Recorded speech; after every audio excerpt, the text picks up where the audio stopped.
the community who receive customized trainings and offer services like vaccination, deworming and extension services that are easily available at the time of need.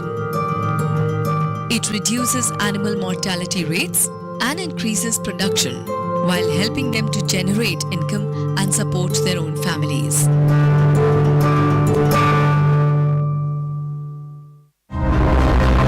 At Heifer, that when we come together, we can solve their problems. All they need is a chance. We want to express our heartfelt thanks to Cargill for being an essential part of our journey. Together, we are making a meaningful impact and we are excited about what the future holds.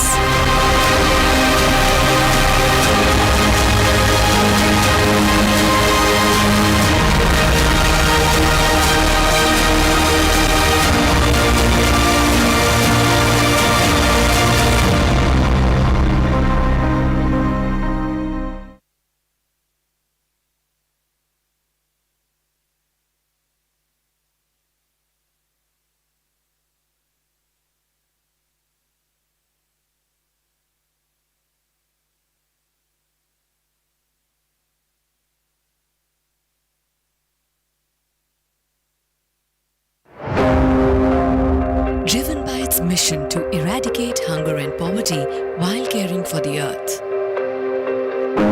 Heifer International supports locally led development solutions that empower smallholder women farmers to create resilient futures for themselves.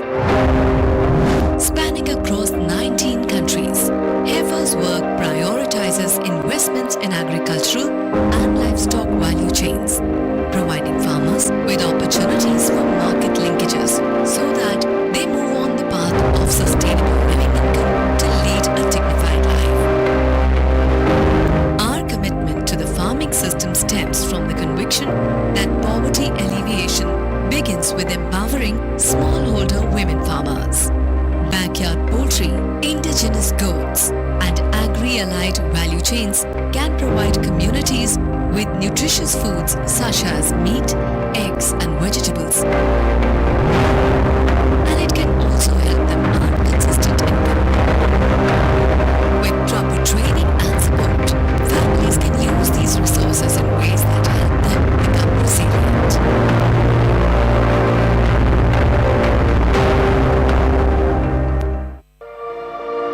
Odisha is one of the poorest states in India, and it ranks very low on per capita income. There are areas in which agriculture without proper irrigation solely relies on rainfall. We are committed to change the situation by addressing poverty and hunger by a value-based holistic community development intervention.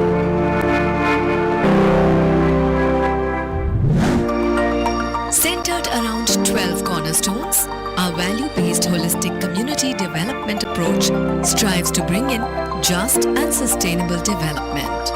The core of sustainable community development philosophy is passing on the gifts. Before imparting practical skills in improved animal management and other areas, Heifer instills in the project participants the significance of community responsibility, the power of sharing and caring, and the crucial role of women's involvement in decision-making. It establishes a cycle of giving, turning recipients into donors and expanding the network of hope, dignity, and self-reliance. भाषण ceremony आमे जेहेतु hyper तरफ आधारशिला training पाइथिलु तो आधारशिलार प्रथम नियम थिला उपहारक अनुदान ए उपहारक अनुदान आमे एई रंग्यांगारे आज पालन करू जेहेतु हमर उपहार माने किछि आमे जहा आम पाखरे थिबो संबळ आमे जोंथे आर्थिक रोजगार करूछु आउ जने मेंबर मध्ये सेटा केमति सेई संबळ गुडी कुकुरा हो कि छेली हो कि चारा गछ हो कि मंजी हो. We work with small and marginal farming communities to strengthen their ability to make decisions and improve their own lives through our fundamental principle of Sustainable Locally Led Development, SLLD.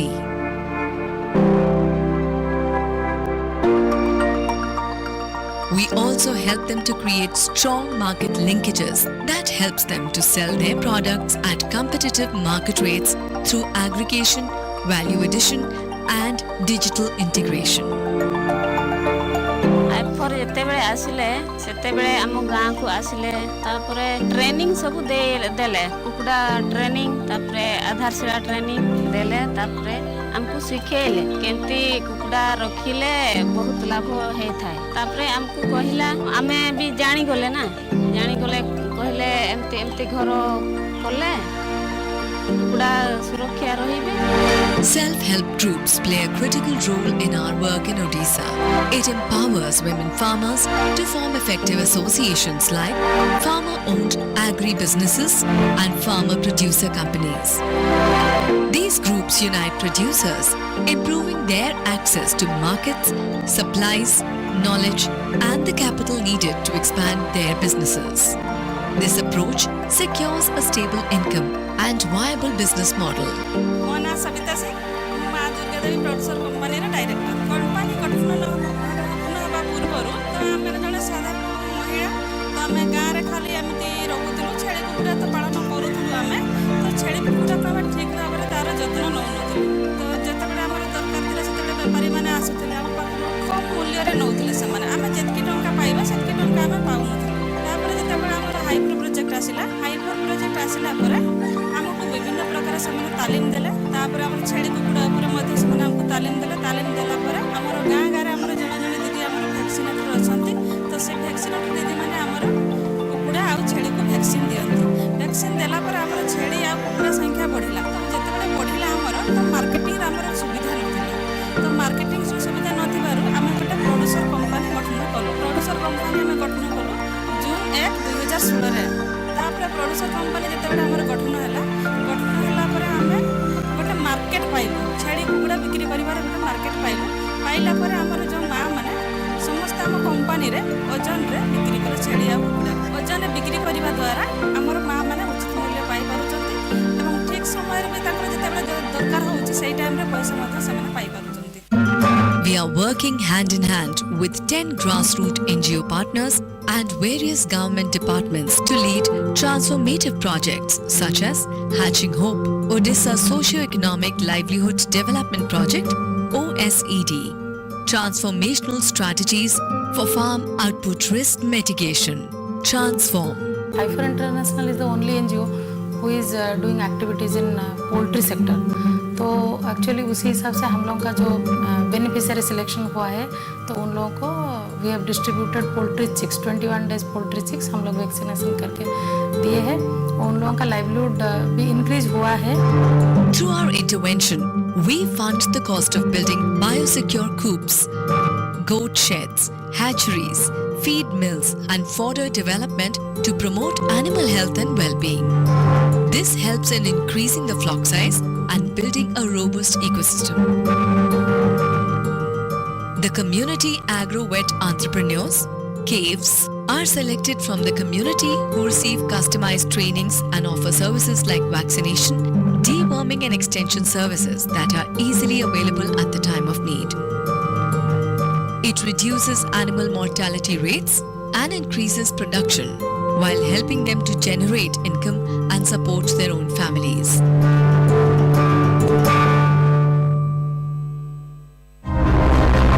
At HEFA, that when we come together, we can solve their problems. All they need is a chance. We want to express our heartfelt thanks to Kargil for being an essential part of our journey. Together, we are making a meaningful impact and we are excited about what the future holds.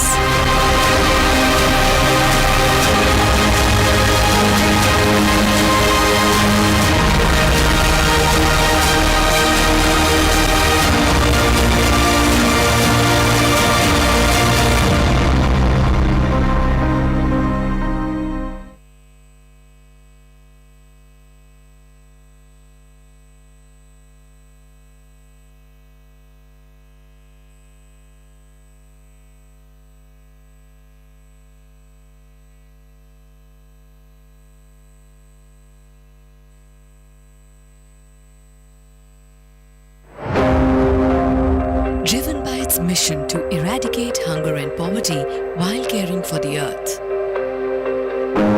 HEFA International supports locally led development solutions that empower smallholder women farmers to create resilient futures for themselves. Spanning across 19 countries, HEFA's work prioritizes investments in agricultural and livestock value chains, providing farmers with opportunities for market linkages so that they move on the path of sustainable living income to lead a dignified life. Our commitment to the farming system stems from the conviction that poverty alleviation begins with empowering smallholder women farmers. Backyard poultry, indigenous goats, and agri-allied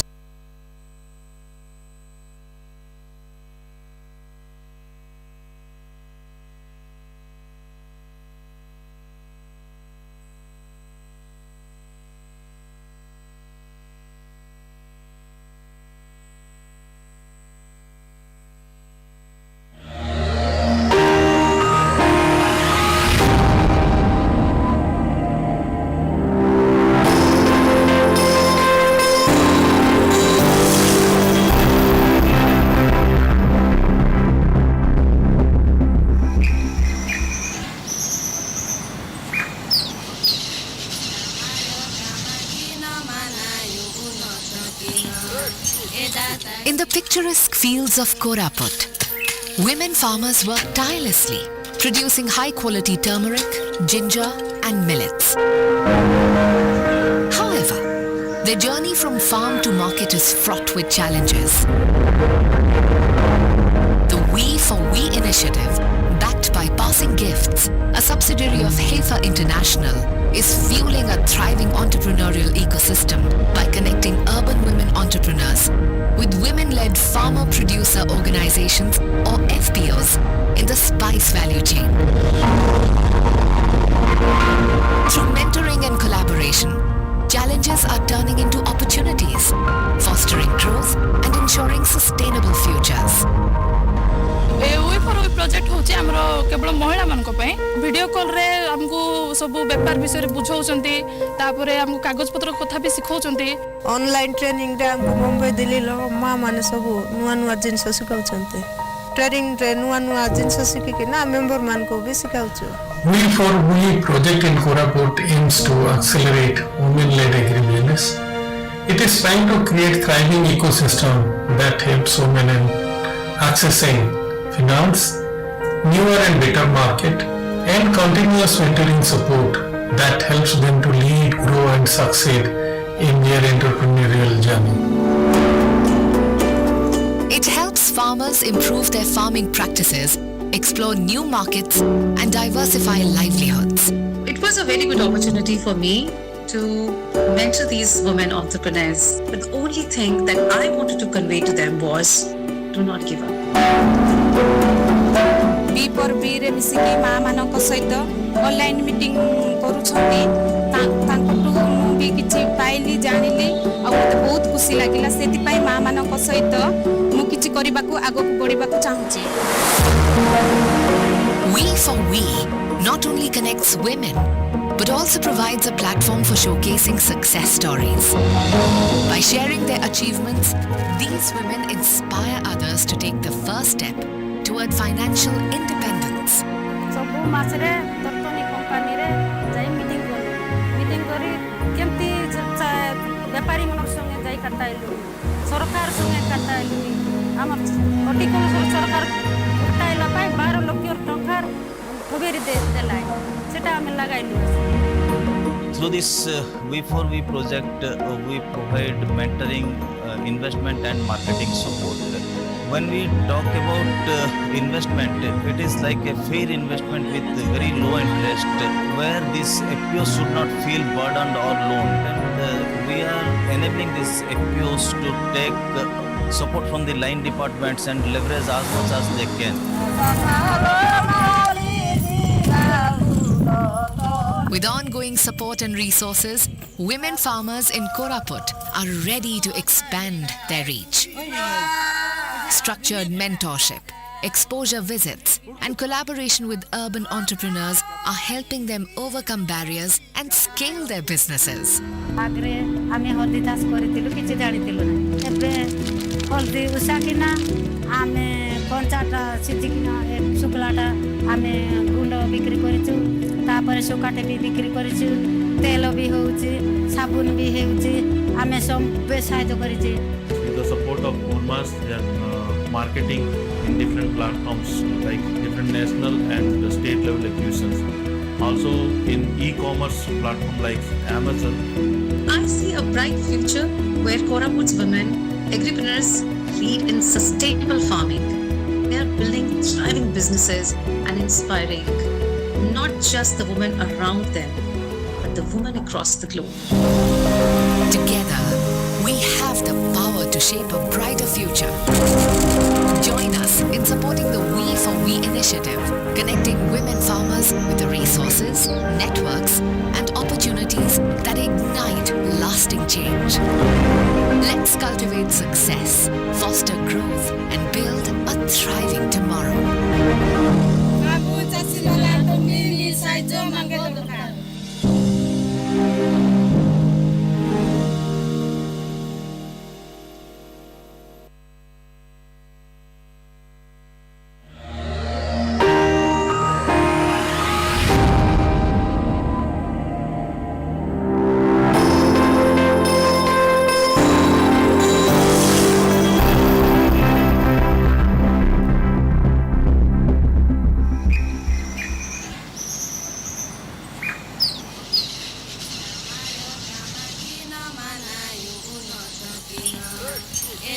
In the picturesque fields of Koraput, women farmers work tirelessly, producing high-quality turmeric, ginger, and millets.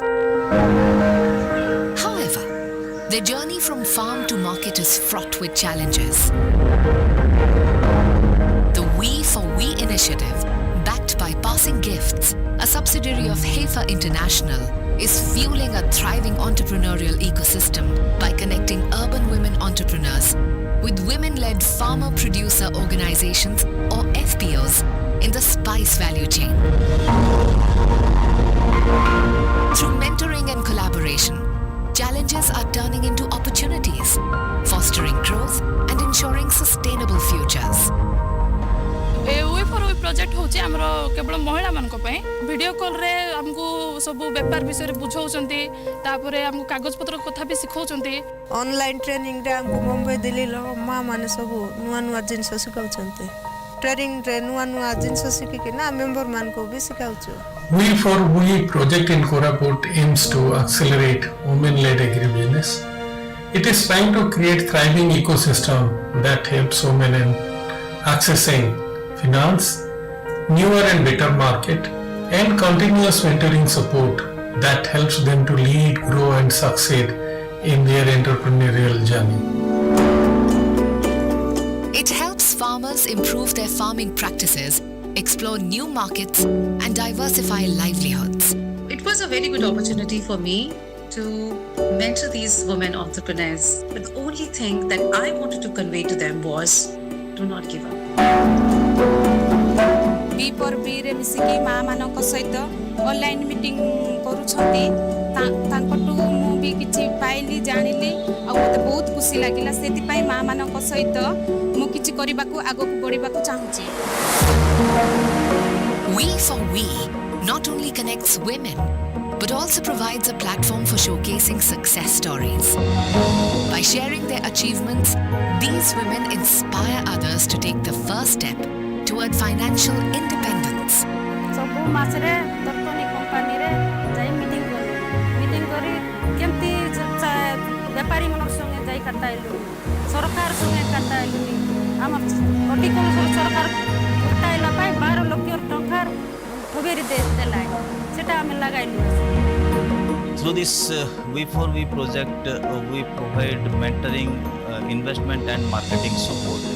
When we talk about investment, it is like a fair investment with very low interest, where these FPOs should not feel burdened or loaned. And we are enabling these FPOs to take support from the line departments and leverage as much as they can. With ongoing support and resources, women farmers in Koraput are ready to expand their reach.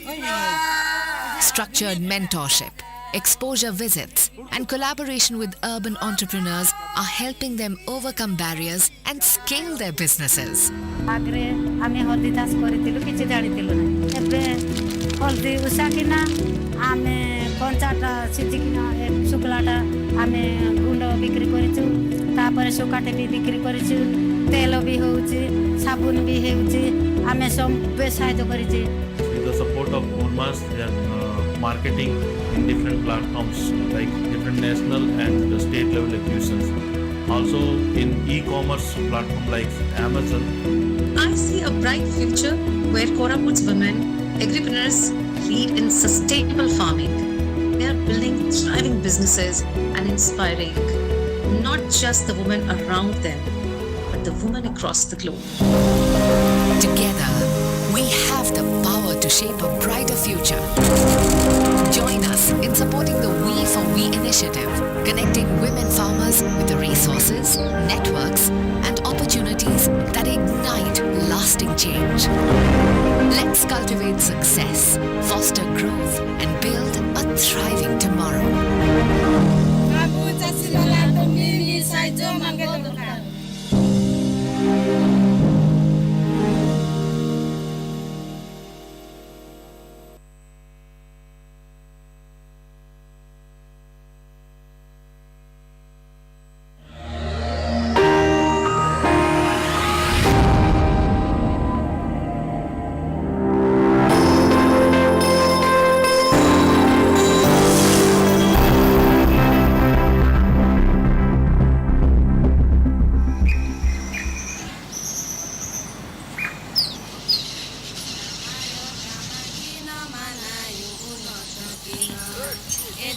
In the picturesque fields of Koraput, women farmers work tirelessly, producing high-quality turmeric, ginger, and millets.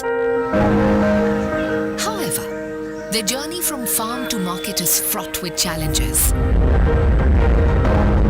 The We for We initiative, backed by Passing Gifts, a subsidiary of Heifer International, is fueling a thriving entrepreneurial ecosystem by connecting urban women entrepreneurs with women-led farmer-producer organizations or FPOs in the spice value chain. Through mentoring and collaboration, challenges are turning into opportunities, fostering growth and ensuring sustainable futures. We for We project होची हमरो केवल महिला मान को पय video call रे हमको सब व्यापार विषय रे बुझौचंती तापरे हमको कागज पत्र कथा भी सिखौचंती ऑनलाइन ट्रेनिंग रे हमको मुंबई दिल्ली लो मां माने सब नुआ नुआ जिनस सिखाउचंते ट्रेनिंग रे नुआ नुआ जिनस सिखि के ना मेंबर मान को भी सिखाउचो. We for We project in Koraput aims to accelerate women-led agribusiness. It is trying to create thriving ecosystem that helps women in accessing finance, newer and better market, and continuous mentoring support that helps them to lead, grow, and succeed in their entrepreneurial journey. It helps farmers improve their farming practices, explore new markets, and diversify livelihoods. It was a very good opportunity for me to mentor these women entrepreneurs. But the only thing that I wanted to convey to them was, do not give up. बी पर बी रे मिसिकी माँ मानक सहित online meeting करूछंती तांकटू मु भी किछि पाइली जानिली आ मते बहुत खुशी लागिला सेति पई माँ मानक सहित मु किछि करिबाकू आगो बढ़िबाकू चाहूची. We for We not only connects women, but also provides a platform for showcasing success stories. By sharing their achievements, these women inspire others to take the first step toward financial independence. ସବୁ ମାସରେ ଦର୍ପଣୀ କମ୍ପାନୀରେ ଯାଇ meeting କରି କେମିତି ବେପାରୀ ମାନଙ୍କ ସଙ୍ଗେ ଯାଇ କଟାଇଲୁ ସରକାର ସଙ୍ଗେ କଟାଇଲୁନି ଆମର ହର୍ଟିକଲଚର ସରକାର କଟାଇଲା ପାଇଁ 12 ଲକ୍ଷ ଟଙ୍କା ଠଗେରି ଦେଲା ସେଟା ଆମେ ଲଗାଇଲୁ. Through this We for We project, we provide mentoring, investment and marketing support. when we talk about investment, it is like a fair investment with very low interest, where these FPOs should not feel burdened or loaned. And we are enabling these FPOs to take support from the line departments and leverage as much as they can. With ongoing support and resources, women farmers in Koraput are ready to expand their reach. Structured mentorship, exposure visits, and collaboration with urban entrepreneurs are helping them overcome barriers and scale their businesses. ଆଗରେ ଆମେ ହଳଦୀ ଚାଷ କରିଥିଲୁ କିଛି ଜାଣିଥିଲୁ ନାହିଁ ଏବେ ହଳଦୀ ଉଷାକିନା ଆମେ କଞ୍ଚାଟା ସିଝିକିନା ଶୁଖିଲାଟା ଆମେ ଗୁଣ୍ଡ ବିକ୍ରି କରିଛୁ ତାପରେ ଶୁଖାଟେ ବି ବିକ୍ରି କରିଛୁ ତେଲ ବି ହେଉଛି ସାବୁନ ବି ହେଉଛି ଆମେ ସବୁ ସାହାଯ୍ୟ କରିଛୁ. With the support of Urmas, they are marketing in different platforms like different national and state level acquisitions. Also in e-commerce platform like Amazon. I see a bright future where Koraput's women, agripreneurs, lead in sustainable farming. They are building thriving businesses and inspiring not just the women around them, but the women across the globe. Together, we have the power to shape a brighter future. Join us in supporting the We for We initiative, connecting women farmers with the resources, networks, and opportunities that ignite lasting change. Let's cultivate success, foster growth, and build a thriving tomorrow.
तापरे हमको कागज पत्र कथा भी सिखौचंती online training रे हमको मुंबई दिल्ली लो माँ माने सब नुआ नुआ जिनस सिखाउछन्ते ट्रेनिंग रे नुआ नुआ जिनस सिखि के ना मेंबर मान को भी सिखाउछु We project in Koraput aims to accelerate women-led agribusiness.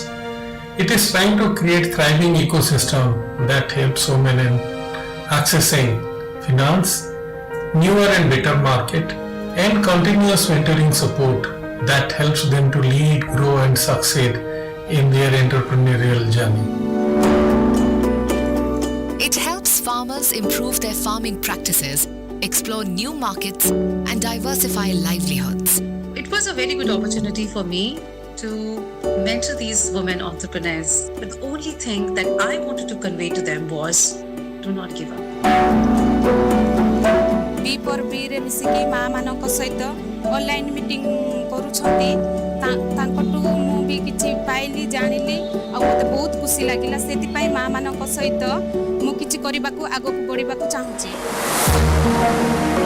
We for We not only connects women, but also provides a platform for showcasing success stories. By sharing their achievements, these women inspire others to take the first step toward financial independence. ସବୁ ମାସରେ ଦର୍ପଣୀ କମ୍ପାନୀରେ ଯାଇ meeting କରି କେମିତି ବେପାରୀ ମାନଙ୍କ ସଙ୍ଗେ ଯାଇ କାଟାଇଲୁ ସରକାର ସଙ୍ଗେ କାଟାଇଲୁନି ଆମର ପର୍ଟିକୁଲାର ସରକାର କାଟାଇଲା ପାଇଁ 12 ଲକ୍ଷ ଟଙ୍କା ଠଗେରି ଦେଲା ସେଟା ଆମେ ଲଗାଇଲୁ Through this We4We project, we provide mentoring, investment and marketing support.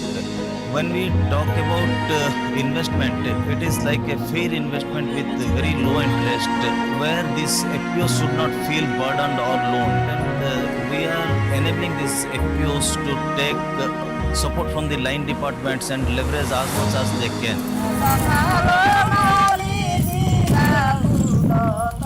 With ongoing support and resources, women farmers in Koraput are ready to expand their reach. Structured mentorship, exposure visits, and collaboration with urban entrepreneurs are helping them overcome barriers and scale their businesses.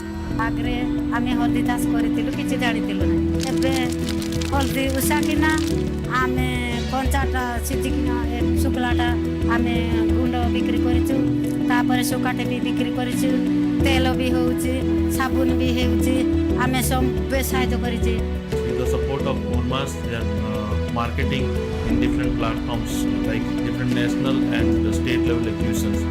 Also in e-commerce platform like Amazon.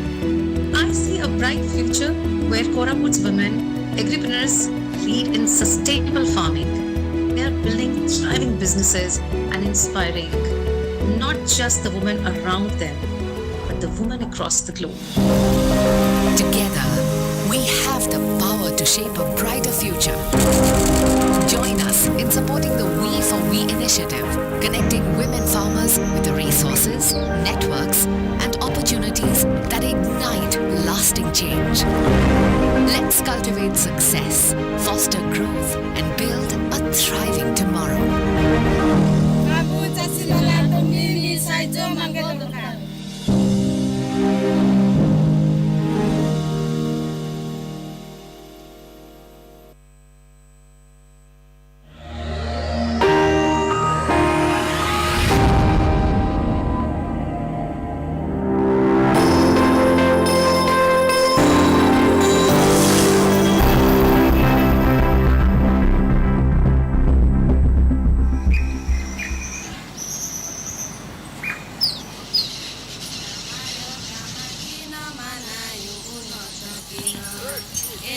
In the picturesque fields of Koraput, women farmers work tirelessly, producing high-quality turmeric, ginger, and millets. However, their journey from farm to market is fraught with challenges. The We for We initiative, backed by Passing Gifts, a subsidiary of Heifer International, is fueling a thriving entrepreneurial ecosystem by connecting urban women entrepreneurs with women-led farmer-producer organizations or FPOs in the spice value chain. Through mentoring and collaboration, challenges are turning into opportunities, fostering growth and ensuring sustainable futures. Way for way project होचे हमरो केवल महिला मानक पय video call रे हमकु सब व्यापार विषय रे बुझौचंती तापरे हमकु कागज पत्र कथा भी सिखौचंती ऑनलाइन ट्रेनिंग रे हमको मुंबई दिल्ली लो माँ माने सब नुआ नुआ जिनस सिखाउछन्ते ट्रेनिंग रे नुआ नुआ जिनस सिखि ना मेंबर मान को भी सिखाउछु We for We project in Koraput aims to accelerate women-led agribusiness. It is trying to create thriving ecosystem that helps women in accessing finance, newer and better market, and continuous mentoring support that helps them to lead, grow, and succeed in their entrepreneurial journey. It helps farmers improve their farming practices, explore new markets, and diversify livelihoods. It was a very good opportunity for me to mentor these women entrepreneurs. But the only thing that I wanted to convey to them was, do not give up. बी पर बी रे मिसिकी माँ मानक सहित online meeting करूछंती तांकटू मु भी किछि पाइली जानिली आ मते बहुत खुशी लागिला सेति पई माँ मानक सहित मु किछि करिबाकू आगकू बढ़िबाकू चाहूची We for We not only connects women, but also provides a platform for showcasing success stories. By sharing their achievements, these women inspire others to take the first step toward financial independence. सब मासरे दर्तनी company रे जाई meeting करी केमती व्यापारी मनक संगे जाई कटाइलु सरकार संगे कटाइलु हमर हॉर्टिकल्चर सरकार कटाइला पाई 12 लाख टंका ठगेरी देला सेटा हम लगाइलु Through this We4We project, we provide mentoring, investment and marketing support. When we talk about investment, it is like a fair investment with very low interest, where these FPOs should not feel burdened or loaned. And we are enabling these FPOs to take support from the line departments and leverage as much as they can. With ongoing support and resources, women farmers in Koraput are ready to expand their reach. Structured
you to today's SunKranti APV Summit 2025. In a few minutes, we will be starting our program formally. This is just a pre-announcement so that you can take all your seats and make yourself comfortable for the program. Just a request to keep all your mobile into silent mode so that we can completely present in today's eventful day with a lot of conversation, announcements, and discussions.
Ladies and gentlemen, distinguished guests, esteemed speakers and friends, Namaskar. Once again, a very good morning and thanks for waiting patiently with us to start the program. As all our guests have already arrived, we are starting the program very soon. Before that, I would like to introduce myself. I am Dr. Surya Tapakar, your anchor for the day. And I extend a heartfelt welcome to all of you to the inaugural session of SunKranti APV Summit 2025, an initiative by Passing Gifts, a subsidiary of Heifer International with support from ICRIER. It's my honor to navigate you through the day's conversation, discussions, and reflections. This summit brings together agriculture and solar energy fields full of innovation and opportunity. Agri-voltaic is not just a technology step forward, but a vision for India's sustainable future. As our guests have already arrived, now I invite our dignitary to the dais to formally inaugurate the seminar. Please join me in welcoming the eminent guests. I welcome Srimati Surama Padhi, Honorable Speaker, Odisha Legislative Assembly, to come and join us on stage.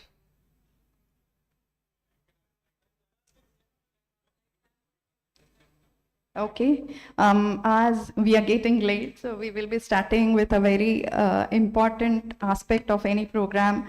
With the spirit of light, knowledge, and community-led innovation, we begin today's seminar with the lighting of the ceremonial lamp. Now I invite our distinguished guests to step forward and light the lamp, making the informal inauguration of this meaningful gathering.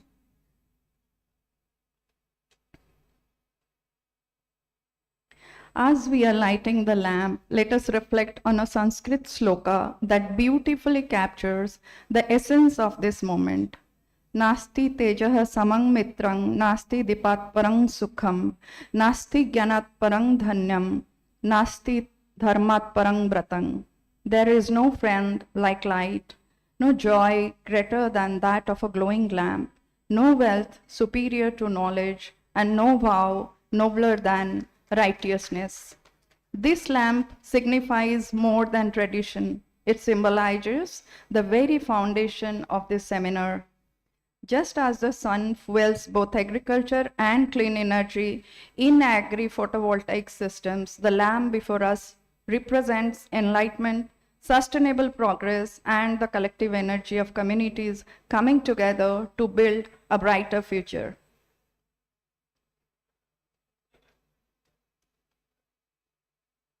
Ladies and gentlemen, now please join me in welcoming our dignitaries to the dais.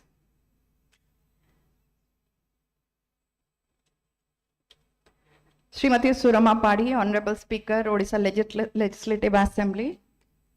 Mr. Gokulananda Malik, Minister of State of Fisheries and Animal Resources Development, Independent Charge, Odisha. Dr. Arvind Kumar Padhi, IAS, Principal Secretary, Department of Agriculture, Government of Odisha, TBC. Shri Vishal Kumar Dev, Principal Secretary, Energy Department. Dr. Satyapriya Rath, Managing Director, GRIDCO. Dr. D.K. Singh, Principal Scientist, IARI. Dr. Ashok Gulati, Distinguished Professor, ICRIER. Ms. Neena Joshi, SVP, Asia Programs, Heifer International. Ms. Reena Soni, Executive Director, Passing Gifts. And Mr. Akshay Bishwal, Program Director, Passing Gifts. India is on an ambitious path to achieve 280 to 300 gigawatt of solar capacity by 2030, a goal central to the nation's energy security and climate objectives. Yet, this rapid solar expansion poses a key challenge: land use conflict. Over 40% of current solar infrastructure is deployed on agricultural land, raising concerns about livelihood, displacement, and reduced food production. This is where agri-photovoltaics provides a powerful solution. By integrating solar panels with farming or livestock systems on the same land, APV creates a dual-use model that boosts energy production while preserving farmland and rural incomes. Pilot projects in India and abroad show APV can increase total land productivity by up to 70% compared to single-use systems. It is a climate-smart, income-diversifying, job-creating innovation capable of transferring rural landscape. Today, we aim to achieve several key objectives: to launch a community-led APV pilot right here in Koraput, Odisha, to showcase successful models of solar agricultural livestock integration, to enable crucial dialogue on policy and convergence mechanisms, bringing together renewable energy, agriculture, and livelihood initiative, to foster impactful partnership across government, CSR, farmer producer organizations, and innovation networks. Ultimately, the goal is to build a scalable and inclusive roadmap for agri-photovoltaics in Eastern India. As a gesture of appreciation, I request Mr. Akshay Vishwal to felicitate our dignitaries.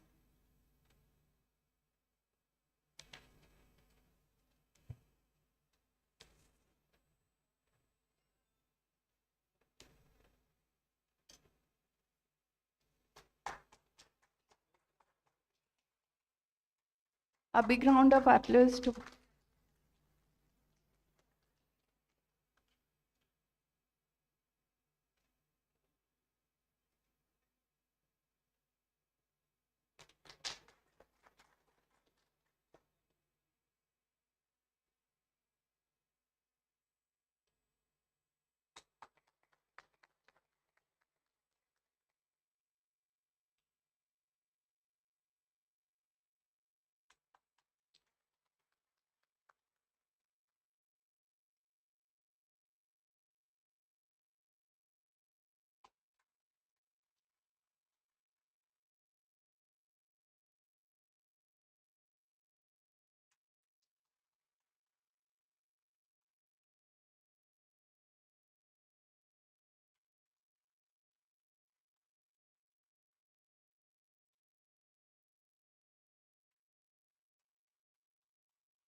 thank you, Mr. Vishwal, and thanks to all our dignitaries to grace the occasion. To formally commence our proceedings, it is my immense pleasure to invite Mr. Akshay Vishwal, Program Director of Passing Gifts, to deliver the welcome address.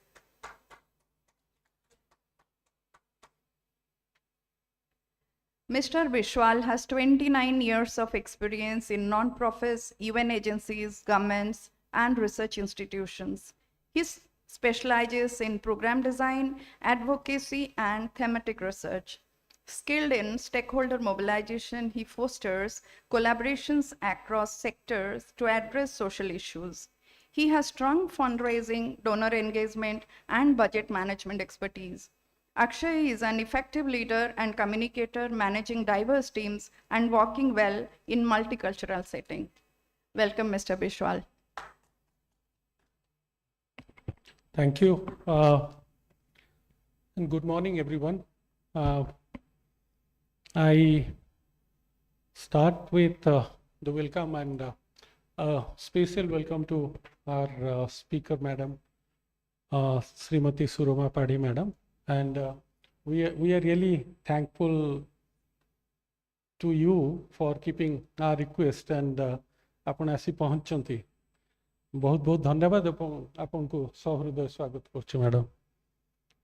I welcome our special guest Sri Gokulananda Mallik sir, Minister of State, Fisheries and Animal Resource Department.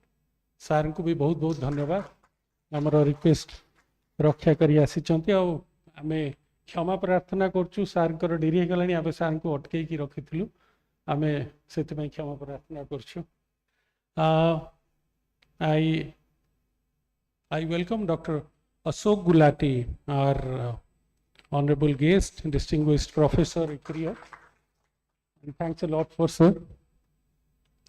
I welcome Dr. D.K. Singh, principal scientist, Indian Agriculture Research Institute from Delhi. Welcome, sir.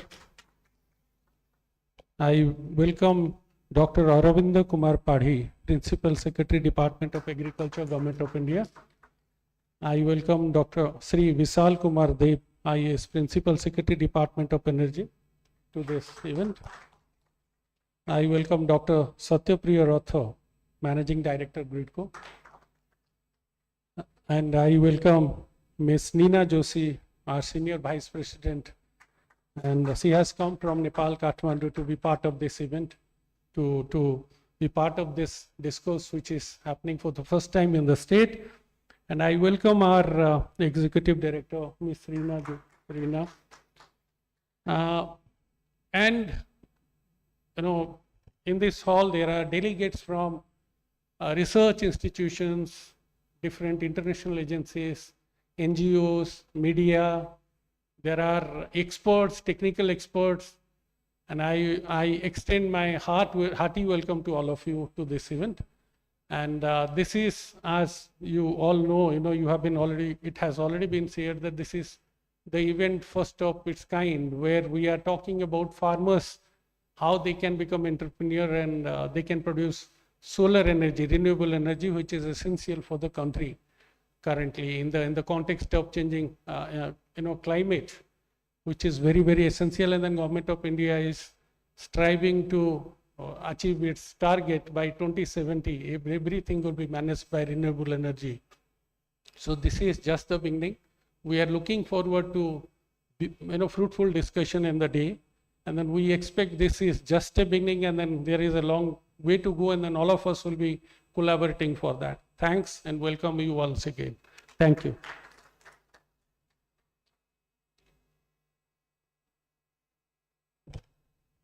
Thank you, Mr. Bishwal, for the warm welcome, for setting the tone for the day. Next,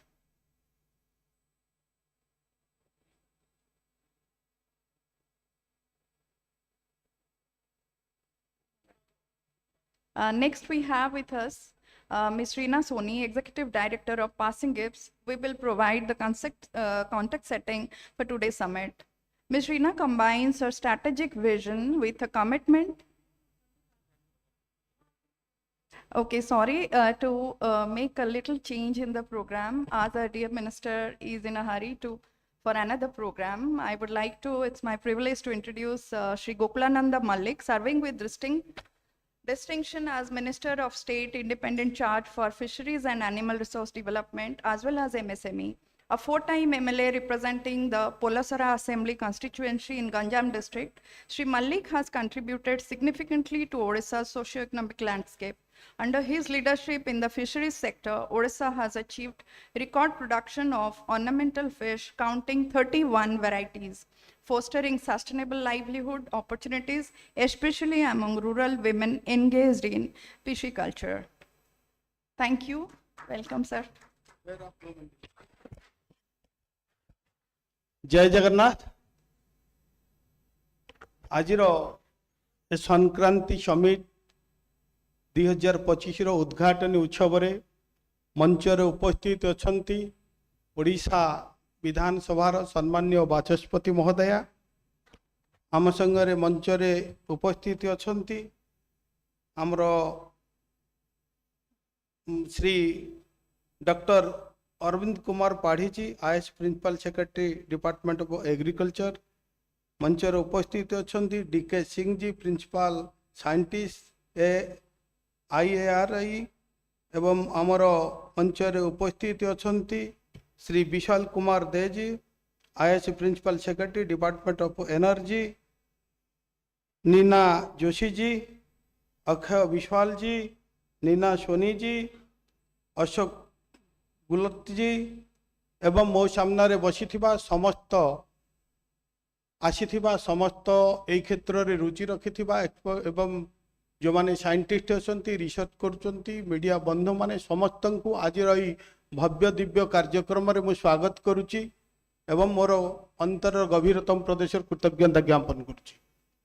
आज ए कार्यक्रम निश्चित भाव रे मु जेतल सुनिली जे आमर जो कार्यक्रम होची कृषि कृषक क्षेत्र रे ओडिशा को आग को नेबा पाई, ए जो कार्यक्रम रही कृषि रो आय को द्विगुणित करबा पई, कृषि को कृषक को स्वावलंबी करबा पाई जदि आमे देखिबा प्रधानमंत्री जो स्वप्न रही विकसित भारत आम प्रिय मुख्यमंत्री जो स्वप्न रही विकसित ओडिशा यदि गाँव विकास न हो कृषि कृषकर विकास न हो ताहले विकसित भारत बा समृद्ध ओडिशा संभव नुह तेणु समस्ते जानती देशर आत्मा होची गाँ गाँव विकास हेले देशर विकास हम गाँ केतेबेले विकास हम जेतेबेले जेहेतु ग्रामांचल 80% रु अधिक लोक कृषि उपर निर्भर करती कृषक को यदि आम सशक्त करवा स्वावलंबी करवा तापर जाई आम समृद्ध ओडिशार स्वप्न देखा आज निश्चित भाव में ये जो भव्य दिव्य कार्यक्रम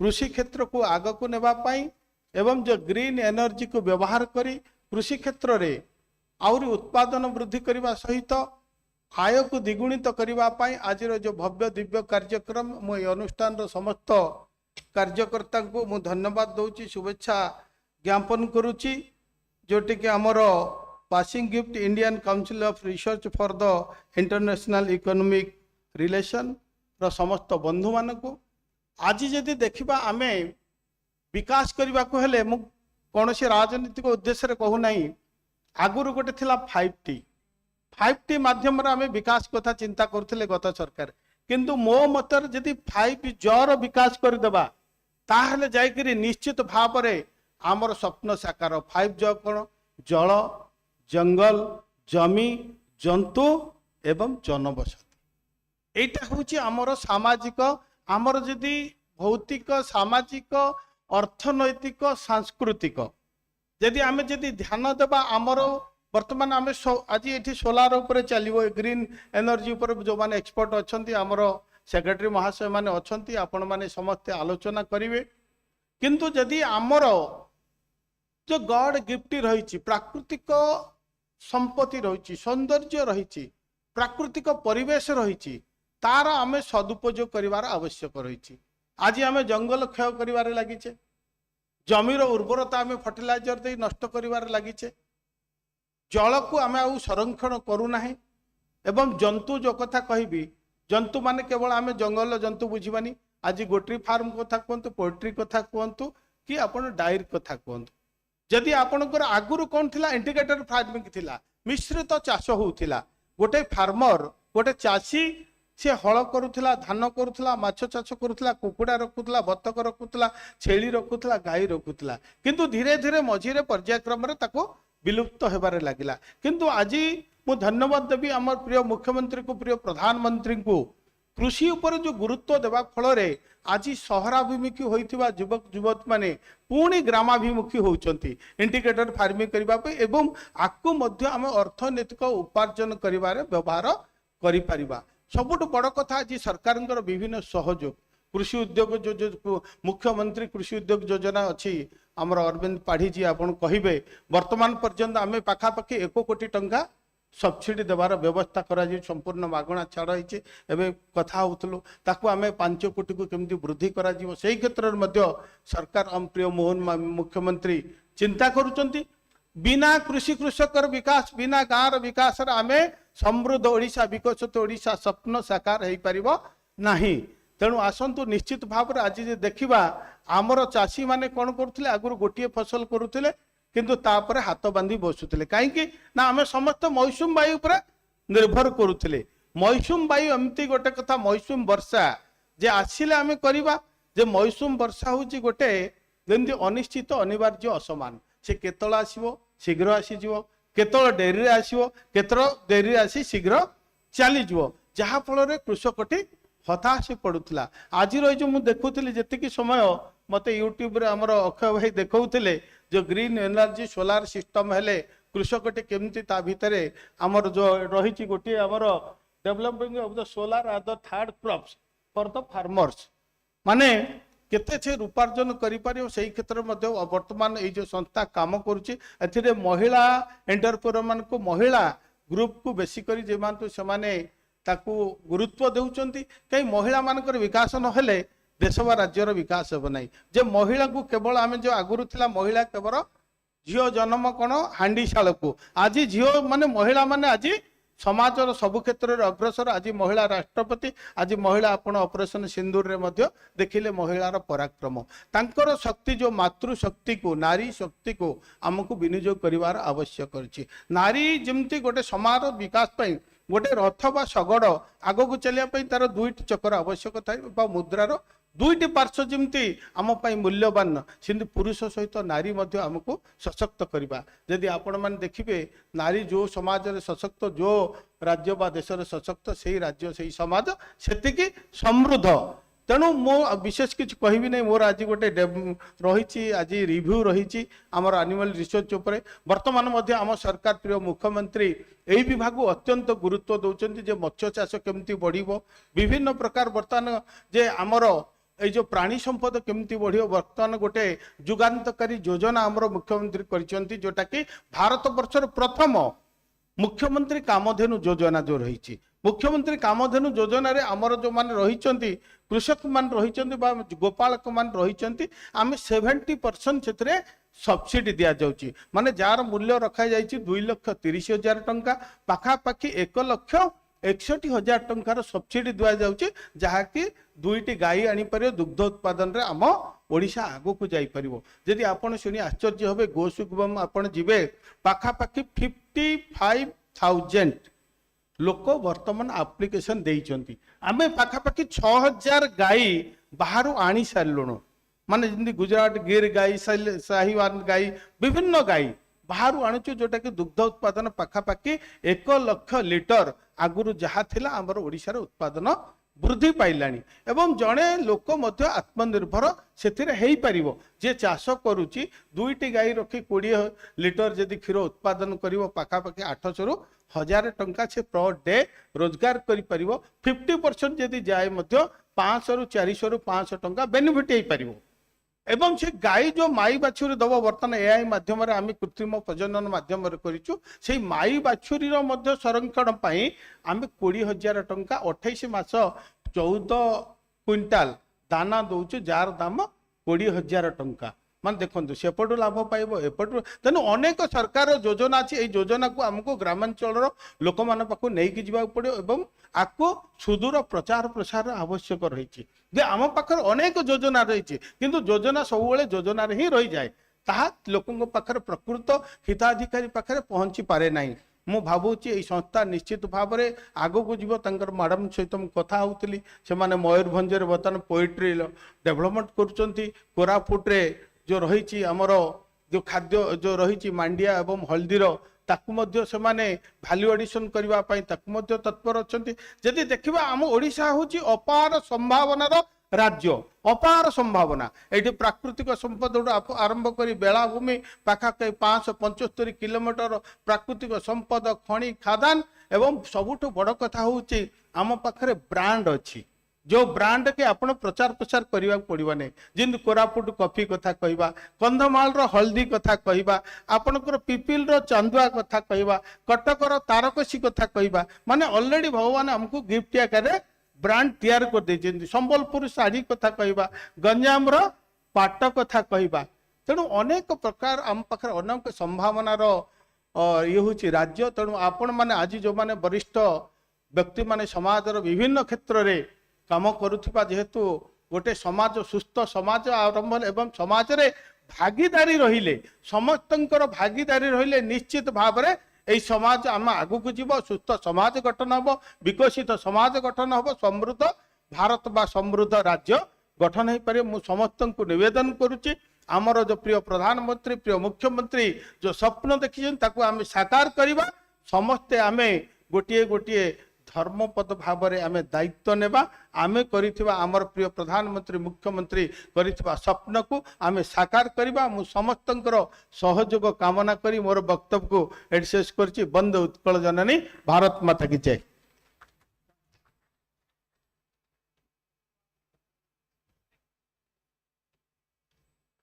Thank you, Mr. Malik sir, for emphasizing the crucial role of 5Jaw like 5G and animal resources in this convergence. Next, we have with us Ms. Reena Soni, Executive Director of Passing Gifts, who will provide the context setting for today's summit. Ms. Reena advocates empowering marginalized communities and fostering sustainable growth. She is especially focused on building resilient food systems that support smallholder women farmers in adapting to the challenges posed by climate change. Ma'am, kindly request you to come forward and set the context. You. I'll not take much time because we would like to spend time hearing Dr. Gulati, Dr. D.K. Singh. I just want to say one line that in India we had the white revolution, we had the green revolution, and today in Odisha with everybody on the stage, we are going to set our first step towards sun revolution, SunKranti. With that, I would like to invite Dr. Ashok Gulati to come and share, his perspective with us. We are all waiting to hear from you. So please come.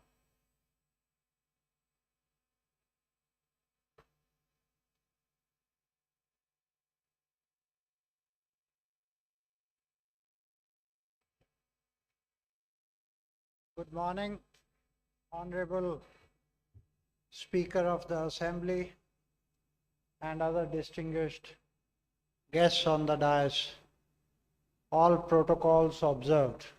Let me straight get to the point. I see a lot of passion in Reena ji to usher in a new Kranti, SunKranti as she said, and we are fortunate to be knowledge partners in this game. So let me start by complimenting you for your passion, and I hope this passion will persevere for some results because it needs a lot of patience. The milk revolution that you referred to did not happen overnight. Operation Flood 1, Operation Flood 2, Operation Flood 3. There are certain lessons for this revolution also that we can do. Let me first get the concept clear. This is the first meeting perhaps organized by you at this forum in Odisha.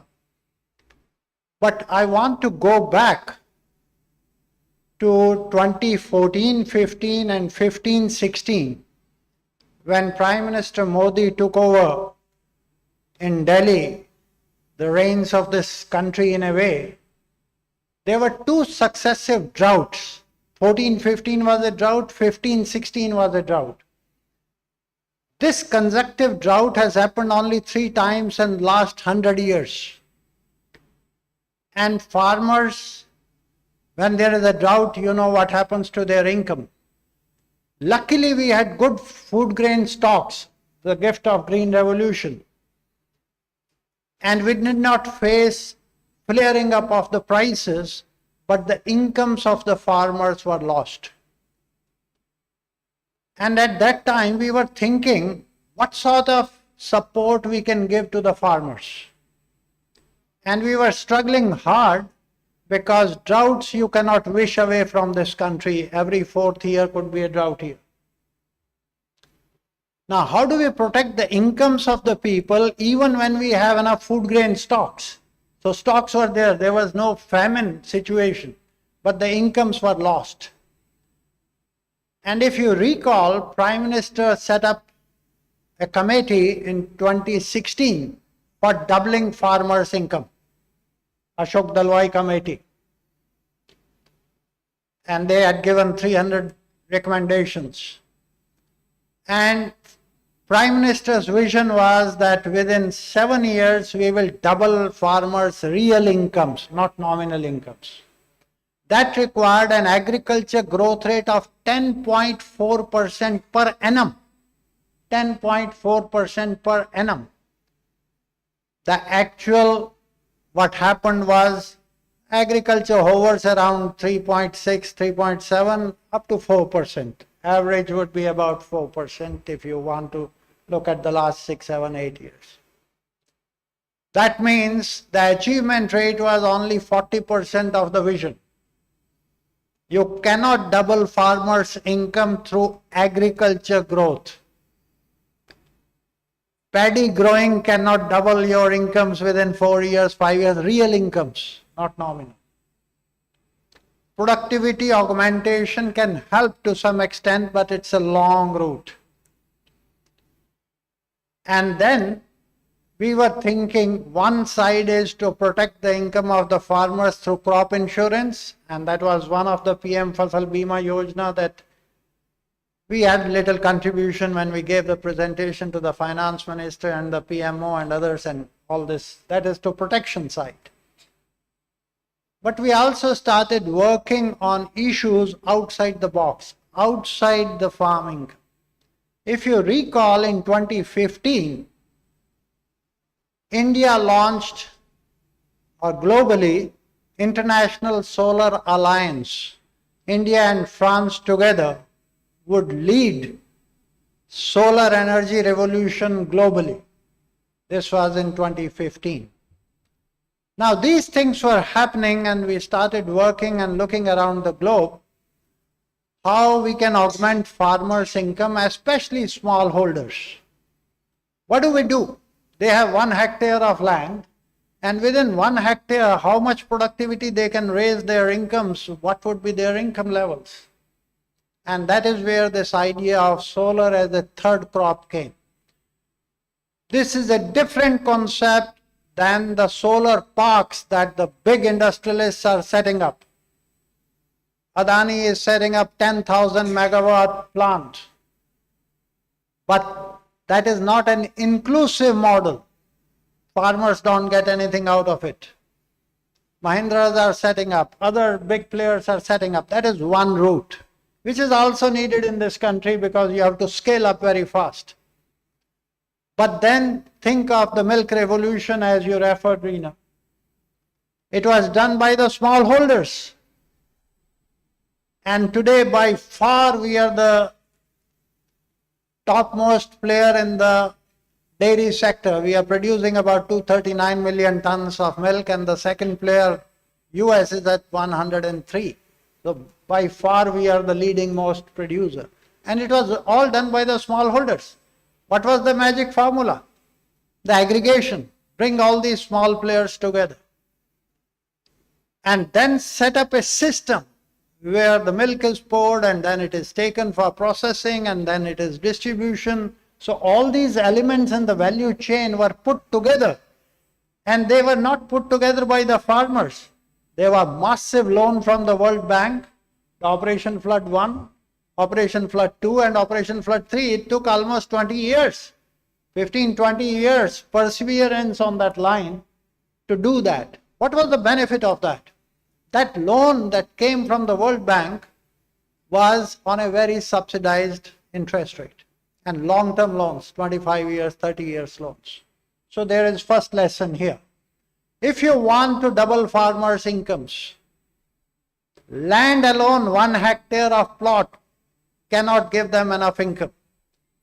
So you have to put a lot of capital on that land to get the best return on that capital. So this solar as a third crop is a concept where at 10 to 12 feet high, you put these solar panels with some spacing and a proper design so that there is enough sunlight even coming to the plants below, and the farmer can keep on doing at least 2 crops. They will have irrigation facility because of this energy, and they can keep on doing the 2 crops. This will act as a third crop. It will be an insurance. Even when there is a drought and other crops fail, this will not fail. And it will give them regular income every month. But it requires huge capital. How much capital? 1 megawatt. Our estimates are about 4 crores of rupees, and it requires about 4 acres of land. So 4 acres of land, 4 crores of rupees. Who is going to give a loan of 4 crores to the farmer? A big issue. And therefore, the first policy lesson that we have to do is, can there be long-term loans of some equity participation by the farmer?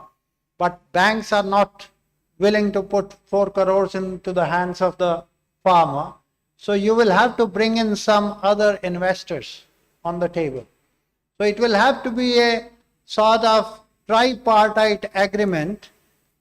There would be a bank that is giving loan to the investor, developer, But farmer will also have some equity participation, some stake in that, how much loan he can get from the bank. And if it is a development model, borrowing from the World Bank or Asian Development Bank or some of the international donor agencies, JICAs and others, you can get a 2%, 3%, 1%, and that will change the entire game. Because there are two things for Kranti that you want.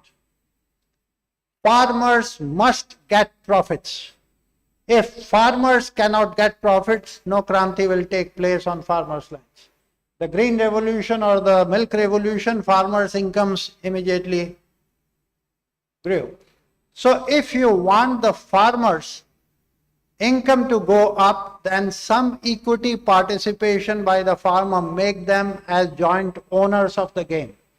And then they will have a stake in that. That's the first lesson. But capital has to come from the banks or development banks, because at present farmers are getting money, especially tenants and others, at 24% rate of interest, 36%, 2 rupees sankada, 3 rupees sankada per month. That is the informal market.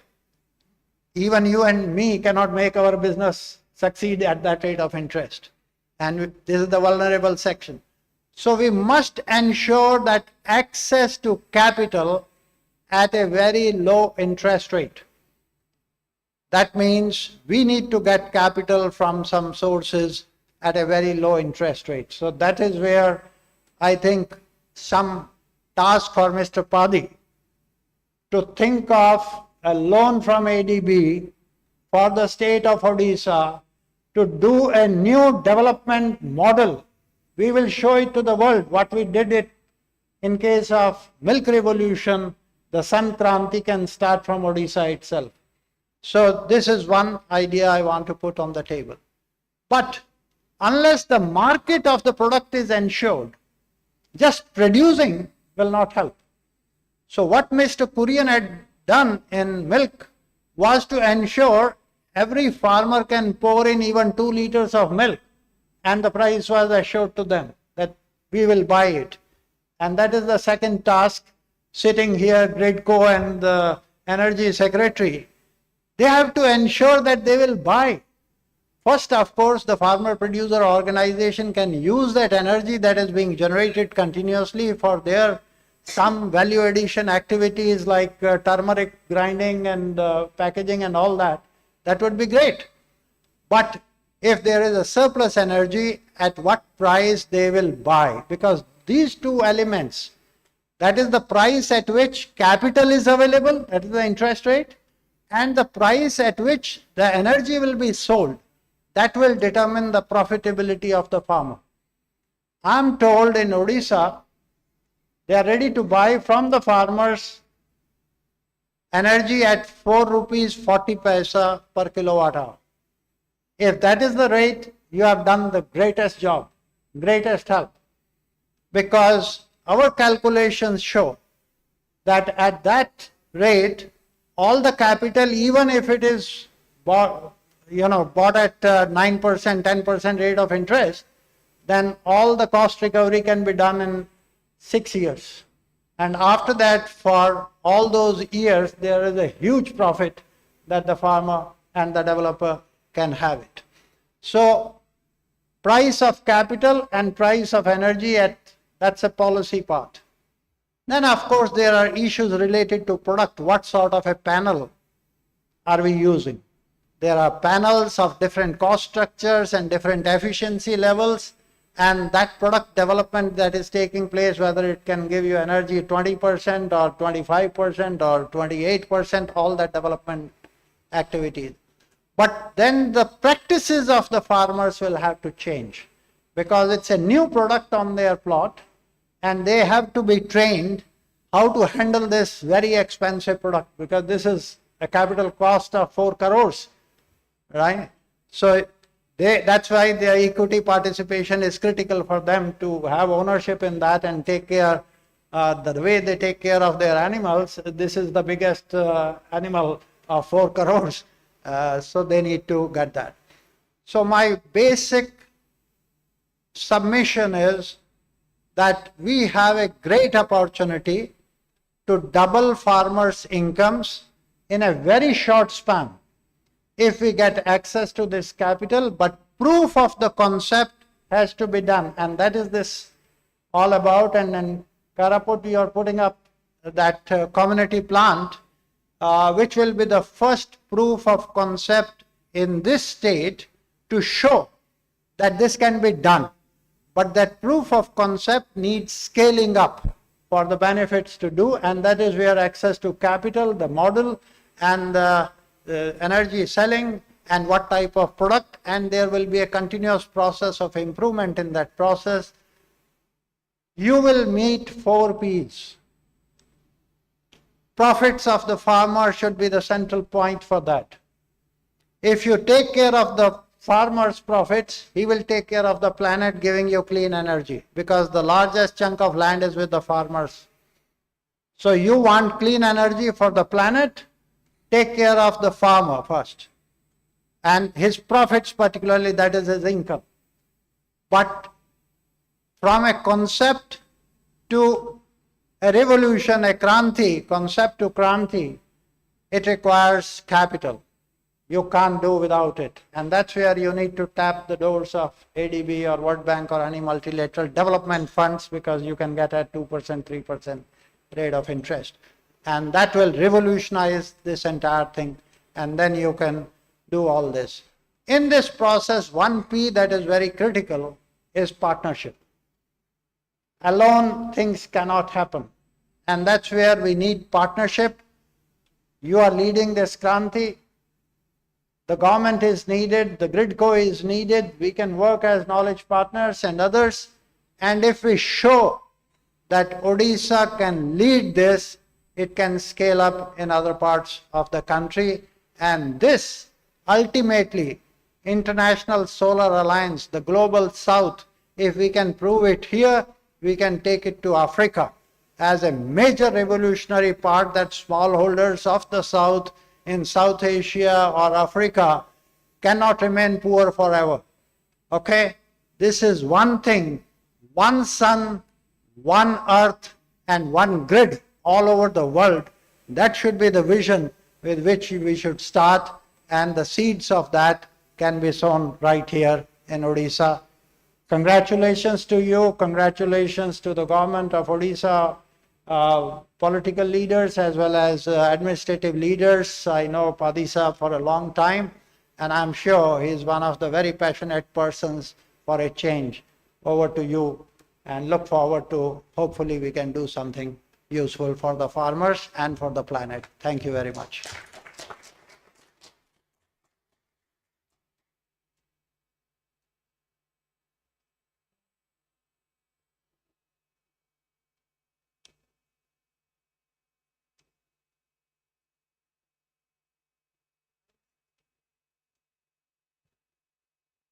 Thank you, Dr. Gulati, for that illuminating address and for sharing your profound expertise.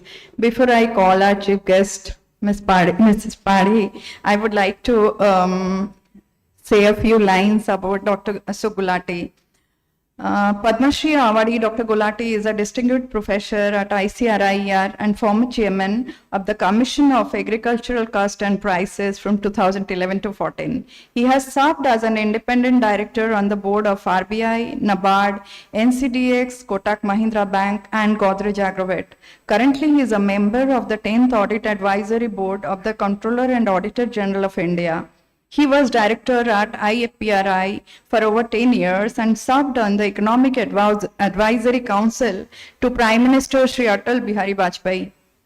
Dr. Gulati, thanks. We are honored to have you with us. Now it is my honor to introduce our chief guest, Srimati Surama Padhi, Honorable Speaker of the 17th Odisha Legislative Assembly. She made history as the second woman to hold this esteemed constitutional position in the state. As Speaker, Srimati Padhi spearheaded the digital transformation of the Odisha Assembly, initiating a move toward a paperless legislature through deployment of NEVA tablets for all MLAs, aiming for full digitization within 1 to 2 years. She has also been proactive in promoting inclusive governance during the 2025 budget session. She chaired all party deliberations, urging decorum and inviting constructive suggestions from across the political spectrum to facilitate smooth legislative proceedings. We are privileged to have with us today a leader whose stewardship is redefining legislative practice and driving modern governance in Odisha. Ma'am, kindly join us.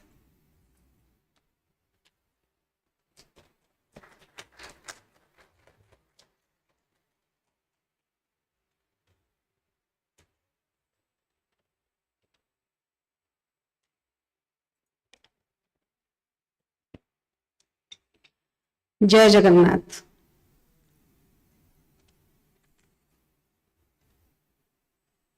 आज SunKranti Agri-photovoltaics Summit 2025 रे उपस्थित रहिबा अवसर रे मु समस्तन को कहबी आमे गोटे सूर्यदेवंकर छोटिया श्लोकटीए आज उच्चारण करिबा एवं जदि आमे समस्ते वास्तव रे सूर्य संपर्कित क्रांति रे विश्वर परिवर्तन चाहूचे यह आम पई प्रत्येक दिनर ध्येय हो कारण सूर्य ही आम समस्तंकर जीवनर मूलपिंड।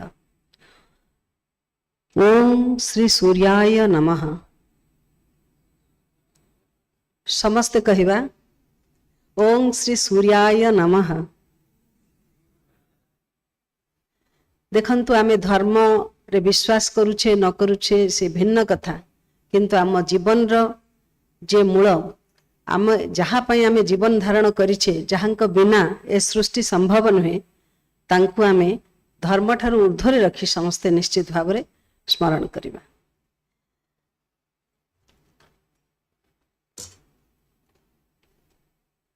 ओम श्री सूर्याय नमः।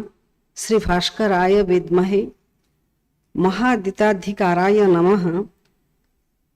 तन्नो आदित्याय प्रचोदयात्। सूर्यदेवंकर ही गायत्री मंत्र अनेके आम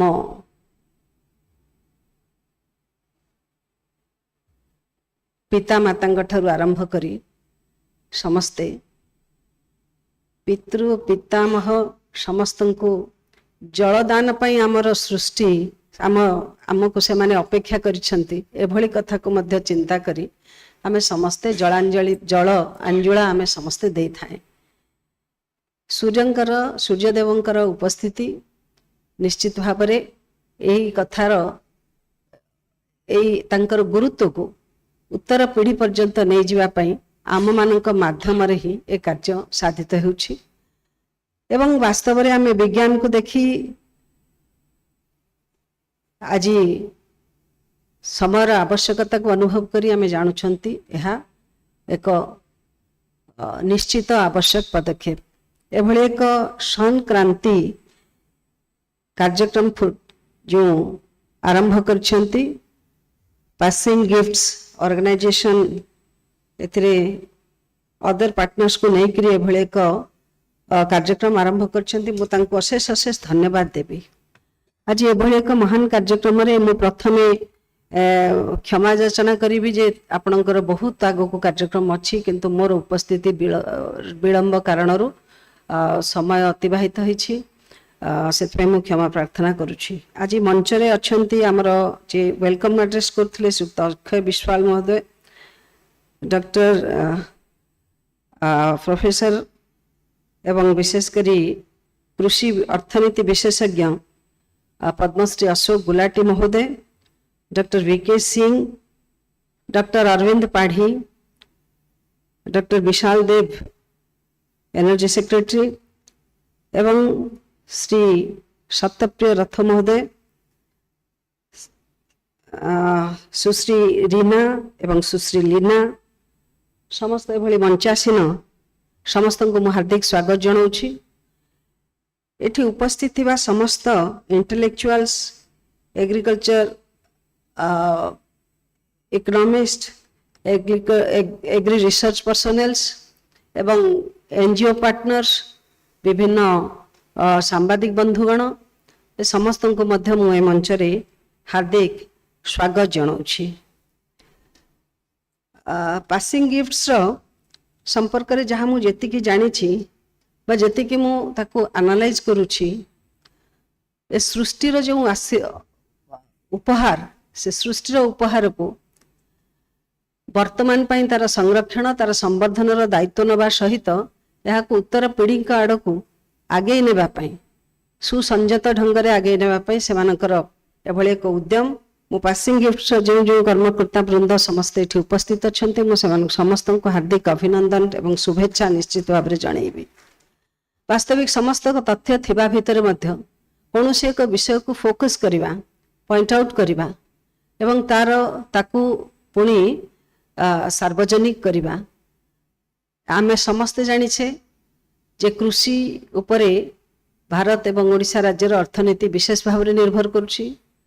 कृषि एवं कृषक भारत वर्षर अर्थनीति को समृद्ध करिबारे एक बहुत बड़ भूमिका रखिछन्ति एवं सेथिपई प्राकृतिक भित्तिभूमि जहाँ मो पाखरे अछि से प्राकृतिक भित्तिभूमि को अनुभव करिबा भित्तिभूमिर संवर्धन करिबा पूर्ण विनियोग करिबा एवं तारी आधार रे कृषि कृषकर आय को द्विगुणित करिबा जहाँकि लक्ष्य पृथ्वीर भारतवर्षर जो लक्ष्य रही से लक्ष्य पूरण हेबो विकसित भारत हेबो एवं भारतवर्ष सौर समृद्ध अर्थनैतिक स्थिति जहाँ पूर्व दिन में भारत को तार आध्यात्मिकता क्षेत्र में हो तार विज्ञान क्षेत्र में हो विश्वगुरुर आख्या प्रदान करिथिला विश्वगुरु भाव में भारत परिचित थिला। आज से कथा को आमे पुनः स्थापित करिबा एवं सेथिपई जो की पर्सन्स कृषक कृषि आधारित अर्थनीति को समृद्ध करिबा एवं सेथिपई पासिंग गिफ्ट्स आजिर ये जो कार्यक्रम को नहीं ये निश्चित भाव में आम राज्य एवं देश निश्चित भाव में महत्वपूर्ण हेबो। आपण मानकर चर्चा आलोचना र निष्कर्ष निश्चित भाव में कृषक मानक पई एवं साधारण कृषक ठारू आरंभ करी जने कृषि वैज्ञानिक मध्य उत्साहप्रद हेबो ए विश्वास ए भरोसा मु रखुछि। अक्षय शक्तिर व्यवहार करिबा शक्ति और कृषि उद्योग को एकत्रीकरण करी कृषक मानकर आर्थिक सशक्तिकरण करिबा ये आजिर सेमिनार रो मुख्य लक्ष्य एवं आमे जानिछे कृषक मानकर आर्थिक विकास पाई केंद्र सरकार माननीय प्रधानमंत्री श्री नरेंद्र मोदींकर अनेक योजना एवं तदनुसार राज्य ओडिशा राज्य रे मध्य आमर विस्तीर्ण स्थल भाग विस्तीर्ण भूमि रही चाष उपयोगी भूमि रही एवं एभली अनेक भूमि अच्छी जहाँ को सामान्य प्रचेष्टा ताकू मध्य आमे चाष उपयोगी करि परिबा। एभली क्षेत्र रे आमे ओडिशा राज्य रे मध्य अनेक नूतन योजना कृषि एवं कृषक को सशक्त करबा पई निया जाइछि। कृषक आय द्विगुणित हेबो कृषक आर्थिक दृष्टि समृद्ध हेबो। आमे गोटे उदाहरण दबा एठी डॉक्टर अशोक गुलाटी जी अछंती जे मध्य कृषि उत्पादर एमएसपी फिक्सेशन रो गोटे गुरु दायित्व तांको ऊपर अछि एवं आमे ओडिशा राज्य रे चलित वर्ष जो भली भाव रे धानर सहायक मूल्य को इनपुट सब्सिडी 800 टंका देबा आधार रे जो भली भाव रे चाषीर हाथ को सशक्त करबा पई चाहिछंती एवं सफलतार सहित ता पूरण करिसंती जहा कि हमको निश्चित भाव रे हमर गत वर्षर रबी एवं खरीफ रो प्रोडक्शन एवं जो भली भाव रे सरप्लस प्रोडक्शन हेछि सेथुर आमे निश्चित भाव रे जानि पारुछे एवं आमे मध्य ए परचेज रे मध्य चाषी हाथ रे ग्रामांचल रु आमे आसीचे चाषी एथिरे केते दूर खुशी अछि ता आमे समस्त जानिछे। तो एई भली कृषक मानकर आर्थिक विकास पई राज्य एवं केंद्र सरकार अनेक योजना करुथिया बेले 2019 रे पीएम कुसुम नाम रे गोटे योजना केंद्र सरकार आरंभ करछंती एवं जार कलेबर एवं जार विस्तार मध्य 2024 रे हेछि जार उद्देश्य होछि चाषी मानक शक्ति एवं जल सुरक्षा जोगेबा जल शक्ति एवं जल सुरक्षा जोगेबा आधार रे सेमानकर आय वृद्धि करिबा एवं कृषि क्षेत्र को डीजेल मुक्त परिवेश प्रदूषण ह्रास करैबारे करिबा ए जो कथा को निया जाइछे जो उद्देश्य को कार्यकारी करबा को निया जाइछी ए परिप्रेक्षी रे मु जो कथा कहूली जे अनेक एभली जमी अछि जहा को आमे पुणी कृषि उपयोगी करि परिबा। मुझे आपण मान पाखरे गोटे कथा रखिया चाहे आमे समस्ते जानी छंती बण जंगल पहाड़ परिव्याप्त ओडिशा एवं अनेक झरणा से वर्षा दिन हेउ बा सबुदिनिया झरणाटी पहाड़ कंदर झरी आसुची आमर नद नदी को समृद्ध करुची किंतु सेई झरणा टीए बा सेई जल पेरिनियल वाटर सोर्स को आमे जदि जल संरक्षण रूपे कार्य लगेबा एवं एठी मु कहि रखे अरविंद बाबू आमर माइनर इरिगेशन पोटेंसी आम ओडिशा राज्य एवं सेई भली क्षेत्र गुड़ी को जदि आमे माइनर इरिगेशन प्रोजेक्ट माध्यम रे ताकू भिन्न भिन्न छोटिया छोटिया क्षुद्र अणुक्षुद्र जल प्रकल्प माध्यम रे जदि आमे जल संचय करिबा ताहले से पाख आखर चाष जमी को आद्र करने सहित भूतल जलस्तर समृद्धि करने जलस्तर बढ़ेबारे सहायक होगा सहित स्थानीय चाषीटी को उपकृत करिथाए। आमर ओडिशा राज्य रे 15,000 रु ऊर्ध्व क्षुद्र जलसेचन प्रकल्प विगत दिन मानकर निर्मित हो रही आछि एवं तन्मध्यरु निश्चित भाव में दुखर सहित कहबी अनेक जलसेचन प्रकल्प को दृष्टि दिया जाई नथिबा कारणरु ताहा डिफंक्ट अवस्था रे अछि। केउछि डिसिल्टेशन आवश्यकता अछि तो केउठी जो चेक गेट अछि बा चेक डैम रो निर्माण हेछि सेठी सामान्य अर्थर विनियोग रे ताकू आमे पूर्ण भाव में कार्यक्षम करई परिबा। केवल सेतिक रे आमे सीमित रहिले हेबो नाही। 15,000 आम पई यथेष्ट नुहे।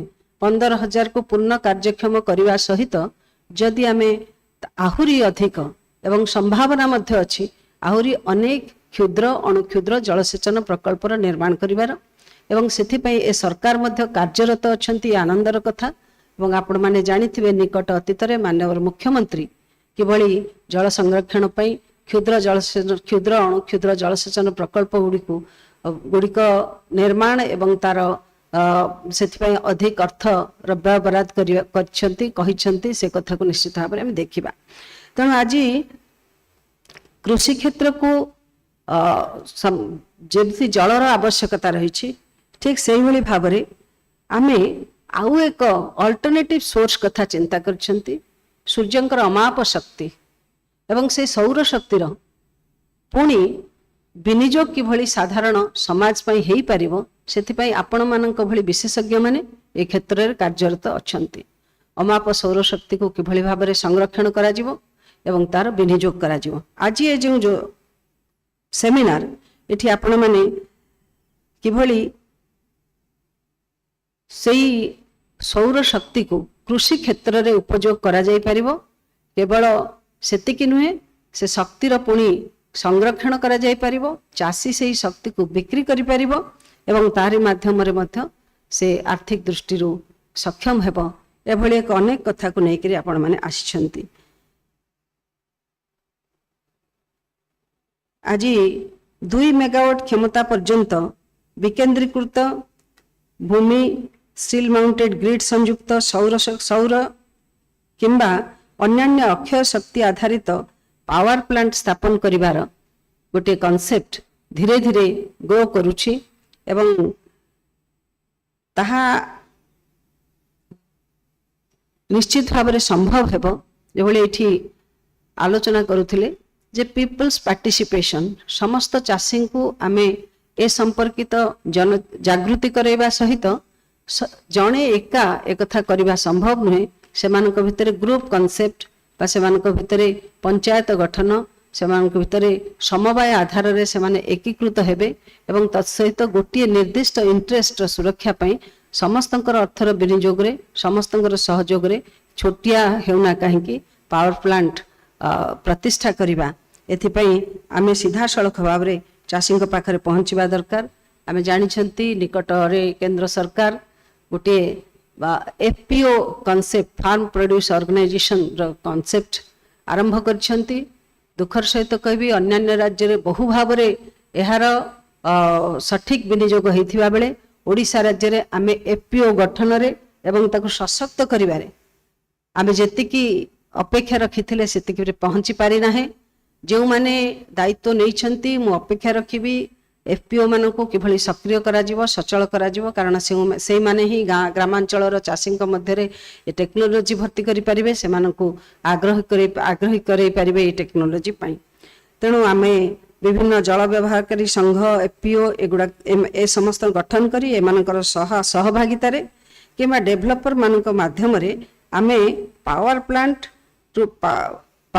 प्रतिष्ठा एवं पावर प्लांट रु उत्पादित होइथिबा नवीकरणीय शक्ति द्वारा आमे किभली भाबरे कृषि क्षेत्र विनियोग सहित तार बिक्री आदि पई मध्य आमे व्यवस्था करि परिबा सेति पई दर नियंत्रण करिबा एवं सही निर्दिष्ट दर रे किभली समस्ते बिक्री मध्य करि परिबे सेति पई उद्यम करिबा ये निश्चित भाबरे आवश्यक रही छी आमे जानि छंती नीति आयोग आईसीएआर एवं आईसीआर भली अनुष्ठान गुड़िक कृषि फोटोवोल्टाइक्स को भूमि उपयोग रे शक्ति उत्पादन करने सहित कृषकों आय विविधता पई गोटे शक्तिशाली रणनीति रूप में आज से माने स्वीकृति देइछंती आज आपण मानकर उद्देश्य मध्य सेहा ए उद्देश्य चरितार्थ हेउ अक्टोबर 24 पर्यंत नवीकरणीय ऊर्जा भित्तिक भारतर विद्युत उत्पादन क्षमता 203.18 गीगावाट रे पहुंची आमे समग्र संस्थापित क्षमतार 46.3% ठारू अधिक यह रही किंतु एथि सहित आमे जदि देखिबा ताले सूर्य शक्ति पवन शक्ति जल विद्युत शक्ति छोट हाइड्रो पावर शक्ति एवं अन्यान्य जैव शक्ति समस्तंकर मिलित शक्ति रे 46.3% ठारू अधिक हेछि ए कथा को आमे आगो को आहुरी आमे किभली बढ़ाई परिबा सेथिपाई समस्तंकर निश्चित भावरे मतामत रहिबो ए मतामतर गुरुत्व निश्चित भावरे उपयोगी हेबो कृषि फोटोवोल्टाइक्स पई एपर्यंत कोनोसी समर्पित जातीय नीति निर्धारण हेई पारि नाही सेथिपाई आपण मानकर समस्तंकर मतामत मध्य ए विशेष क्षेत्र प्रति मो दृष्टि आकर्षण करिया को चाहे आपणक सुचिंतित मत निश्चित भावरे एभली एक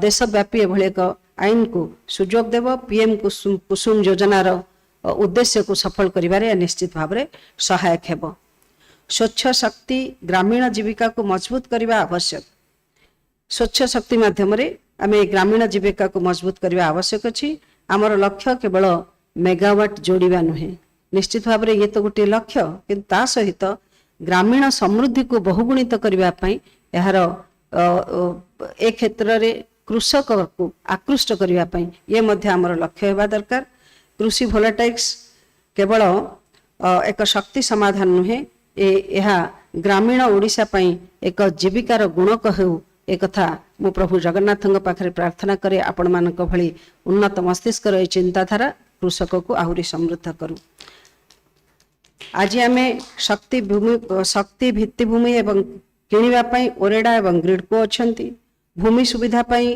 कृषि पंचायत राज विभाग अछंती कृषक तथा कृषक युवक मानक तालीम देबा पई युवक युवती मानक तालीम देबा पई मिशन शक्ति ओएलएम भली एवं स्मॉल एंड माइनर जो आमर एमएसएमई सेक्टर मध्य अछंती तेणु ए समस्त सेक्टर को आमे विभिन्न विभाग जो समन्वित करी आमे किभली भाव रे ए कथा को कार्यकारी करि परिबा एवं एथिपाई विभिन्न एक्सपर्ट्स कर ओपिनियन नबा सहित विभिन्न नेशनल एंड इंटरनेशनल ऑर्गेनाइजेशंस मानकर जो आउटकम्स अछि ता ऊपर मध्य आमे निश्चित भाव रे ध्यान देकरी आमे जातीय एवं अंतर्जातीय अनुष्ठान मानकर मध्य सहयोग नबा कारण ओडिशा आमर मातृभूमि माँ मातृभूमि सुरक्षा करबा आम समस्तंकर प्रथम कर्तव्य एवं सेथिपाई आमे समस्ते एभली एक कार्यक्रम सहित संपृक्त रही आमे सुजोग पाइछे पढ़िबार सुजोग पाइछे अनुभव करिवार सुजोग पाइछे एवं ज्ञान संग्रह करिबा सुविधा हमको मिली हुए तो आज ये गाँव धोती पिंधा चाषीटीए एभली एक मंच पाखे आसी पहुँची पारि नाही किंतु आपण माने होउछंती से चासी आउ कृषि संपर्कित कृषि अभिवृद्धि संपर्कित ज्ञान मध्यरे आपण माने होउछंती सेतु। आपण सेही ए सेमिनार रो आलोचना चक्र रे सीमित न हो, आपण मानकर अनुष्ठान माध्यम रे आपण मानकर पीपल्स आउटरीच रो जो सुजोग अछि ता माध्यम रे आपण माने निश्चित भाव रे ए कथा को समस्तक पाखरे पहुंचेबे। मु खाली एति कहबी, भारत वर्ष रे एवं ओडिशा राज्य रे एक संवेदनशील सरकार अछंती, किछि परफॉर्म करिबा, किछि लक्ष्य पूरण करिबा सेथि पई प्रतिबद्धता रहिछि एवं आपण माने आमे समस्त सौभाग्यशाली आमे एभली एक समय रे आसी पहुंचीचंती जेतेबेले भारत वर्ष स्वाधीनतार अमृत काल आडे गति करुछि, जेतेबेले ओडिशा राज्य मध्य एही अमृत काल रे 7 वर्ष पूर्ति करबा को जाउछि। आसंता 2036 रे आम ओडिशा गठन भाषा आधारित ओडिशा राज्य गठनर 100 वर्ष पूर्ति हेबा को जाउछि। से समय रे आमे से समय को देखिबा एवं एक विकसित ओडिशा को आमे अनुभव करिबा एवं आम ज्ञान द्वारा एक विकसित ओडिशा उत्तर पीढ़ी पई तार पर्याय आरंभ करिबा एथिकी आम समस्तंकर ध्येय हो। संवेदनशील सरकार रो जो चिंताधारा रही ताको आग को नेबा पई एवं प्रति क्षेत्र रे मु एतिकी अंततः पक्षे कहि परिबी जे कोनोसी नूतन न्यू इनोवेटिव्स आपण पाखरे किछि अछि ताहा निश्चित भाव रे सरकार को पाखरे उपस्थापन कले ताको कार्यकारी करिबा पई सरकार चेष्टित रहिबे एवं तार फल आपण माने देखि परिबे। एटी एग्रीकल्चर डिपार्टमेंट रे जेतेबेले अरविंद पाढ़ी मु तांको सामना रे कहू नाही, जेतेबेले आसी दायित्व नेले मते बहुत खुशी लागिथिला एवं मु तुरंत तांको फोन करिथिली जे निश्चित भाव रे ओडिशा पई जणे संवेदनशील कृषि सचिव आसिक पहुंचले, कारण ओडिशार अर्थनीति कृषकर विकास रे ही संभव। आपण को बहुत गुरु दायित्व रही, अभिनंदन शुभेच्छा जनईली। मु आज मध्य से कथा कहूँ, आसतु समस्ते मिसी आम राज्य को समृद्ध राज्य रे परिणत करवा। बहुत बहुत धन्यवाद। नमस्कार। वंदे उत्कल जननी। भारत माता की जय।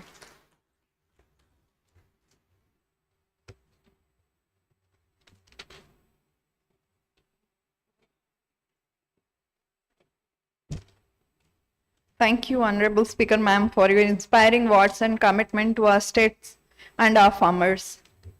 We are privileged to have with us a key policymaker from the Government of Odisha, Shri Vishal Kumar Dev, Principal Secretary, Energy Department, Government of Odisha. As head of the E&IT Department, he is championing Odisha's digital transformation and semiconductor policy agenda. Under his leadership in the Energy Department, Odisha has advanced key power sector initiatives, including grid modernization and renewable scaling. Sir, your insights are highly anticipated.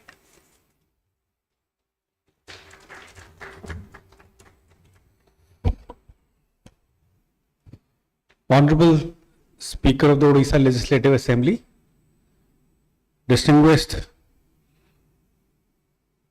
agricultural economist Professor Gulati, my colleague Arvind, Ms. Reena Soni, Ms. Leena Joshi, colleagues from the energy and agriculture sector, ladies and gentlemen. Because we already quite late, I wasn't expecting that I'll be called to speak, and therefore we had invited Speaker Madam to speak so that we could have kind of closed the function. But just to say a couple of things. It was such a pleasure listening to Professor Gulati. He summed up the whole problem so brilliantly, and I was reminded of the saying that we are what we are because of the teachers and professors that we've had. So it was a pleasure, sir, listening to you. He kind of put the problem in its right perspective. We are talking of harnessing solar energy primarily, not for the sake of harnessing solar energy alone, but with the objective of increasing farmers' incomes. And when he spoke about the issue that farmers face, if a crop fails, if there's flood, where does he go? So the idea is to think of solutions which are outside the realm of agriculture. He has a piece of land, he's cropping there. Yes, 1 crop, 2 crops, but what next? What more? And there, this idea of utilizing, of setting up a solar plant, a micro solar plant which will generate solar energy to meet the farmer's own needs as well as to enable him to sell power to the grid. So that is the concept which we are working on. There are plenty of challenges, the biggest being how do you aggregate that land? Because you need 4 acres for 1 megawatt, and the land holdings in Odisha are fairly small, under 1 acre. So aggregating land for such projects is something which we'll have to think about, perhaps create dedicated agencies like Amul was created for bringing in the milk revolution. We'll have to think of agencies which can take up this aggregation. The next challenge, of course, is how do you get that kind of capital? 4 crores for a megawatt, so it's not a small sum of money. And again, the whole issue of bankers coming out to lend to small and marginal farmers would be a big issue. So we'll have to think of a totally out of the box solution to ensure access to capital and land aggregation as well. From our side, we have taken up a pilot. We're going to be taking up a pilot project. The president of Singapore had visited Odisha in February, and we signed an MOU for renewable and innovative solutions in renewable energy, and Agri-photovoltaics was one of them. So along with Nanyang Technological University, Singapore, and our OUAT, Gridco is taking up this pilot project, and we've been in discussions with what kind of crops would suit. There is also a program of crop diversification, because bulk of the crop production that happens in Odisha is of paddy. So we need to move away from paddy, and under my colleague Dr. Padi's leadership, we have this crop diversification program which has been taken up. So there needs to be a lot of convergence across different programs. Let's say crop diversification is one. We'll also have to think of a program to figure out what kind of crops would be suitable, which can be cultivated under the shade of these panels. Though of course, we are talking of spacing the panels such that sunlight falls through, but we will have to do some more research on that. It's an area which is emerging as a concept. Of course, it's brilliant. We all know the huge potential that it has, and I think we are kind of taking the initial steps towards this. From our side, the energy department and the agriculture department would be working together along with other agencies, and I think it will be great if ICRIER can join hands with us in this mission. The problem is not pilot projects. There is some project which has been taken up in Koraput. We'll also be taking up a pilot. The problem is when you think of scaling it up to commercially viable solutions or projects. That's where the challenge comes. And I think that is a challenge which all of us, we have many experts, many academicians sitting here in this hall. This is a challenge that all of us will have to address together. And I look forward to working with you in making this idea and this concept a success in Odisha. Thank you so very much.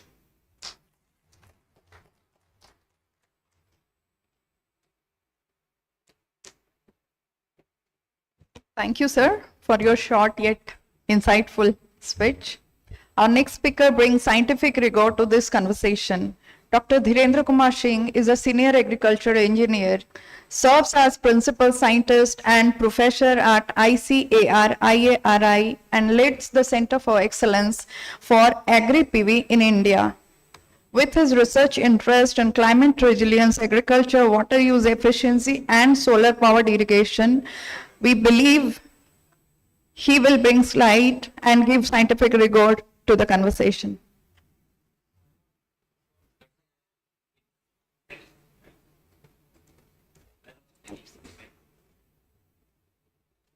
Dr. Singh.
Good morning to all of you. It's good that I will get some more time to make, present my views. Otherwise, it would have been a bit, shrinked one, and then probably I would have to skip some of the points which I have thought of. So, good morning, sir. Respected Professor Gulati ji, Madam Neena, Madam Reena, and then distinguished delegates present in this hall. Okay, thank you. So now let me make a nice presentation. I may take maybe 15 minutes or so, 15-20 minutes. I saw the letter which you have shared me, the agenda which you have shared me. So there was something like the convergence, agriculture, no, solar and agriculture convergence. So I made my title like that only, that the scaling solar agriculture convergence to power sustainable rural livelihoods. I derived it from your agenda only. As I had been telling that without sun energy or solar energy, agriculture is not at all possible. As we know, there's strong convergence, natural convergence between solar energy and solar photovoltaic and agriculture activity. As both of these, they are related with the electron activities, excited electron. I have been presenting it earlier also. I have presented in several workshops and meetings that in both the cases electron make things happen. They play a major role. That is solar energy, electrical energy is also produced by the excited electron, and photosynthesis is also accomplished by excited electron. So already there is a convergence between solar energy, agri-photovoltaic and agriculture. And incidentally, next कर दो, वो नहीं रहेगा. हाँ.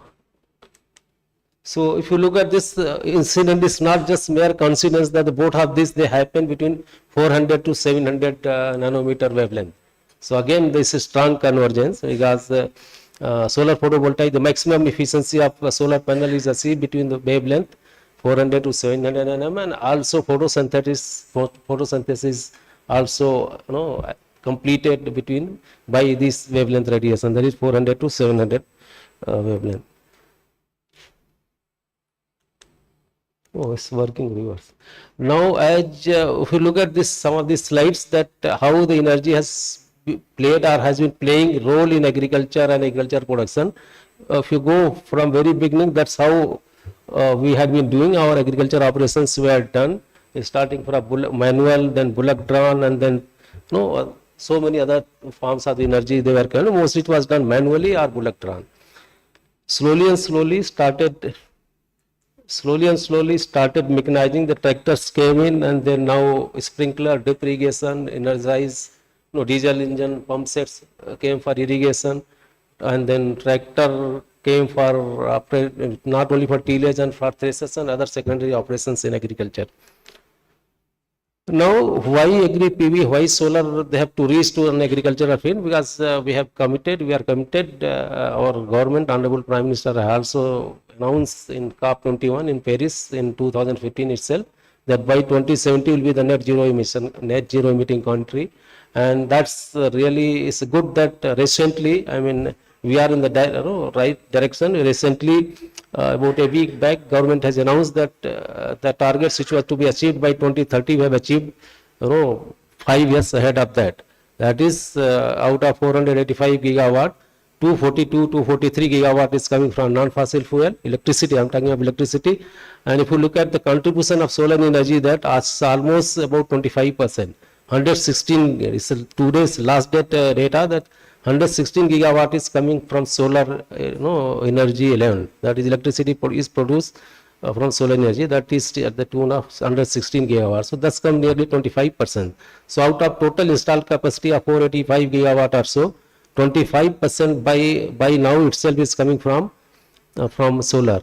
And had this property of the semiconductor known to scientists or the physicists in 19th century itself, probably the fossil fuel would not have come in picture. All energy by now would have been only by solar or other forms of renewable energy. It was just because the physicists were not knowing that the semiconductor or silicon can be used to produce the electricity. Probably it was delayed, and then fossil fuel come first. Otherwise, solar would have been all solar by now. Solar agriculture convergence less, it's already advantages were mentioned by Professor Gulati. There are several advantages. The most important one is the multiple use. You can use we had been talking about the dual uses only, but I can say that it's that multiple use, starting from operation 1 to operation 5, 6, which we call it the unit operations in agriculture engineering, that all can be done on the same piece of land. So you can go for multiple use, not only for dual uses, starting from production to processing to value addition to marketing to warehouse, everything can be done because everything requires energy. And if that energy is available on the farm itself, why to take it to the cold storage, which is about 30 kilometer or 40 kilometer away from the farm? Why to take it to the processing unit or rice mills or dal mills, which are about 50 kilometer away? Let everything happen on the same farm. The same piece of land can be used for multiple usage. And then additional income, of course, there is additional income. Actually, it's not only double, as Professor Gulati was mentioning. If you start doing all the operation at the farm itself, starting from, let's say, production to value addition to processing to storage and all, at every operation, at every stage, you cut down the cost. I mean, the cost which was going to somebody else, to middleman or to other service providers, that all comes to the farmer. So income can be not only double, triple and 4 times also, and that has happened in many cases. There are several examples in our country that the income has gone by not only by double or triple, it has gone by 3 times or 4 times up. And then assured green energy, reduce emission. As we all know that we have to achieve our target of net zero emission by 2030, then solar has to reach on the agriculture. Already we are on the right path. Enhance employment opportunities, which have been not taking into consideration that if all these units, what I was mentioning just before, if they all come at the farm itself, it's not only that agricultural people, the families which are involved in the agriculture will be getting employment, many others. I mean, the processing unit, any dal mill requires I think 10-15 workers. If you have a mini size rice mill, they require about 50 workers to operate the rice mill. If you have some other storage, I think, then another 100. So you can generate employment at the right at that place only. So migration problem will also be rather, sometime it is said that the reverse migration can start if you go for everything at the farm itself. And then enhance employment opportunity, then enhance agricultural infrastructure opportunity. It provides the rural youth to go for their own industry, mini industry, small industry, MSME, all. Because by and large, the industry is controlled by a group of the people who have been professionally or family involved in the business. Now this technology, once energy comes at the farm, it provides opportunity to the rural youth to set up their own industry. Why let it go to some other who are only doing industry, not agriculture? Let the agriculture and industry be done by the farmers and farmers' family itself. And then, of course, enhance technology adoption capacity. Once water, there are 2 pillars of the agriculture, the water and energy. If water comes there and then energy comes there, then farmers can do wonders. I mean, everything others can be done there. So water and energy, they are very critical, very critical. And then if water is there, to utilize the water, if the solar energy is there, not the diesel or thermal power based electricity, then along with the green energy, and then once the water energy is there, they can go for GAP also, good agriculture practices. Technology, energy and water has been the important critical things or factors in adoption of technologies. Farmers in rural areas who are resource poor, where there is no water and no adequate or assured electricity, they don't go for high or input intensive agriculture. They will be just doing for themselves, and then they will not like to leverage. They will not like to add fertilizer or other inputs because they are not very sure that if the electricity will be there or water will be there in due course of time or not, whenever they need. So if these 2 resources are there, they will go for intensive agriculture, and then cropping intensity itself increases. Same piece of land, if it is used for 1, 2, 3, 4 activities, the cropping intensity goes up, not only because of cultivating the crop in 2 seasons or 3 seasons, also by other activities. Then that is how I think the solar agriculture convergence beyond dual income, assured income, chain of additional income. That's what I was trying to explain before, that once you bring in everything there, it's not only limited only to the production, it is processing, secondary processing, and then value addition, so all this. So you can create a chain of additional income right at the farmer's field or within the rural area itself. You can see here that how the irrigation, this can be replaced with the solar, so we get the green energy. Right here you can see this system, we got it installed somewhere in 2015-16 in a village in Gaya. That's a village in Dohari. So that was done in 2015-16. Now, after that, in the same village, we created a pond and a check dams. And now the solar system, which earlier the diesel were used to pump the water from the pond to irrigate the soil. Now the same can be replaced with the solar system, so that problem is gone. They are getting clean energy. And of course, if you go for the greenhouse, these are our own pictures. So, and then a lot of greenhouse operation, that's again energy intensive. That's mostly coming from the thermal based energy. So, if solar energy is available there, so all greenhouse operations can be switched over or replaced with the solar energy, not by this. So, there are multiple advantages. And these are, most of these things are happening. Of course, they are happening at the isolated farms, at isolated field of the farmers, but they are all happening. Again, like I will get just example, I was giving that the solarization of rice cultivation. If you have the rice, so irrigation, threshing, winnowing, hulling, milling, everything can be done and using the solar only. So you can see that how many times you are increasing the income here itself. And that is done by the same family or group of the family or group of the farmer. Similarly, solarization of tomato cultivation. This is the picture of I took from Manish Khare's that Anand Jain's farm, that here they are producing only tomato and selling it to the market. If the tomato processing plant itself is there, like Sahyadri farm in Nasik is doing, it may be small, that has grown bigger. Sahyadri farm is much bigger, they have 1500 crore turnover. They started like this only, they were small FPO in 96-97, now they started like this only. So all these are coming at the same plant, starting from irrigation, storage, and then processing and value addition and packaging. So you can see that the same family, same group, same FPO or same FPC can increase their income many times. Now, solar agriculture, I am not discussing challenges. We have discussed the challenges several times. So let us be positive. Challenges will always be there.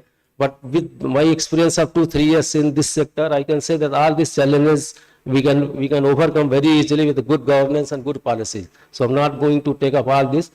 Two things were there, feed-in tariff and land use I will discuss, because there is no clear-cut land use. Now there is a need that the governments, they have to come up with a kind of separate land use of agri-PV or agri-voltaic. That is not recognized as a land use. So most of the advantages which we are getting, the farmers are getting or developers are getting, only they are getting on the name of industry, like bank loan, it was mentioned and all. If there is one we define like we have pasture land, agricultural land, urban land and all, if agri-PV also is defined as some kind of land use, so most of the policies, advantages of most of the policies will start trickling down to the such sector also. And then of course there are many other things I'm not going to discuss, because we have discussed this several times. And then of course research part I'm skipping, we are working on this. In fact, IRI at our institute also we are installing 100 kV plant that will be operational within 2 weeks time. So all this which you are mentioning here, what the issues which are listed here, that we are going to take up through very solid research group at our institute, and certainly within maybe few years, 4-5 years, we will come up with good even varieties also, varieties which are set living varieties. Our institute will be working on that. Already some breakthrough they have obtained, not for only agri-voltaic, because they wanted some variety for some area where solar insulation is not available in plenty. So taking clue from that, we can really work on that aspect also.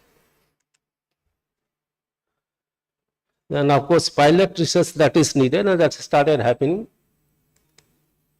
And then this was about our Agri-PV center which we have established. The government has established at IRI.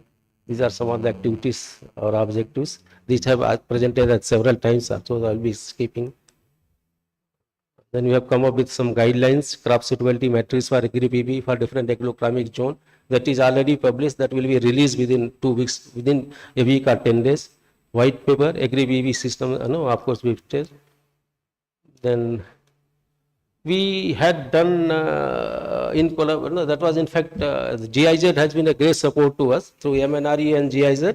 A 100 days workshop was organized to particularly to create awareness among the farmers about agri-photovoltaic and then Kusum component A.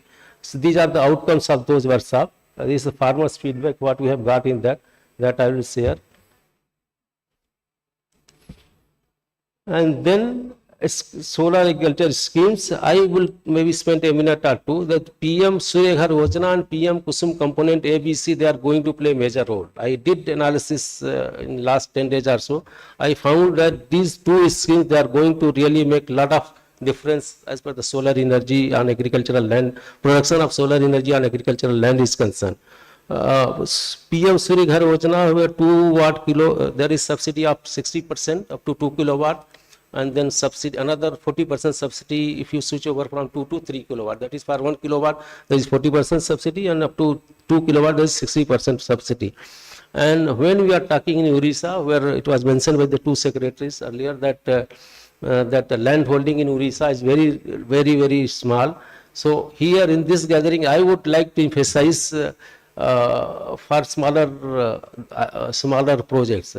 I am not against for big projects. The big projects like 10 megawatt, 20 megawatt, 50 megawatt, they should go side by side, because net zero emission we can't achieve only from the energy produced from the agricultural land. But to benefit the farmers, we should focus on 10 kilowatt, 5 kilowatt, 20 kilowatt projects also. We should assess the energy requirement of a village. First, for primary activities, for agricultural activity, that how many 10 kilowatt a village or a family or 1 hectare, let us take 1 hectare as a unit, that how 1 hectare or 1 acre, that how much energy is required to cultivate two agricultural activities on 1 acre land of 1 hectare land for the prevailing cropping system or existing cropping system. That may include irrigation, that may include some other operations which can be performed through solar energy. And then let's say there is a village of 100 households or 100 families are there, then how many acre? 500 acre or 1000 acre or maybe 200 hectare of the land is available. Then for primary activities, only for practicing agriculture, how much energy would be required? And then second is for value addition and processing, how much additional energy would be required if 1 or 2 or 3 families in a group or alone, they come forward and set up the processing unit or value addition unit, maybe small rice mill, small dal mill, or oil extracting unit, what we call it kolu, and then storage, and then beyond that. So likewise in 4 or 5 operations we can do prepare a good DPR that a village, how much, what is the energy requirement of a village for all these steps, activities, starting from agriculture to processing to value addition to packaging, even to storage. Then set up the plant, maybe 200 kilowatt, maybe 500 kilowatt, that is available, and this all can be available. Either Surya Ghar Yojana may not be available, then we have the Kusum component ABC. Now the in Kusum component ABC, earlier I had not found, but they say that the Kusum component A, somewhere it must be there, is available. You can install, farmers or startups or group of the farmers or developers, they can install the Agri-PV plant, solar plant on cultivable land also. That's a good thing that has been mentioned, that we can install it on agricultural land also. So whatever facility is available, agricultural infra fund, agri-infra fund is available for installing the solar panels even on the agricultural land. Earlier it was not very clearly mentioned. So our Honorable Union Agriculture Minister few days back has shared that on social media, that let us embrace the solar energy. He has encouraged the farmers to embrace the solar energy, wherein they are clearly mentioned that agri-infra fund can be utilized for establishing the solar plant on cultivable land also. And there you can get the loan up to 2 crore rupees, and there is subvention of 3% rate interest, so ultimately it comes 4 to 5%. If you are getting loan at 8%, that comes to 5%, and then if you are getting at 7%, that comes to 4%. So that component can be utilized by FPO and FPCs or even the farmers who are willing to that. So to install the solar system, solar plants on agricultural land. And BNC already that has picked up, that's doing very well, fairly well. So this Kusum component ABC and then PM Surya Ghar Yojana for smaller this thing that are going to be really, they will be the changing the scenario. And recently Honorable Union Minister for Renewable Energy MNRE, he has announced that they are going to already created a fund 30 gigawatt for supporting 30 gigawatt battery backups. I mean, if you are generating 30 gigawatt, and then for all that they are going to create a fund to provide to support the battery backup. So areas where there is no grid, off-grid areas where no electricity is produced, the major limitation was that how to get the light in the nights. So government is coming up with the scheme where they will be supporting for battery backup schemes also. So the good thing that governments are doing, our government is doing, a lot of other schemes may come. Maybe in coming month we will see that few more good positive schemes will be coming up from the government of India side. And recently our Union Minister again has announced that it is all going unnoticed. I am saying this, I read in the newspaper, I think yesterday only, that last year alone itself, we have set $4 trillion, 4 trillion rupees only from the, on account of saving or reducing the export of the fossil fuel, because we have, increased our capacity of non-fossil fuel. So we have set 4 trillion rupees. So these all good schemes are coming up. And then of course there are some other schemes also. They are already there, and then we are doing fairly well in ground mounted and the solar parks and other things also. Yes, I think these are some of the issues. The last slide, that as I said in the last workshop also, that we have to define a land use. Of course, leasing land is issue, getting land is again a very issue. Until unless in these areas, the group of the farmers, they come forward, as Professor Gulati has said, that it will be very difficult for us to go in a big way.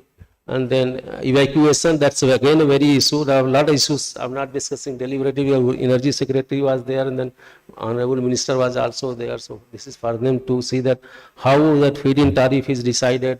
Different states have different guidelines. Somewhere there is reverse feeding, somewhere government fixes, somewhere regulator fixes. So that is to be clearly spelled out.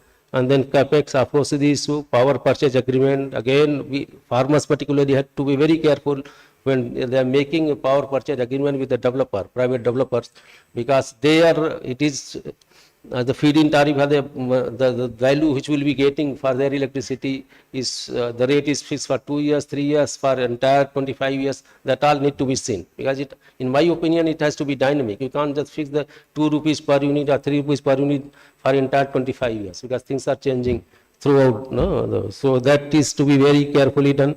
Tax on income, again, if Agri-PV land use is defined clearly, then government has to see that the tax will be on energy component as well, or tax will be on entire income. So in my opinion, if at all government comes in the future, so only the money which we are getting from the sale of energy should be taxed.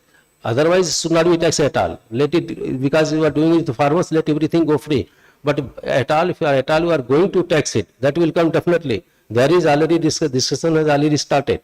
If the energy is produced in long way, if the farmer earns 3 lakh, 4 lakh or 5 lakh rupees only by the selling energy, in addition to agriculture. So let the agriculture income be free. In that case, in tax, moderate tax on energy, sell. The money which we are getting from the selling of energy. Then of course, some other things are open access again. There is not big market in open access in rural area, where the farmer will sell electricity. In cities, it's fine. And then in open access, there has to be grid network. They have to pay a lot as a rental to the discom or to anyone who develops the infrastructure. I think that's all. Thank you. Thank you. These are the pictures I wanted to share. Manish Khare will be very happy if I share some of his pictures. I visited his farm. These are from the Anand Jan's farm and Manish Khare's farm. Then of course this is from Dhule. There is a 10 megawatt plant in Dhule. That is by Gulab Singh Girasesi. That also I visited. And then this Manwath plant, already it was there. I have visited that also. And then Sun Master in Delhi. Thank you. Thank you very much.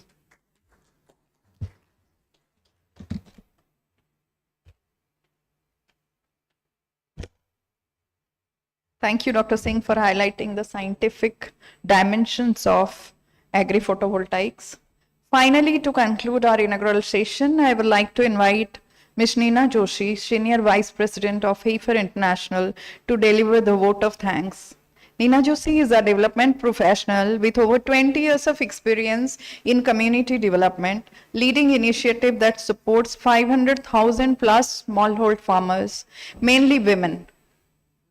Ma'am, please join us.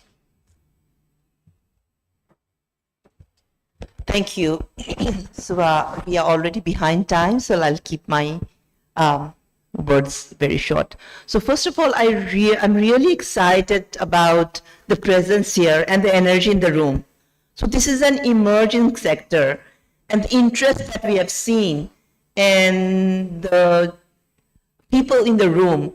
So we represent scientists, researchers, knowledge, people, practitioners, farmers, and policymakers. So the energy and the commitment, your presence, Vivek, thank you for accepting our invitations and spending your time in this discourse. And I'm sure the excitement and the energy that is breathing in this room will remain, and then this will emerge into many discourses that will happen over the period of time. So really, I really would like to thank, and we are very grateful for your presence here and accepting our invitation. And very importantly, the dignitaries in the dais. We have the Honorable Speaker and Honorable State Minister who has been here. It does show that this is an area that is a priority for the government, and the Principal Secretary, both from the energy and the agriculture sectors. So they also, that also reflects that this is a space where they are willing to look into and look at what needs to be changed. And I would really want to express my heartfelt thanks to Dr. Gulati. So this conversation actually started a couple of months ago when we met, and the patience that you took to explain for us what it means. We came there for actually not just a very superficial understanding of what it is, agriculture and energy convergence. That's all we knew. And then the patience that he took to explain what it offers was something that moved my colleague Reena and me and start off this journey. So, he and his team has relentlessly been in a conversation unanswered a zillion of questions. Some of them might have been very stupid, but they have been with us, gone to the field, shown us that what is possible, and we have from then started this conversation which has emerged to this summit where we have seen a lot of interest from all the sides. Dr. D.K. Singh, so I really again thank you very much. The knowledge you have and then the expertise you bring. It's not only that, I met you yesterday, and from the time that we have been together, it's not, the expertise and the scientific background, everyone knows, but the passion that you bring, in our language, you said you have the heart at the right place. So that's what we have appreciated a lot. And the conversation that we had yesterday with the regulatory people, so the way you placed this whole a possibility in the picture is something that again makes us very hopeful that this space is emerging for smallholder farmers. So that's where we would want to focus. When technology advances, it's very rarely that the players on the ground get the benefit. So, and at Heifer and the passing, that's what we represent. So we all know, but I would just like us to be reminded that the majority of the food we eat, if you look at South Asia, the data says 60% of the food we eat is grown by the smallholders. But it's the paradox is the force that produces food that comes in our table, they struggle with the challenges to feed their own family. That's a big dilemma. Sometimes at a personal level, I also feel that isn't it a moral issue? It's not only a philosophical debate, but also a moral issue. That for each one of us, no matter where we stand, that the people, most of us who eat but don't produce, don't we have a moral obligation to think for the force that produces food? So that's where we've been focusing a lot. So we would not want us to be happy with incremental changes or incremental gains in the profit of the farmers, but something transformative needs to happen. because it's not only challenge in India, across the globe, people who take the risk primarily to grow food, they invest, and the most difficult labor, the hard work, their effort has not been paid in an equitable manner. That's where all of us need to gather and put our thoughts together and look for solutions, transformative solutions. This convergence of solar and agriculture does offer a lot of hope and scope over there.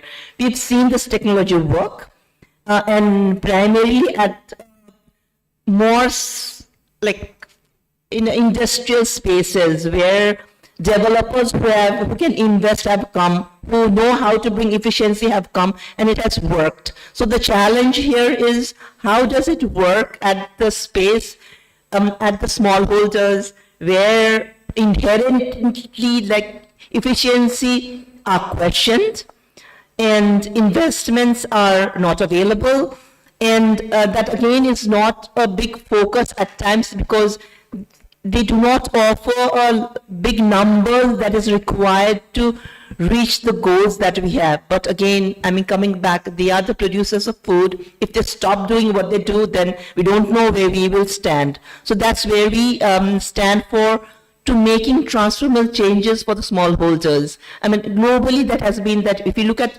profit that is distributed across the food value chain, then the most unequitable share, I would say, is the ones who toil on the soil. So I mean, there might be different narratives on how we can work around this problem. But one thing for sure, and I think will be undisputed, is if technology is designed to benefit this subset of population, then there can be a lot of hope to see a food system where farmers thrive. So that's where heifer is coming. So we are 81 years old organizations. We've done a ton of things, and we've all evolved over the period of time. We started from shipping animals in the war-torn zones, like we've shipped animals in Korea, India, Japan, Germany. So that's what we did at that 40s after the Second World War. Then we gradually looked at various species of agriculture and livestock. Then we looked at market system. Here, from past 2 years, we are, looking inward among ourselves and looking at, okay, so this is what we have done in the past for almost 80 years, one family at a time. That was our notion. So maybe like if we don't look at the systems, then it's not going to be sustainable for a very long time. So there are a couple of things that we've been focusing on. One, the smallholder farmers should definitely thrive. And second, when we are working with the farmers, the environment component should be utmost priority. In this desire to intensify production, we have damaged a lot of resources, and we also have an accountability to give this resources to our next generation, our children and grandchildren and others to come, at least, in a shape that we inherited. So that's our second thing, second piece of importance that we are focusing on. Third is we are looking at the whole system, and we are calling it farmers-led system. So that's the mission that we are in. And with today's conversation and the energy in the room, so I would really like to urge ourselves to keep these dialogues, moving and the momentum going on, so that we can find solutions for farmers to thrive. In all the discussions that we had so far, we've talked about technology, we've talked about partnership, we've talked about capital. One important factor that often doesn't come so much in the discussion, the table, is farmers themselves. And that's what I think we bring on the table. So if the farmers are not inspired, if this is not of their choice, so no matter like the policy, technology, capital, it's not going to work. So that's what Passing Gifts and Heifer brings to the table. We have worked for, our history of working for 80 plus years in I mean, almost 25 plus countries have shown that if the smallholder farmers have reason to be inspired and have their foot in this mission, it's going to be successful. So I repeat that that's what we bring on the table, and with the support of the scientists that we work with, people that have passion for this space to grow, and the policymakers and all the practitioners. I think this SunKranti, it's very well termed. So this is going to like take the momentum from this point of time, and then we would gather very soon to discuss what success that we have achieved here, the proof of concept that we have created, and we will be planning for the scaling up not only in India but throughout all the continents where smallholder farmers should thrive in order to look at the food security and make sure that the food comes in our table. Thank you very much. Thank you very much again for your presence here. And then I would, I'm sure the energy that we have started will remain in all other technical sessions that is to follow. Thank you very much. Thank you, Ms. Joshi, for your kind words and to take us through the journey of SunKranti 2025 Summit. That brings us to the closure of our inaugural session. We have truly set the stage for a day of impactful discussion. Now, ladies and gentlemen, we will move to our first panel discussion. Please be with us. No, not 10 minutes. Probably they'll set the stage and occupy the So I'll be announcing all the panelists and moderators. Sure. Thanks for your presence. Thank you.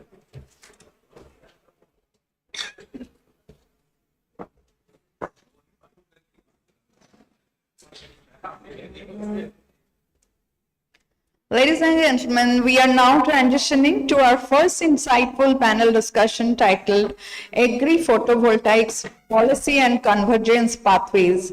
This session will dive into the critical policy frameworks and synergistic approaches needed to accelerate APV adoption. It's my pleasure to introduce the moderator for this session, Dr. Ashok Gulati, Distinguished Professor at ICRI-ER. Dr. Gulati, as we heard earlier, is a renowned expert in agricultural economics, and his deep understanding of policy and market dynamics makes him the ideal person to steer this discussion. Let me now welcome all the distinguished panelists.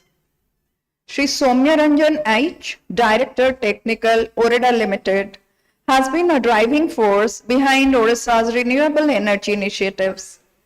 With a strong technical background, he has led multiple solar and decentralized energy projects across rural and tribal areas.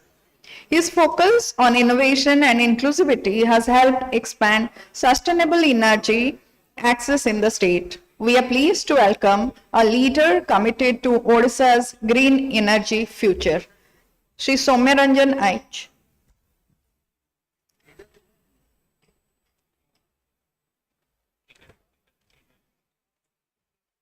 Dr. D.K. Singh, Principal Scientist and Professor, ICAR-IARI, and leads the Center of Excellence for Agri-PV in India.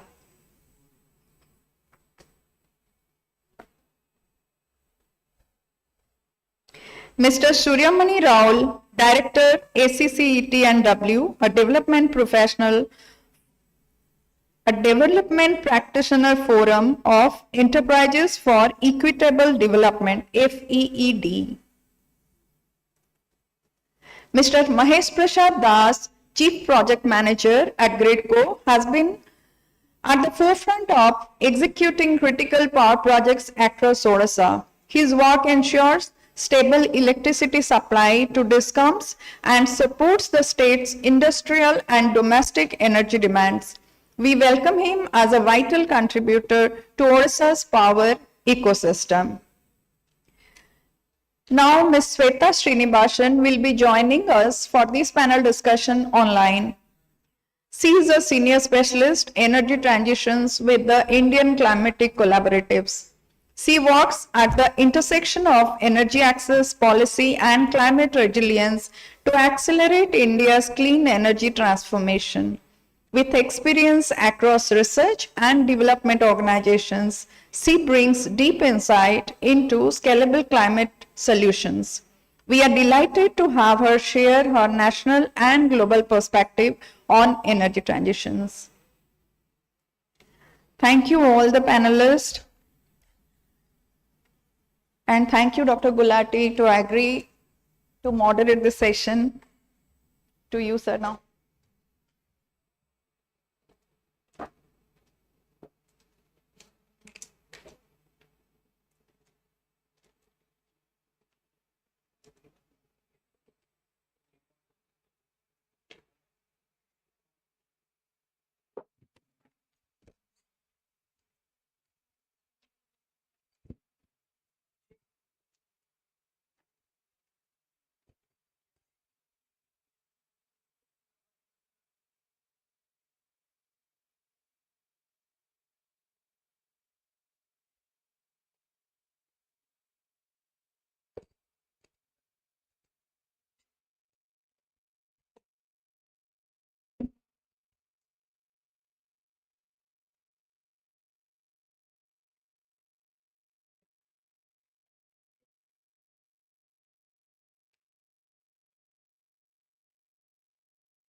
Well, thanks a lot for your patience.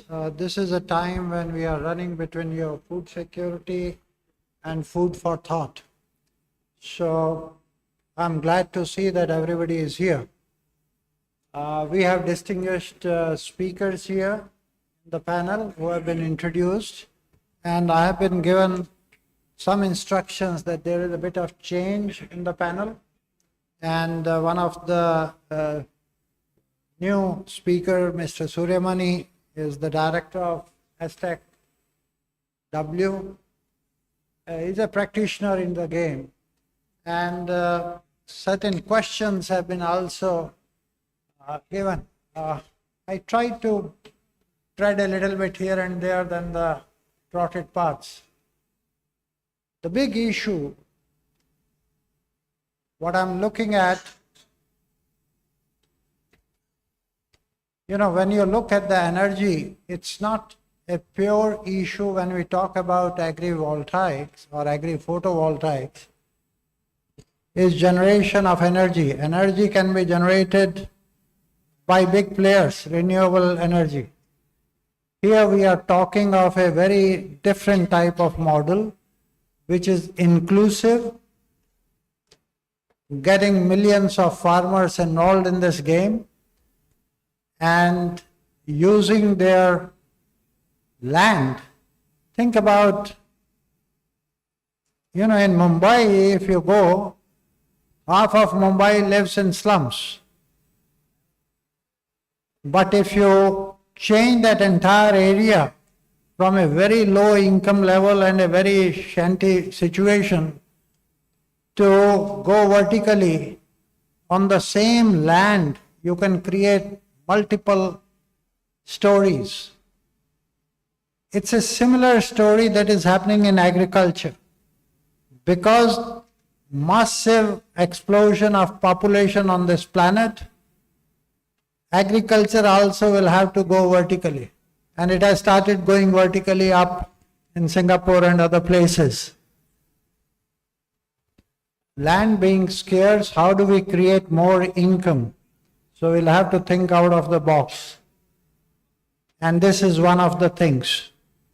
So the question the first question, Shri Soumya Rajan, You are the one. And you are in Odisha, right?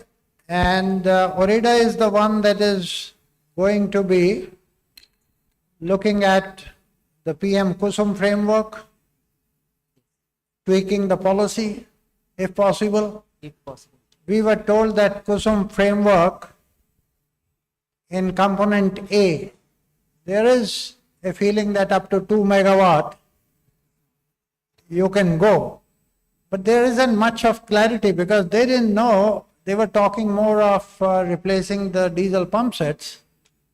And what is this new structure that can come up? Who owns the land? Is it agriculture? Is it SME? Can it be put in the priority sector lending? There are several issues around that policy. So what's your perspective on integrating agri-voltaics with the current PM Kusum framework, and what role can Odisha play in accelerating state level adoption? Thank you, sir, and thank you, I think, Passing Gifts for this opportunity to share my thoughts and to share the panels with Padma Shri Dr. Gulati sir. So it is a very simple and direct questions that integrating Agri-PV into PM Kusum schemes. And if you will see, there is no, in the existing scheme itself, there is no restriction to say that the PM Kusum component A is not restricting the agri-photovoltaic. It is an open thing. But the only thing is restricting is the price. If we are doing in the simple barren land and you are using the barren land for agri-voltaic, then I think we cannot say that's agri-voltaic. That is only the SPV. And we are getting the things, the tariff which is there, it is as per the investment, it is somehow adjustable. But if you say the agri-photovoltaic, then there will be an extra cost into that. Only thing, when the scheme will be there, I think it is very quite sure, it will help the farmer to actually it will catch more farmers into that baskets. At present, they are only targeting if the land is not quite used for the farming, then the farmer can use this land for generation. Now what they are saying, if agri-photovoltaic will be integrated to it, sir, then it will capture the farmers community in a broader way. Only thing is we have to think that how this extra cost which will be to that particular projects, it can be taken care by the schemes. I think already the MNRE has given the hint to all the states and all the stakeholders that this time they are considering agri-photovoltaic into the PM Kusum scheme. But how they are coming up, I think it is in the discussions. Soon it will be revealed, sir. And the second one is that, sir, what is the role of Odisha in accelerating this adoptions? And I think it is for information of all, it was in society earlier and registered under Society Act, and quite was like whenever there is an assignment from the government side, it was executing as a government agency. Right now, it has been converted into a PSU, public sector undertakings under the Energy Department. And in this existing scheme itself, in the Kusum A, Odisha is taking the projects in two roles, exactly taking the two roles in the same schemes. What is that role? One is the implementing agency, state implementing agency. Odisha is the state implementing agency in the Kusum A and B. And also this time, Odisha decided that being the PSUs as a company will also act as developers. So we are doing 20 megawatt of projects as a developer mode in this scheme. We are acting the both role in the same scheme. So Odisha role in this particular adoptions and accelerating this is quite high, sir, this time. And we are also exploring, because in the morning itself, our principal secretary, sir, has told that it is nothing to do with pilots and other things. Project already has been done across the country, and even our state also we have experimented few. And now it is time for doing projects more in the scaled way. I think already, sir, our principal secretary has given the consent, go for some projects, and we are working on it. With, I think we have talked to the Coffee Board of India, for Koraput coffee and other things. We're having a proposals with GIZ and other organizations. We will come up with a project, and definitely we will play greater role in this kind of accelerating this adoptions of agri-photovoltaic in the state. So, thank you. Great. That's very heartening to see that we are beyond the pilot stage. We are going to be scaling up very fast. And you are already looking to some funding agencies on that. What Gujarat could do in milk revolution, perhaps Odisha can do in SunKranti. Right? Yes, sir. So you could be the harbinger of a new revolution in this. But the most critical factor is not just the production part, and that brings me Should not feel to the burdened or next alone. question to Mr. Mahesh Prasad from Gridco. At what price the thing will be sold, the energy? One is, of course, they will use for their own use for some value addition activities, as was mentioned in food processing and all that. But if there is surplus, then at what price it will be sold to Gridco? And Gridco is the one that is going to decide the price. Is it true that I was told 4 rupees 40 paisa is the price? You can set that as an example for the rest of the country, because rest of the country is still talking, oh, that bidding process gave me 3 rupees 15 paisa, 3 rupees 30 paisa, so I can't give more than that because they want a tweak in the policy. You have already done it. So that can be flagged in the parliament that there is a state that has led the way, because this is a different model. It is not the model of big players, which is ground mounted. It is elevated structure. So on what basis you came up with? Can you give that guarantee for the next 20 years, 25 years, this will be the price, or it is only for 6 months? Brilliant question. It's a brilliant question, Professor Gulati. Let me express my gratitude to the organizers for having me here. Good afternoon to all of you. I'll come back to that. It's a very brilliant question. Eventually, it boils down to the money part. Yep. How effectively we are garnering the revenues and how effectively we are supporting our farmer community in one way or the other. This is the precise aim and goal of this particular event. Well said, sir. How do we support the farmer community? It is not only in abstract term in terms of the value of the units. It is not that. In Odisha particularly, if you look at, we are having a moderately high GHI. I will not say it's very high, but our peak GHI is comparable to states like Gujarat and Maharashtra, around 900 watt per meter square.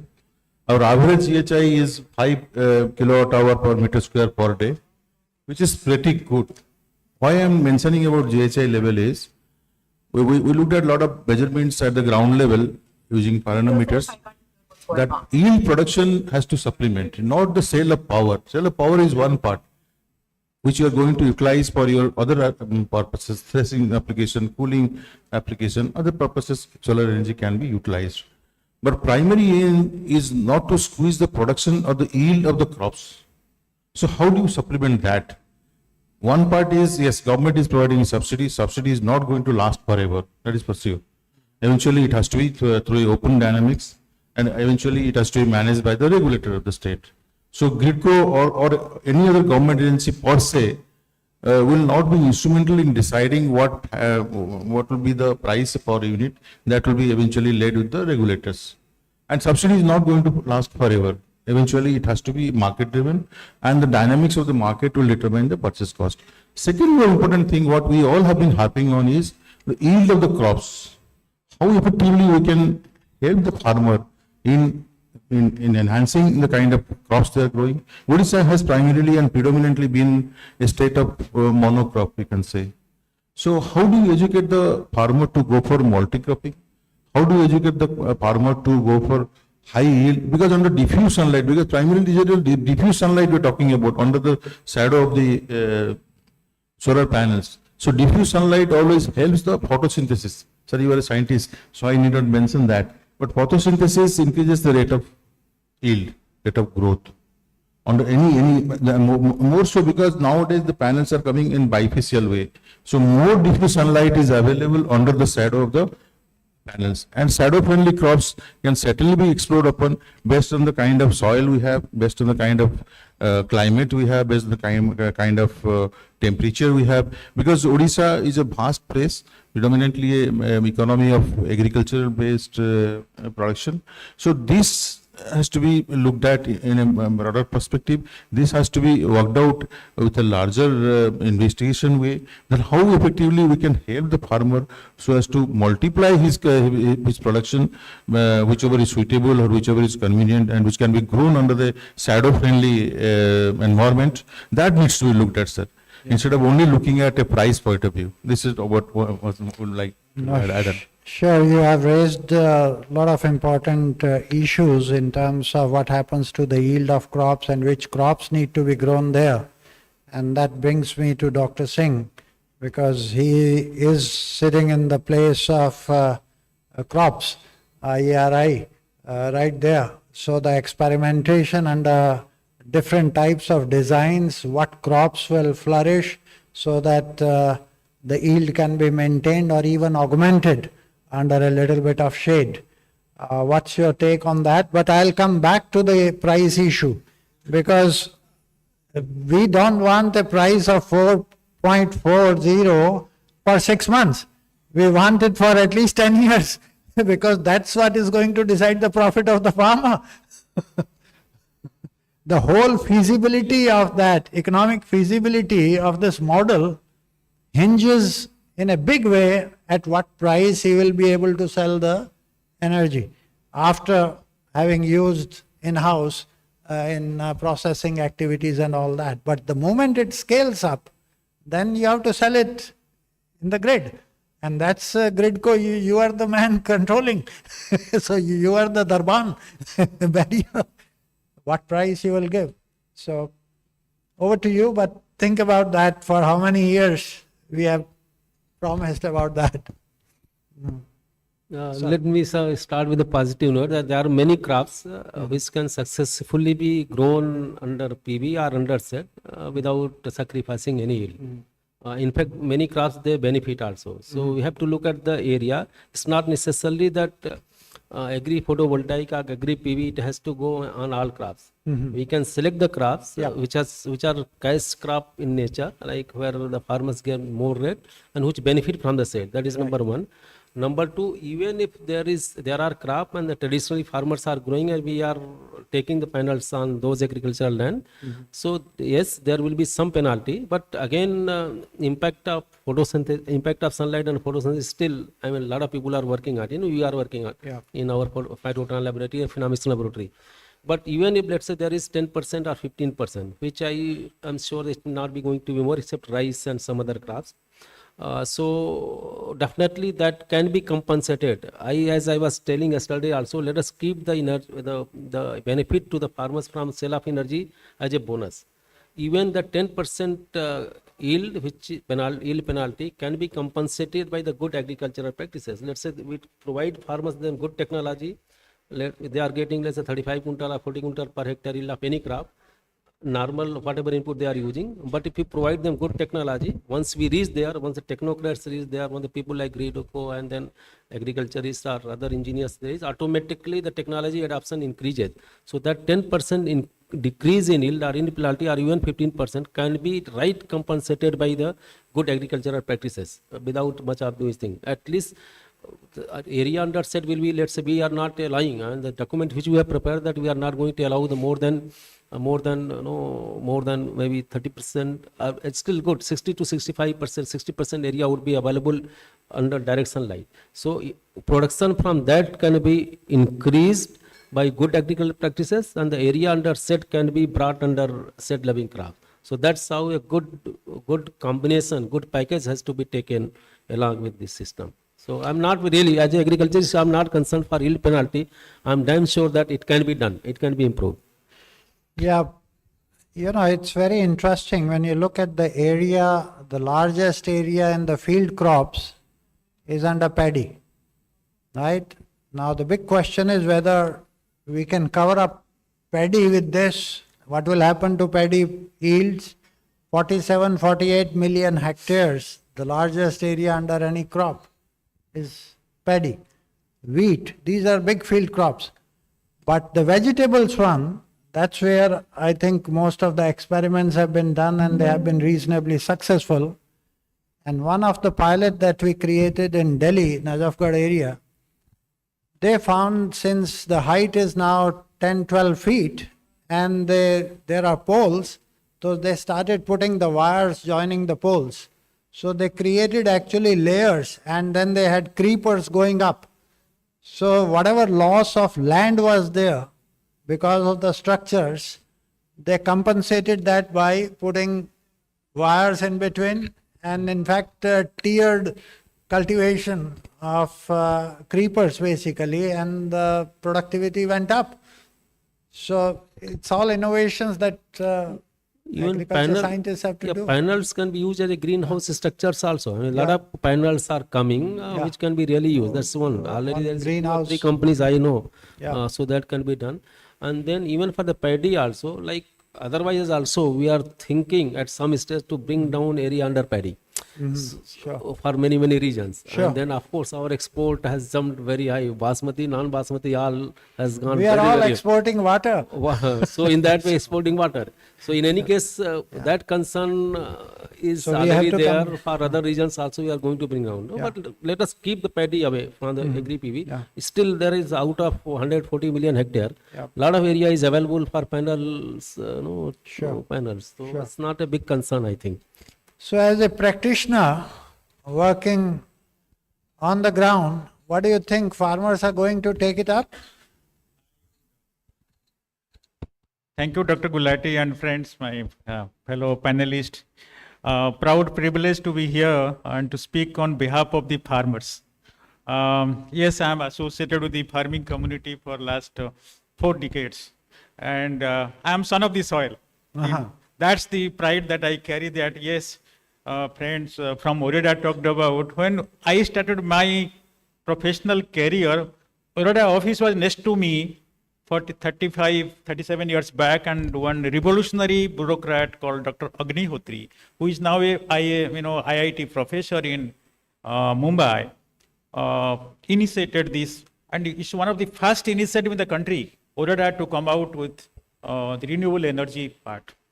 And now we see, and in fact it's quite symbolic to my name. My name is Surya. So it is, SunKranti. Surya Namaskar. Surya Namaskar. Namaskaram. So it resonates with many things, and coming from the farmer's perspective, it talks about the brochure that I read.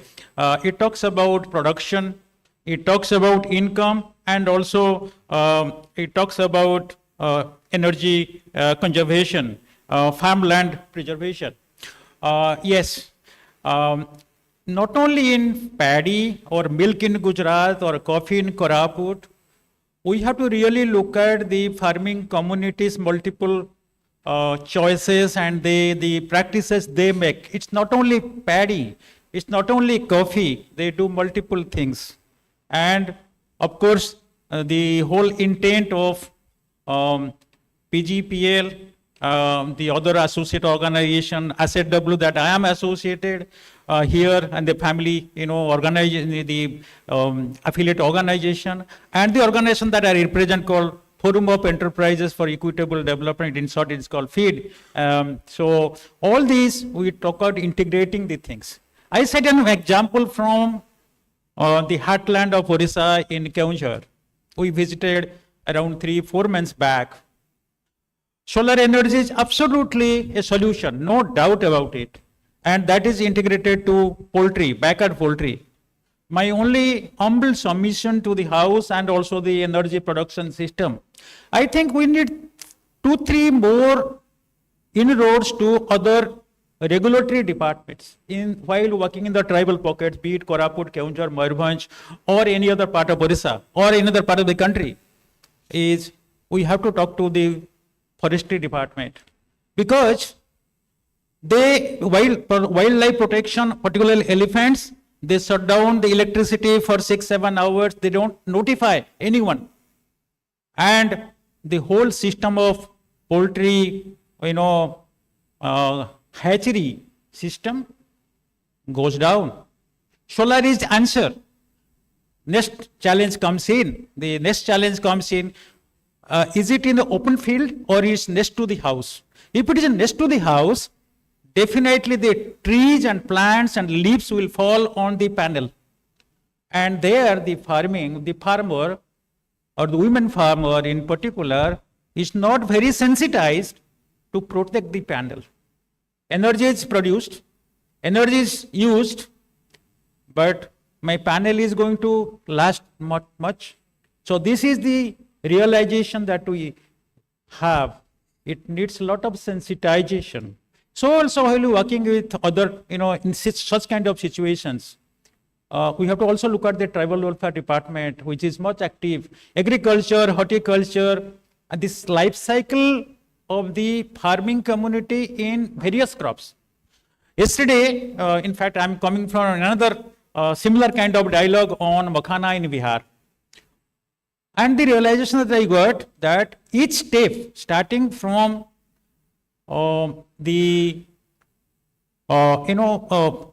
for mechanization needs power, then preservation, storage, logistics, each of the steps needs power. How can we use these things very much tuned to the farming community along with the pricing and my colleagues talks. Thank you, Dr. Gulati. I am throwing these, perspectives and my insights being a local and from Odisha perspective, being son of soil. Thank you. I see Shweta Srinivasan also on the screen. Hi, Shweta. Since you are handling the energy transition and climate change issues, I was wondering if you were to choose a model in energy transition. We all agree from thermal to solar or wind, renewables have to come in. But within solar, there are models of solar parks, there are models of rooftops, but agri-photovoltaic is still at a very nascent stage. And how do you see that as an inclusive model, as a justifiable model, as a scalable model that can do justice to your climate change issues as well as to energy transition and livelihood issues? Over to you. Thank you, Mr. Gulati, and nice to see you again. Thank you to the organizers for inviting me. Apologies I couldn't be there in person, but I thought it was quite important for us to participate because we've really learned a lot from the state of Odisha in being able to handle a lot of these agri innovations, specifically around DRE. And I think in terms of your questions on issues of just energy transitions and livelihood creation opportunities, I think if we just dial back and think about the concept of just transitions in India and more specifically for the state of Odisha, I think one thing becomes amply clear that that while other states already have the energy transitions knocking at their kind of, the implications are very stark both in terms of revenue streams getting affected, a coal dominated kind of mono economy, etc. Odisha, unlike those states, is actually going to go through an increase in coal mining operations over the next 5 to 10 years, and you're also going to see certain proliferation of certain types of industries. Now, just considering the just transition concept, essentially it's a bridging concept between development and climate, right? So if you actually think about it, you're trying to make sure that you don't have loss of livelihoods, you're trying to make sure that people are capacitated for a new green transition, and there are more economic opportunities for people under this kind of new economy. If we really look at the state of Odisha, I mean, estimates suggest that there are nearly 10 lakh workers just in mining, in coal thermal power plants, affected by coal-based industries, etc. And they employ directly or indirectly. And we're not even talking about the induced impacts, right? If we have to make sure that not just these people, but even people who historically have not been a part of the state's economic growth story have that opportunity, I think agrivoltaics becomes quite important. The large solar plants will, of course, be a part of the, the national mandates, and there will be a need because of the way that our grid is structured. But in terms of making sure renewable energy is able to power local livelihoods in regions, as the previous panelist mentioned, in regions like Mayurbanj, Kyonjar, etc., where you really have had historical kind of lack of access, then agrivoltaics does become very, very important. And just in terms of thinking about the climate transition itself, you had mentioned, sir, in the initial bit, the impact on crop loss, etc. Actually, in the Indian context, if we look at most of the pilots, we're actually seeing a majority of increase in yields. We're seeing more cases where we're being able to do not just monocropping, but multiple cropping. We're being able to look at, moving beyond subsistence, etc. And in a state like Odisha, where there are historically mostly, say, subsistence farming and monocropping in different regions, this actually creates an opportunity. So even if we have certain amount of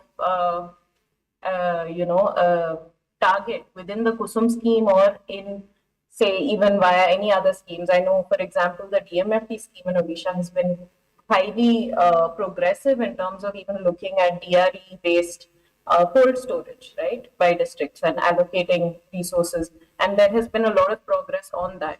All of this kind of creates this value addition proposition, and I think that would probably be where the intersection between green growth and livelihoods lie for the state. Good, thank you. This issue of equity or justice, or along with this transition, brings me back to my pricing issue. When we look at the pricing, 4 rupees 40 paisa, which I want to really compliment that you have taken into account the costing of a higher structure and so on and so forth. But this is not an issue of 4 months, it's an issue of 25 years investment. And inflation will be going up. At least 4% rate of inflation minimum, you take it granted in this country. So can there be an inbuilt clause in the pricing that we will index it to the inflation? Because 4 rupees 40 paisa of today may be attractive, but after 5 years, it may not be at all attractive. Okay, so normally in this type of a thing, there has to be some sort of an indexation. What has happened in the past was different. When they did the big bidding process, initially they signed with 5 rupees, 6 rupees, 7 rupees, but the technology was still evolving and the cost was coming down. And then they said, no, we don't want to honor that agreement. The power purchase agreement was scrapped. And again, so the investor gets confused, because investor is not doing investment for 1 year, he is doing it for 25 years. So some sort of an certainty, some risk coverage, so that he is assured that it will remain a reasonably profitable venture, and only then you attract a lot of investments coming in this sector. What's your thought on that? To be honest, this tariff what is being offered today is one of the best in pan-India. Yeah. You must let us all That's agree why to that. I said Let us- saluting. Our Honorable Commission has been kind enough to allow us to accept this kind of a tariff, looking at the requirement or the necessity of the day. I mean, we need to make inroads much larger than anyone else in this particular sector. So this higher tariff, which is again discovered through a competitive route, which is a discovered price, And our Honorable Commission has kindly allowed us to accept this prize. Nevertheless, this is a long-term commitment. It's not 1 or 2 years, it's not a short-term commitment. This is again a long-term commitment. And the indexation or the monetary value, as you have rightly mentioned, this is never a part of any PPA. Suppose we sign a PPA, so people have already factored this cost in their project's costing itself. And looking at the levelized cost of tariff or whatever it is, their ROI, their mathematical model, their business model has already got an integrated factor into that. So it is not that today we sign an agreement of this kind and then tomorrow we will escalate it to subject to the regulations and the prevailing act. And per se, the agencies are guided and binded by the Commission's directives, and we have no say whatsoever on the pricing factor as far as it goes. So this is one factor. And time and again, sir, I have been harping on that. Let us not look at subsidy as a permanent solution. Let us bring, I mean, in all our thought process, in all our discussions, subsidy is a temporary measure to promote something. But certainly it should not get part and parcel of our blood to have a subsidy for a period of indefinity. So this has to be incorporated in our thought process, in our ability to think, in our day-to-day operations, in our in all spheres of activities. This is what precisely I believe at. I fully agree that subsidies should not become forever. For some innovative products, some pilot subsidies being given. But coming from deep-rooted agriculture policies, I see food and fertilizer subsidies ad infinitum forever coming up and massive.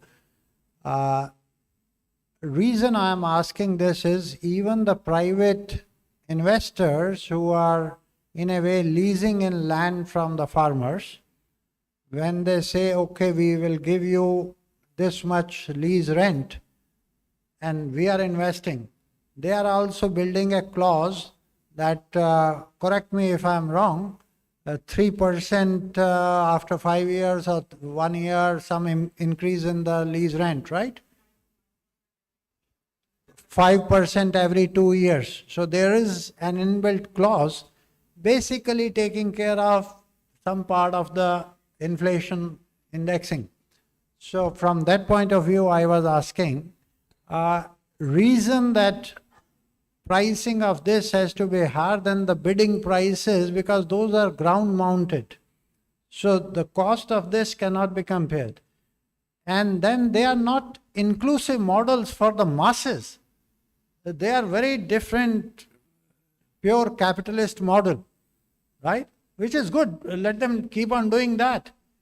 But correct me if I'm wrong, in Odisha is one state, as per the data, whatever electricity they produce, less than 3% goes to agriculture. And almost 50% of its workforce is in agriculture. To be exact, 2.78%. That is the 2022 latest data available. Now, correct me if I'm wrong, this is the data coming from the government sources. So there is a huge opportunity cost because people are not getting power. And if they don't get power, what sort of multiplier effect it can create? So they are dependent on diesel. And Reena told me that there was a carpenter who was ready to pay 26 rupees per kilowatt hour. So the question is, look at the diesel cost, 15 rupees, 6 rupees a kilowatt hour versus 4 rupees 40 paisa, you are getting much cheaper. And you can't starve. No sector can develop unless there is a massive input of energy into it. And agriculture is starving in Odisha for energy. I'll come back to that. It's a very interesting question. We know, sir, this reality of the facts and figures are well known to us. So what we have done, there are two things, there are two ways, let us look at it. One is our RPO compliance. The government has given us a mandate that renewable energy purchase obligation. or purchase consumption. That is what one thing the Government of India Act says. So we being the nodal agency for implementing the RPO compliance, we have been reaching out to all the industries primarily. How do they meet the targets? About 43% of their consumption from non-fossil based sources by 2030. This policy is there in place, but our commission has been kindly very lenient for some time. So this was not implemented with very ruthlessly. So that people have a leverage of having some more time, because predominantly we are a thermal power producing state. So a lot of people have got a lot of investments already being made in this area, and suddenly switching over to a non-fossil based era or consumption based MARI consumption based era is a little problematic. Number two, we as a nodal agency has plotted an expression of interest for aggregating RE demand, right? What is RE demand? There are two types of segments. One is, like you said, a farmer segment, or C&I segment, a commercial and industrial segment. Other is the RPO obligated entities. Predominantly, there are three segments. So people, whosoever is having a requirement of RE power, they want to avail the cheapest solar power during the solar hours. As you know, Odisha has got a solar days of around 280 to 300 days per year, which is really good. So 300 solar days, abundant sunlight. So our peak GHI, that is global horizontal irradiance, is around 900 watt kilowatt per meter square. So which is also equally good. So during the solar hour, in the peak time, our solar cost power is very low. In fact, we get it sometimes at 30 paisa, 40 paisa per unit. So we encourage people to, why don't you maximize your production during the cheapest power whenever it is available. So there are a lot of rice mills, there are a lot of sponge iron mills having contract demand of less than 500 kilowatt. So they have all given their requirement of aggregation. Now we have done a aggregation model of RE power, and in 3-4 categories. Whosoever wants to maximize their production during the solar time, they can give them their requirement with a projected requirement of enhancement in coming 4 to 5 years. So do we plan ourselves? We procure the power and we will sell it to them at a lowest possible price. And this these prices will be definitely competitive because of economic of sales.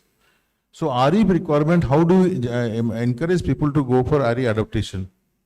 Even the farmers also during the daytime, they can maximize their production and buy the power from GIDCO, and this power will be cheaper. There are a lot of other incentives which is being granted by the government. And this will also lead to faster, adaptation of development. Once the demand is created and the assured offtake guarantee is given by the government itself, so there will be a lot of developers who will be interested to come and put up the plants inside the state. So there are two things, how you look at it, sir. Is it true?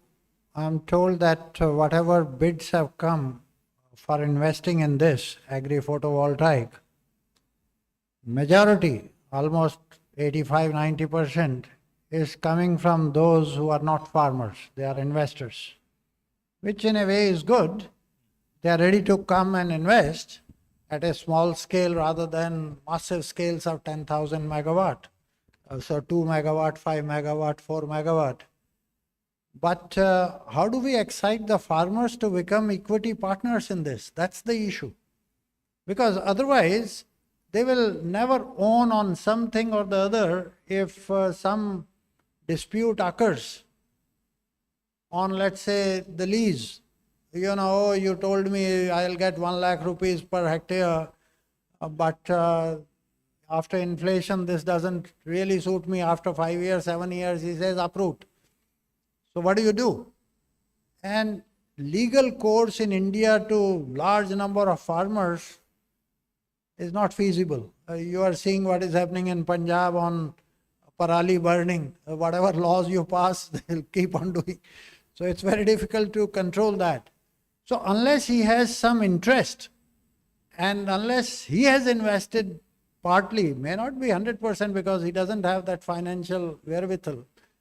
But even if he has 20% equity, 15% equity, all the cooperative models were never 100% equity by the farmers. The sugar cooperatives had only 7.5% equity in Maharashtra. So all this cooperative, so if you go and scale up through solar cooperatives and facilitate farmers getting loans from the banks to have equity in this game, what sort of a legal change or some sort of tweaking in the policy is needed? Maybe in Odisha, since you are giving the best price, and I said, my head and heart both are in pricing. That's what I have from PhD days till chairman of Prices Commission, I have done pricing. So it's very critical factor. So any tweaking that is needed to excite the farmers and co-own this. And to you also, sir, perhaps the last question on, because you are dealing with the PM Kusum A, B, C, D, introduce something, some clarity and some clear cut, because at present it's not very clear. Because they didn't have the idea whether this concept will be coming up. They were basically trying to replace diesel pump sets. So this is a new thing gathering momentum, and it will gather pace if there is clarity in the policy. So what do you think in PM Kusum? But in Odisha, any tweaking is needed to excite the farmers and become really, carriers of this SunKranti. That's the issue. Any one of two? Yeah. And then I think the tariff thing, I need to fit in something into that.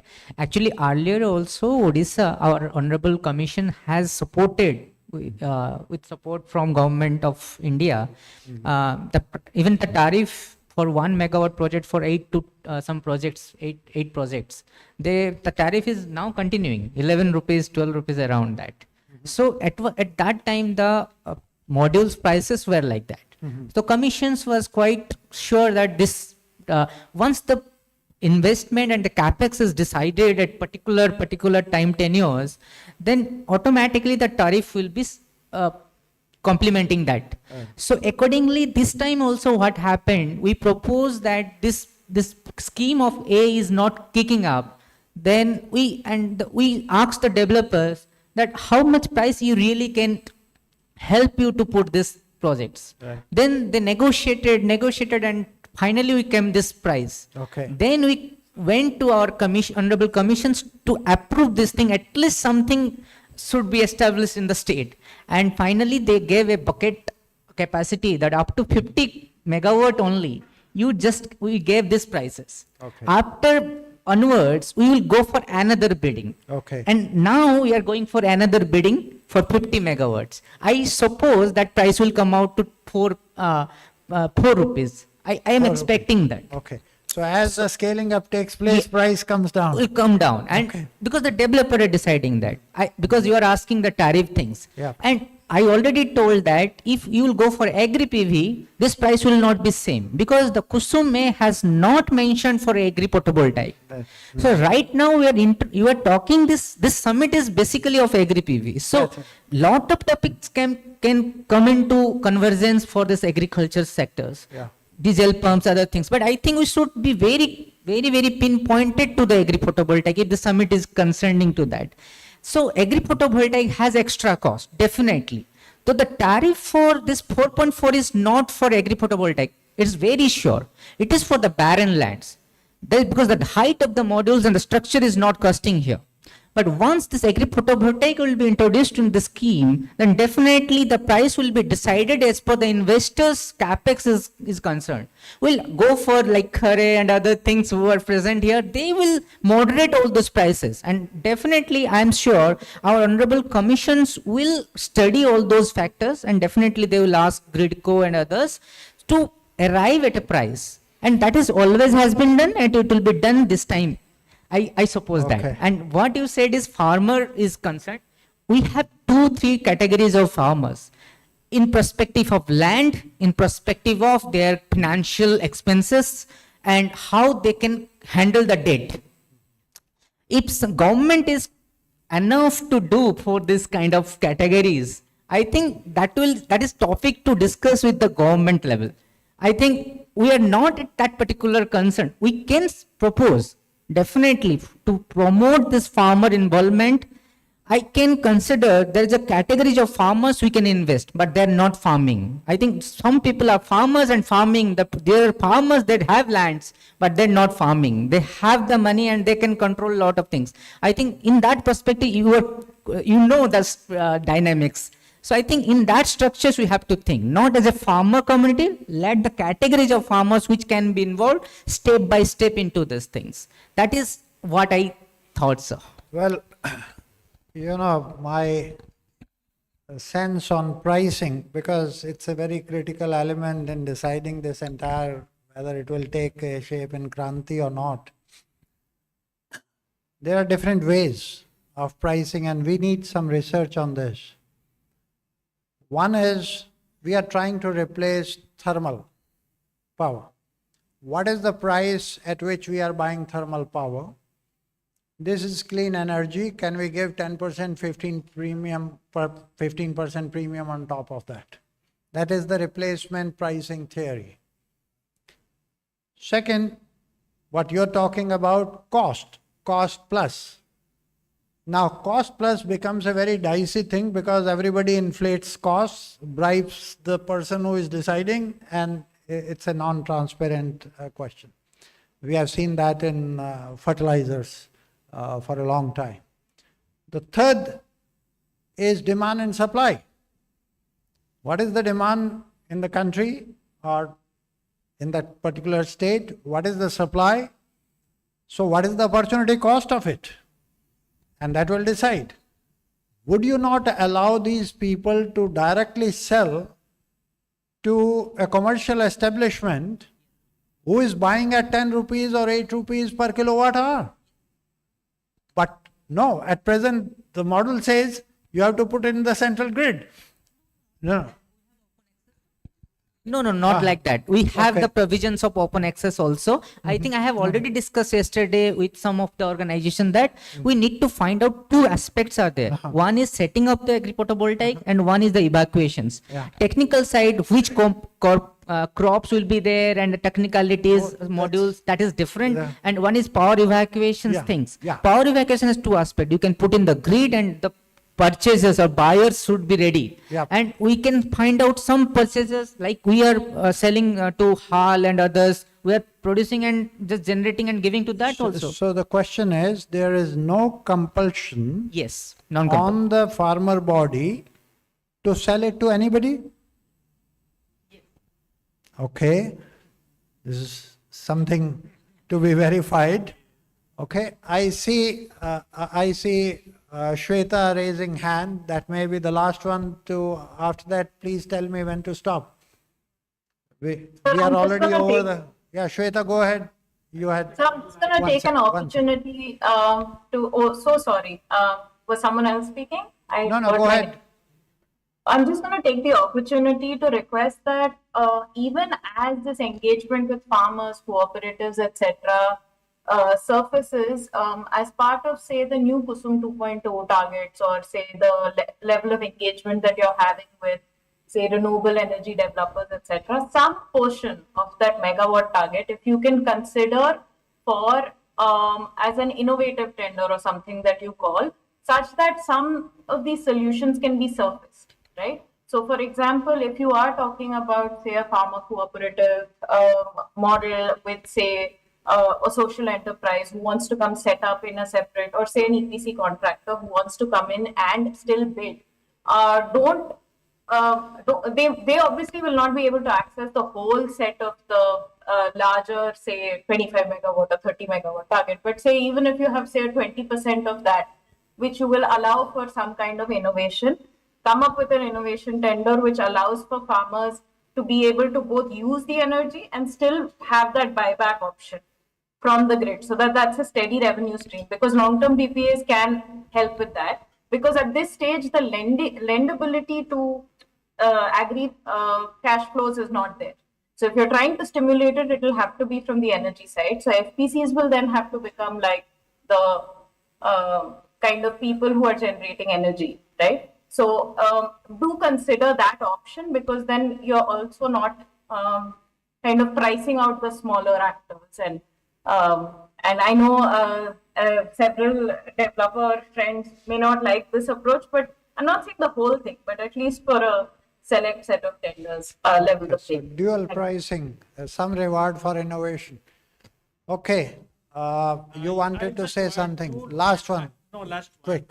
Yeah, on investments and co-investments you talked about, I think there should be a space for community institutions, farmer institutions, FPOs, SHGs. Odisha is known for SHGs, women SHGs, and cooperatives being a government trust. You talked about PACs, and committee is also adding this item of generation of power as one of the items in their expanded version of the new model cooperative act.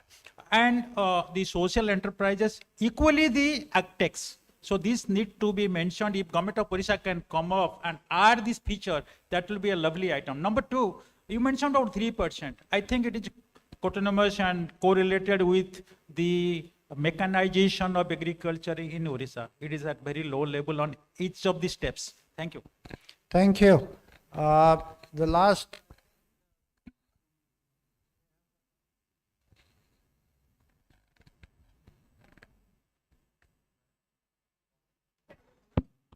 No, that's okay. I think the last one we will stop with you. In the PM Kusum, because I heard that some rethinking is going on how to tweak the policy and make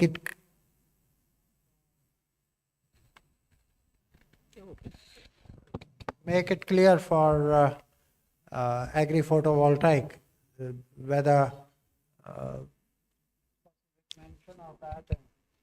specific mention of this would be needed. What is the hope? And it will be difficult to say at this moment, sir, but I can say one thing, that since there has convergence between AIF and Kusum component has been announced.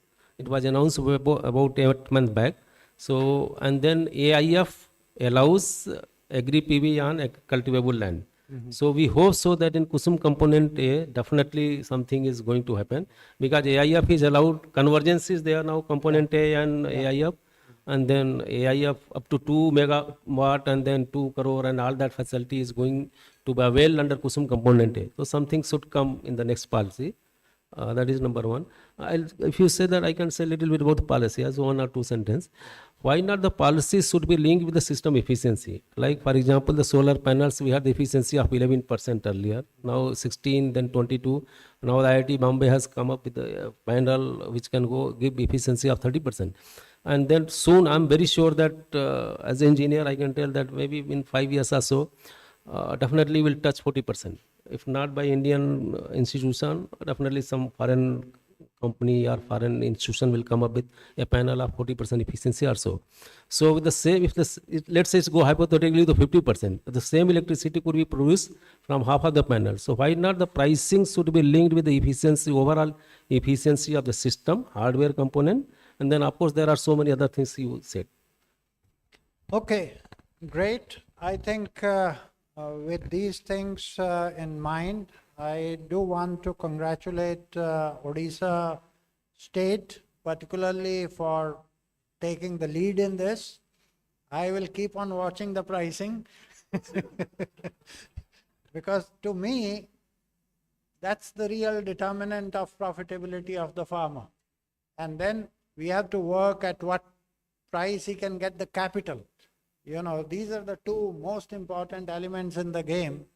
And we'll work on that to make sure it is a priority sector lending, work with RBI, NABARD and all these players in the game, and declare it as a long-term financing through agriculture infrastructure fund or whatever.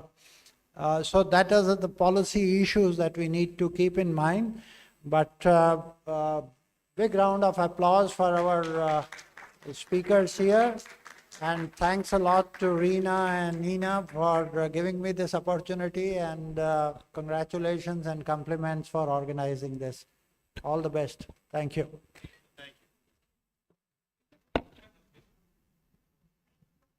Thank you, Dr. Gulati, and to all our dignitaries, panelists, for the illuminating discussion on policy and convergence pathways. We covered a lot of ground there. A great round of applause for all our panelists, please. Now, as a gesture of gratitude, we would like to felicitate our dignitaries. May I request Ms. Kavita Nathan, Director of Finance, BGP, to kindly come forward and do the felicitation.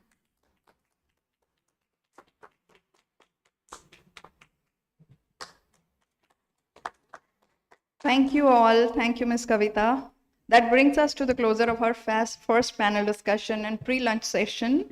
With that, we take a small lunch break. Looking at the time constraint, I request all of you to reconvene here at around 2:30 so that we can continue with our rest of our sessions, 2 more panel discussions to follow. Thank you all of you for your patience and kindness.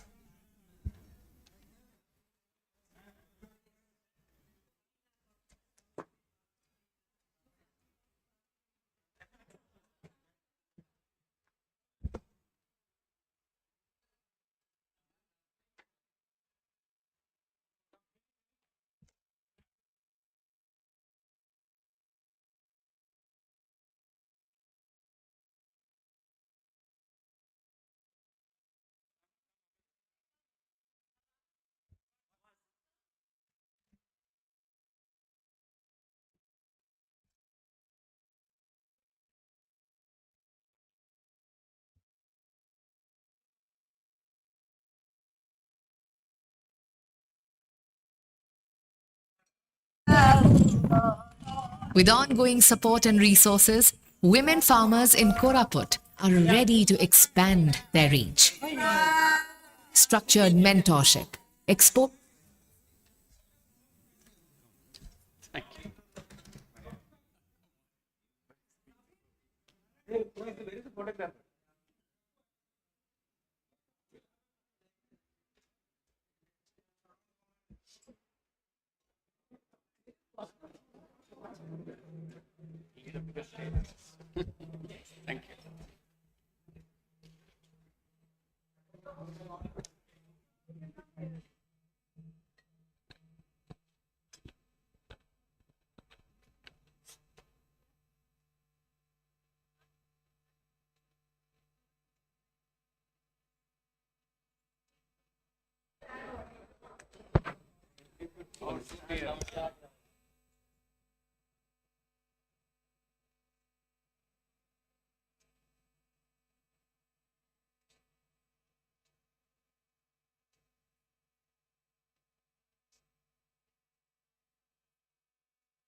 I request all the members, all the participants, if have finished their lunch, please join us back. Please join us back. We are about to start our next session, the panel discussion.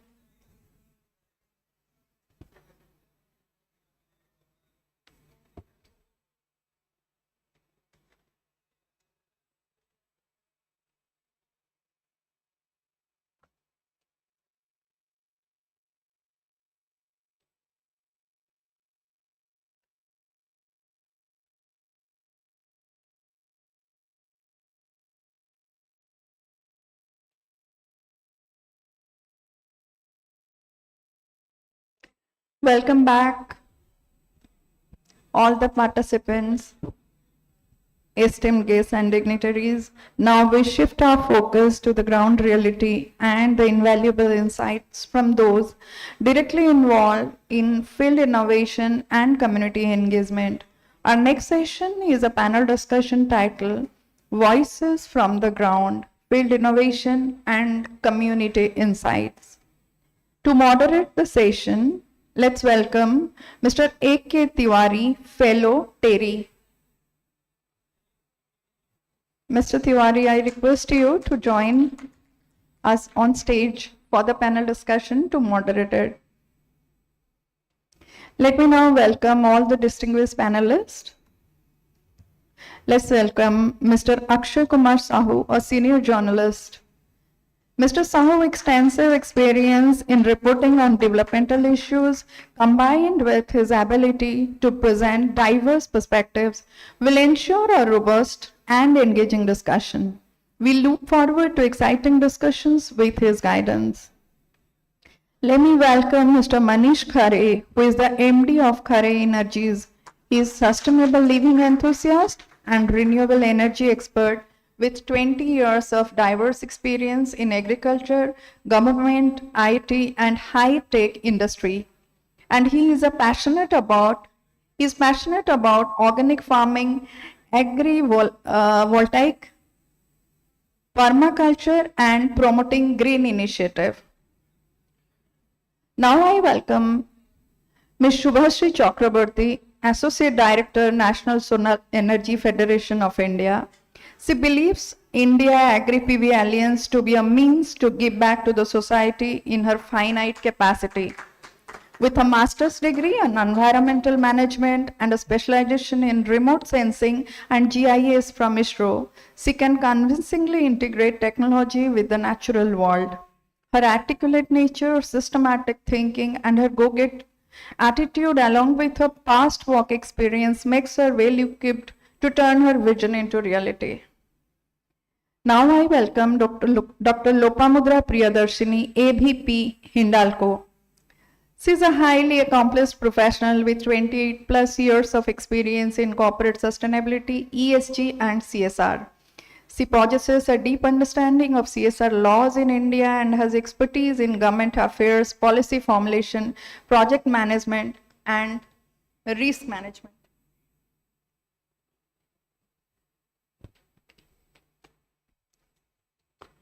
I also would like to invite Mr. Shilp Verma, Deputy Country Representative, IWMI. He has deep expertise in water resource management, groundwater governance, and rural livelihoods. He leads impactful research and policy programs to advance sustainable water, food, and energy solutions in India. Welcome, Mr. Verma. Now I request Mr. Tiwari to initiate the discussion. Thank you.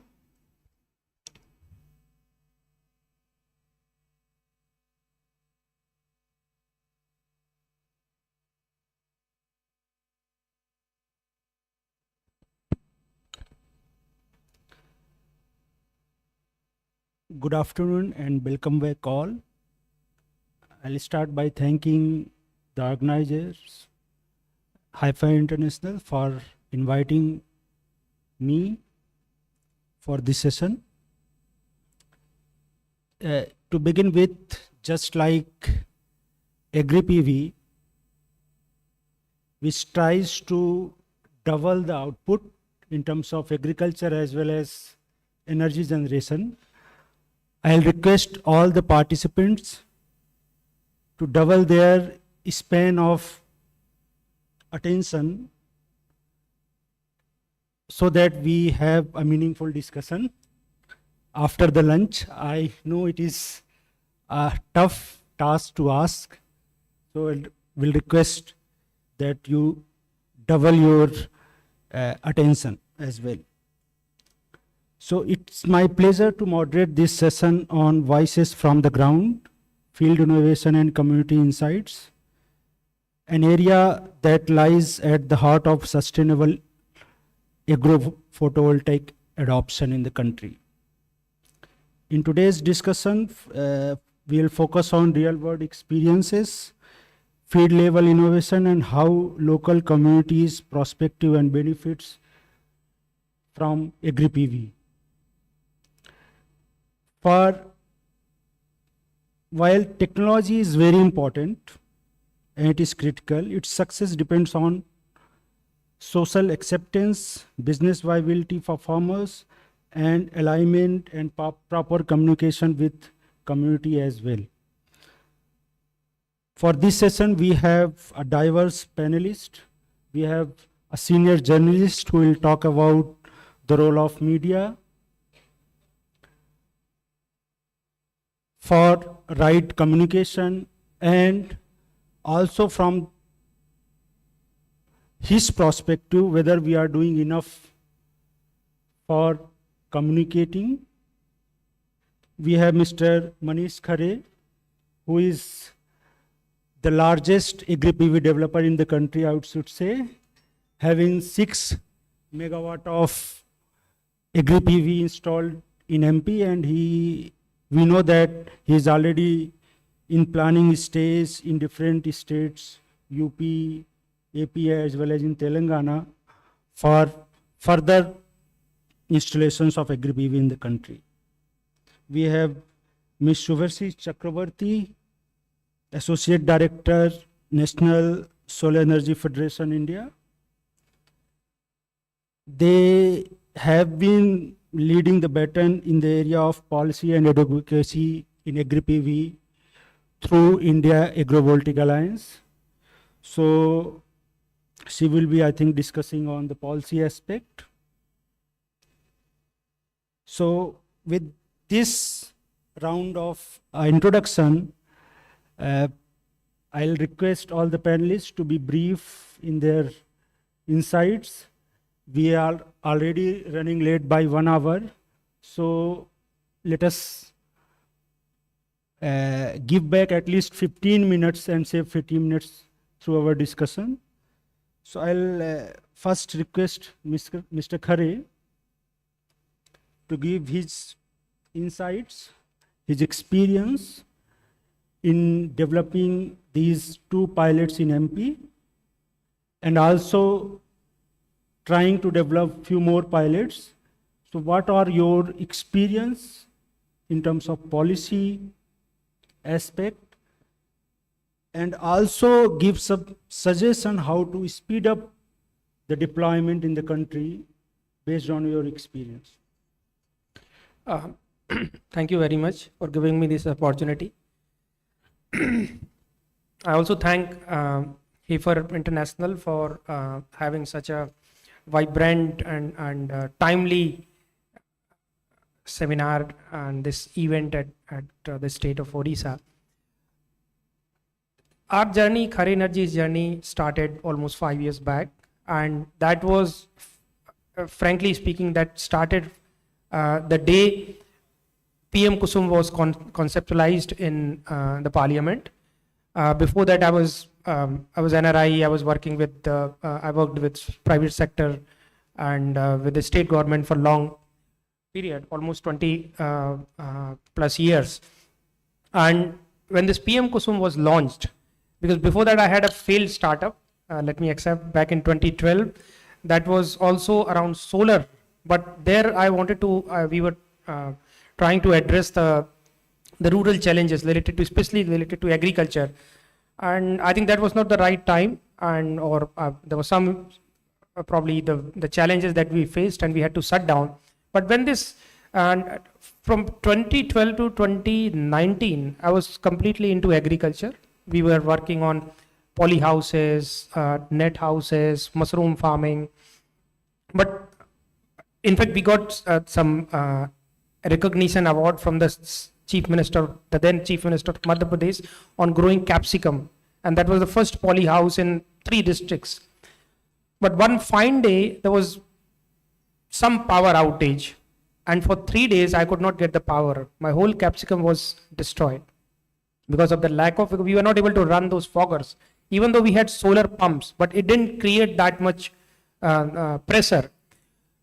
Then the same happened with my other farming activities. Then I realized that it is not the water, seed, soil, environment that is required for modern farming. Energy is also one of the key inputs. And then I gave up. I thought I'll come back to farming only once I have a reliable energy. So when 2019 this PM Kusum came, we took it as an opportunity. And in 2022, we set up the first PM Kusum A power plant in Madhya Pradesh. That was 2 megawatt. But we did it in a different manner. We didn't know the word agri-voltaic, agri-photovoltaic that time. Because there was a mandate from my parents that you do whatever madness you want to do because you already burnt all your savings that you brought from your NRI status. And whatever madness you want to do, but don't spoil my land. So that was the only criteria for me. And then we became innovative. When you are constrained for so many things, you challenge yourself. We experimented with 3-4 different structures. And the structure also, because there was no precedent in India for any kind of standard for that. So instead of going top down, instead of designing a structure and then trying to do the crop, we designed the structure in such a way. I mean, the column to column spacing, we designed that first we run the tractor. We ask a driver to run the tractor and see how comfortable he is with that particular distance. That way we designed the structure. And then 2-3 different pattern. We first were very liberal in providing light to the agriculture things. Then later we became more conservative, and we squeezed that in another design. We squeezed that panel concentration. So that way we created the first agri PV plant in Madhya Pradesh at the megawatt scale, where we are able to grow almost all types of crops. One of the major challenge that I've got from the parents as well as from the other people also, that vegetables you can grow, but what happens to wheat? Because that's mostly the wheat area. So we then keep working on design, and currently we have almost 5 designs, 2 of them unsuccessful, 3 successful design, out of which 1 is the most successful design for wheat. And last year we were able to grow wheat at parity with the open ground.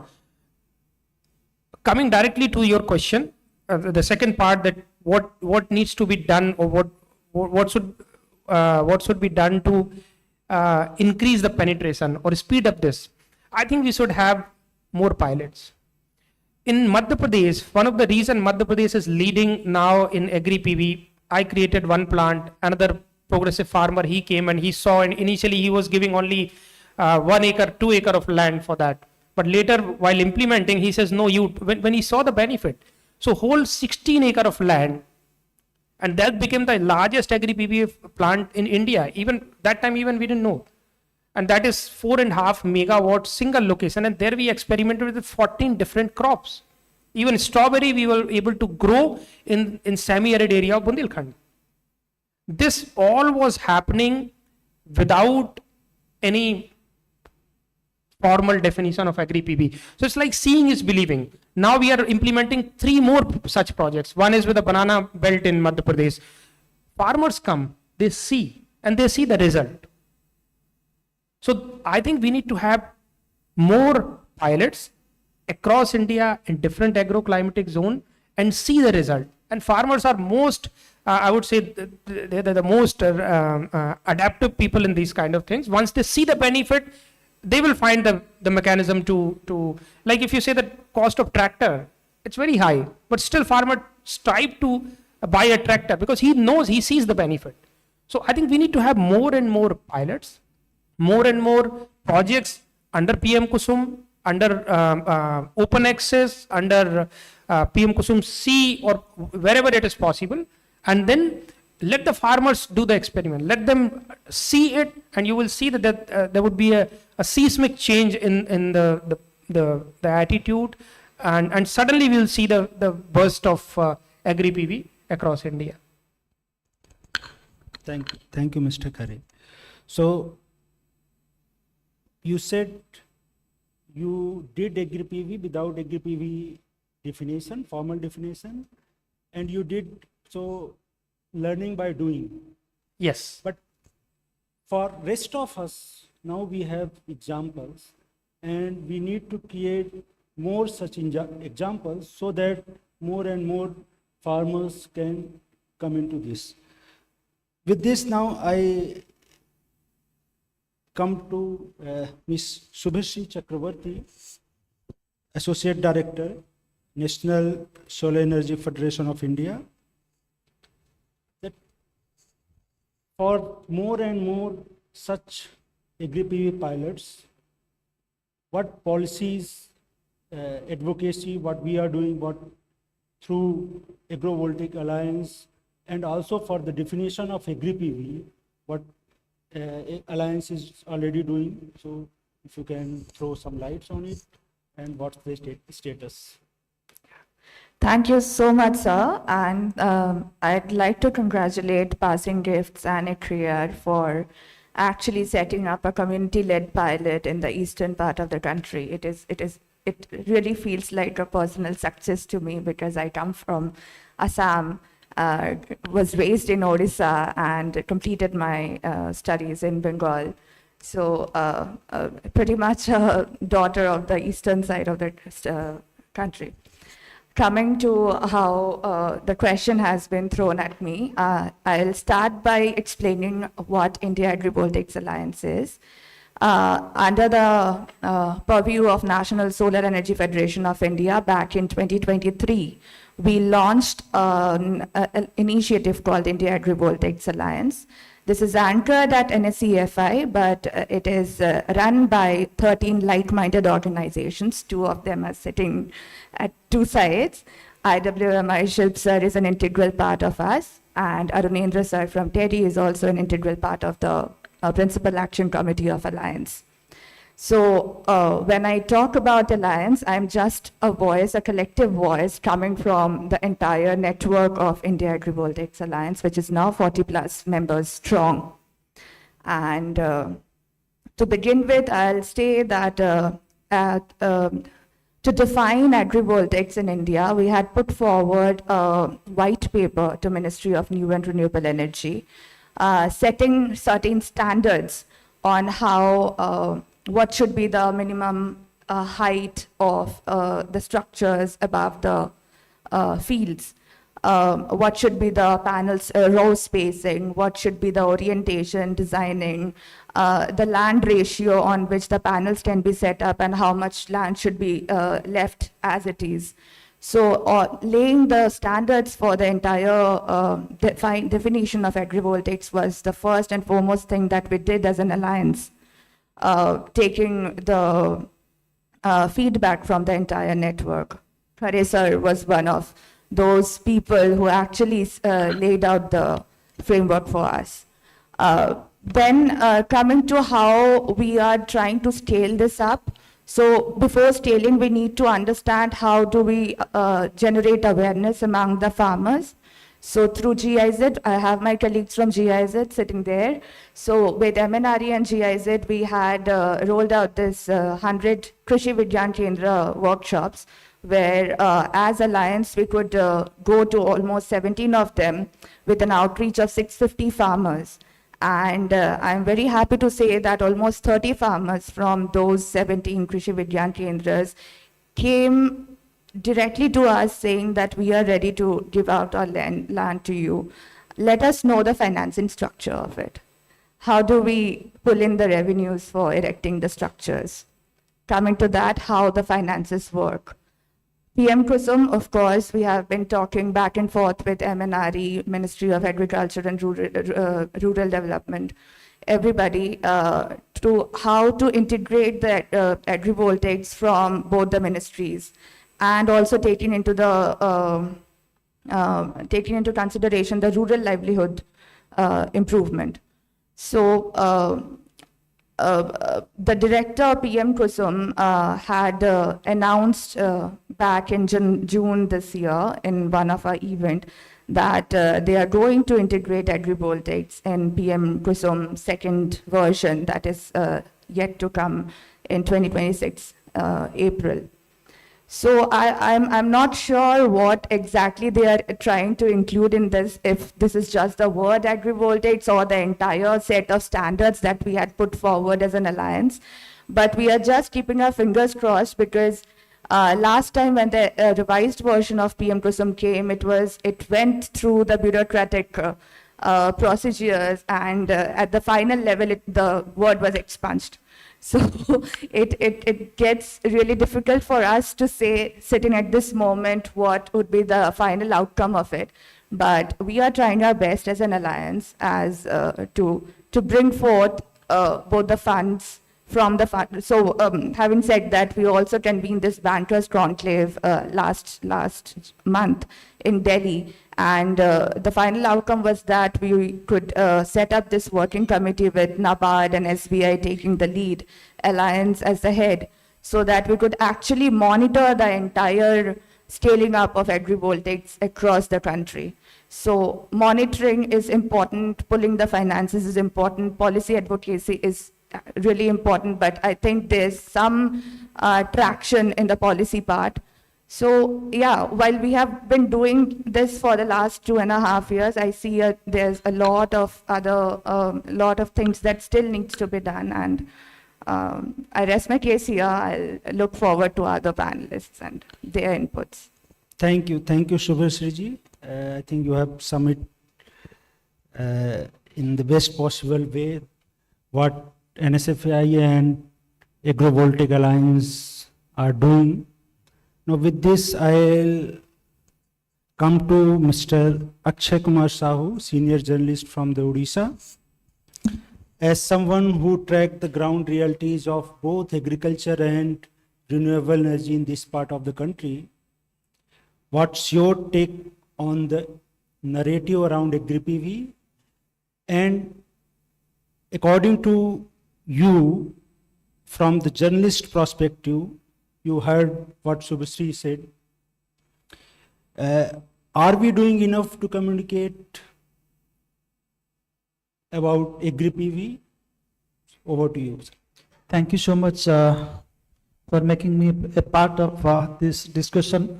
First of all, I must extend my sincere thanks to Passing Gifts for creating such an occasion where we are debating on this Agri-PV. So before putting forth my opinion on this, I would I would like to ask the audience, how many of you knew this term Agri-PV before today? How many of you? Honestly, see the percentage, and this speaks for itself. Okay, so Upadeshat Adarsh Garyan, there is a saying in Sanskrit, Upadeshat Adarsh Garyan, and the co-panelist who is sitting there, he said that before knowing this term, he started on his own or out of his interest, and he did know this term. Okay, then once he started or experimented with all these things, then he came to know about this modern farming, and slowly he came to know that the kind of practice he is taking up is called Agri-PV. So my point of what I want to drive at is that, first of all, we must make people aware about this term. What is Agri-PV? Nobody knows. Even I represent Asian and Deccan Chronicle. I have been in this field for over 30 years. And my friend Tapan Sai, he is also working with the OTB. We are discussing. We didn't know this term prior to this date. So somewhere we are lacking to popularize the term which almost all the people know. Common people should know. So there lies, somewhere the gap lies. The gap would be lying between the policymakers and the common people, policymakers or the communicators. So first of all, this gap must be bridged. And before coming to this place, I was interacting with the speaker, I was interacting with the minister. They didn't know what is Agri-PV. As the minister mentioned that I showed him the video, sir, this is what Agri-PV is. And somehow he managed to understand something and utter something there. So I was also listening to the high level of discussions here. And downstairs, I was also talking to Mr. Gulati. And I said, sir, you said that only 2.87, it is his figure, 2.87%, sir is sitting there. I was discussing, I was also listening to him. Only 2.8% farmers have access to power in Odisha. Why it is so low? Why electricity has not been that accessible to farmers in Odisha? What is the, where the fault lies? Who will be taken into task for this? So somewhere, some hurdles or bottlenecks are there. So those hurdles and bottlenecks must be identified. See, Prime Minister Narendra Modi is popularizing a term PM Surya Ghar Yojana. And we know the subsidy amount, if you are putting up a 1 kilowatt, the solar power station at your home, sir will correct me, we are giving 60,000 subsidy. Still, only around 3,000 connections have been given until now in Odisha. And we have more than, we have around 3 lakh households in Odisha. Only, you will be surprised, 60,000 people have applied for this. When the government is giving subsidy, PM himself is working as a brand ambassador for PM Surya Ghar Yojana. Here we are talking of Agri-PV. Those who will avail PM Surya Ghar, they will directly get benefit, immediately they will be exempted from the electricity charges. At the same time, they will be selling the surplus power to the grid. And this Agri-PV comes later. They will be putting up, they will be convinced about this term, utility of this term. Then only they will be persuaded to put up a solar power station in their farmland, and they will just derive the benefit out of this. So it will take a lot of time to convince them. And unless and until the policymakers, they land on the agri fields and interact with the farmers about the utility of this project, we are not going to achieve much. This is my impression. I have been moving many parts of the states, and I have seen people utilizing solar power in Koraput, Kalandi, Balangir. I have seen them. And many of Anil Bhai is sitting there, like many NGOs. They take me to their fields to see for ourselves how this is working and all that. So I have seen, whenever they have got, some people were pleading in the session that subsidy should be discontinued. And somebody, Mr. Gulati himself also disagreed to it. Unless you give subsidy, do you think that these small farmers, they can have access to this kind of facility? No. And I was expecting that Ms. Lopamudra will be here. I have never seen. I also make field visits to different corporate houses where they have undertaken farming and all this on their CSR pond. None of them has started in Odisha, for your information. So my point of submission is that, first of all, make this term popular, convince the people about the utility of this project, convince the bureaucrats that they should come out with a lucrative policy which will attract the farmers. And unless and until we accomplish these missions, nothing is going to happen on the ground. And this solar power, like PM Surya Ghar, has not yet taken off in Odisha. And I believe, and I have also seen many, I won't name the companies, But many corporate houses, those who are making solar panels, I have been to their plant in Tirunelveli. I'm not naming them, but you can know the companies.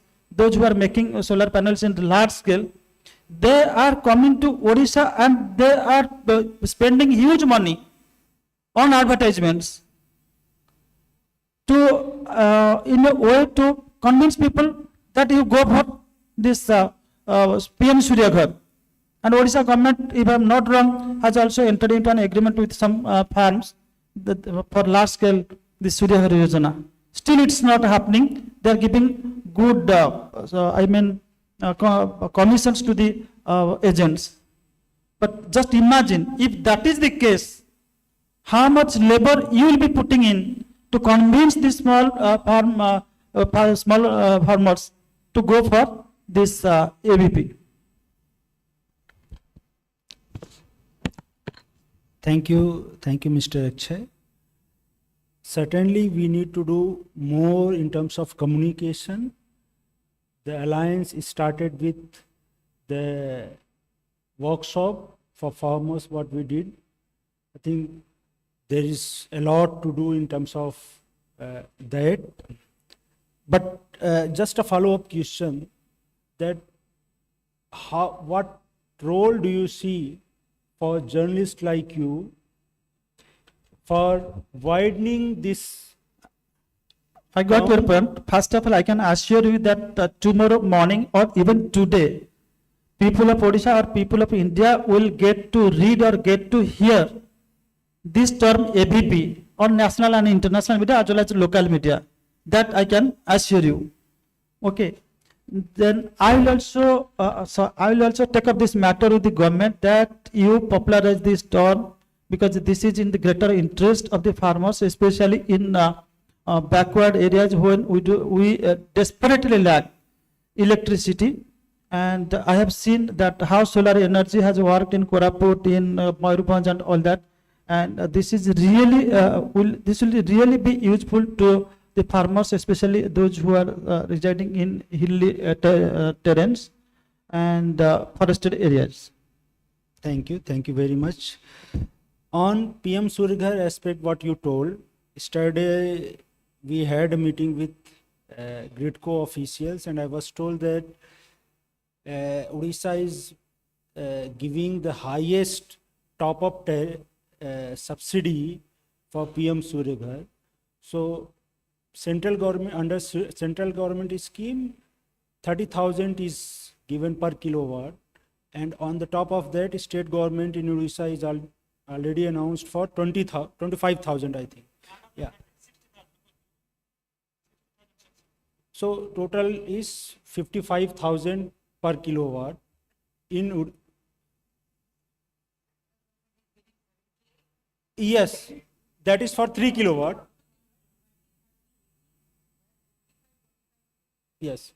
So this brings to the one of the highest subsidy in rooftop sector, and through this I think the rooftop sector in the state will thrive significantly in coming days.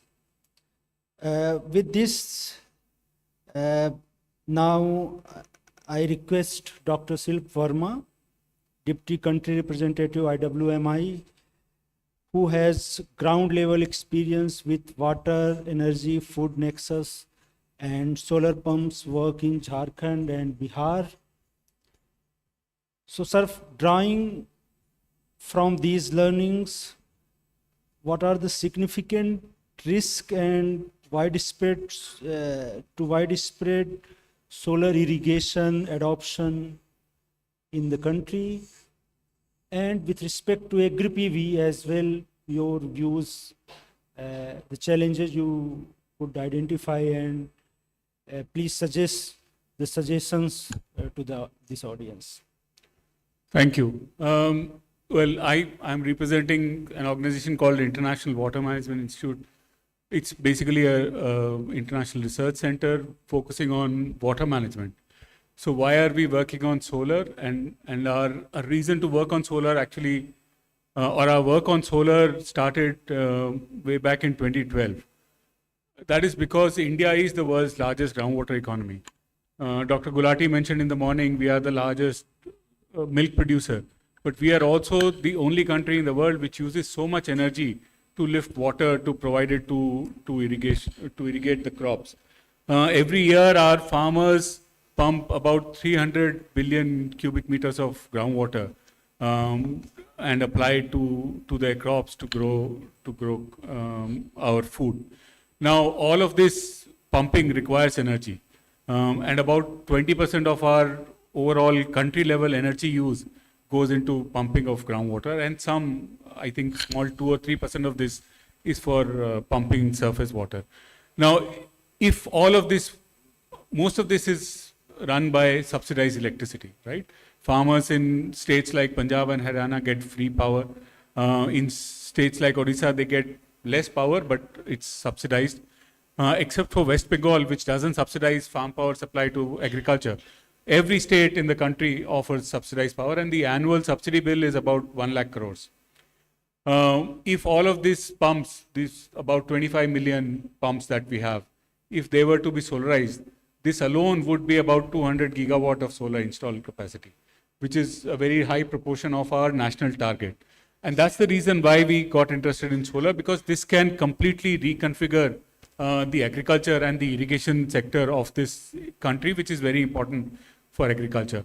Now, we were talking about kicking off this revolution or SunKranti in Odisha, and I'm glad that we are now talking about Odisha because, as I think Subhashri mentioned, all these agri-PV plants that have been done so far in India are west of Nagpur.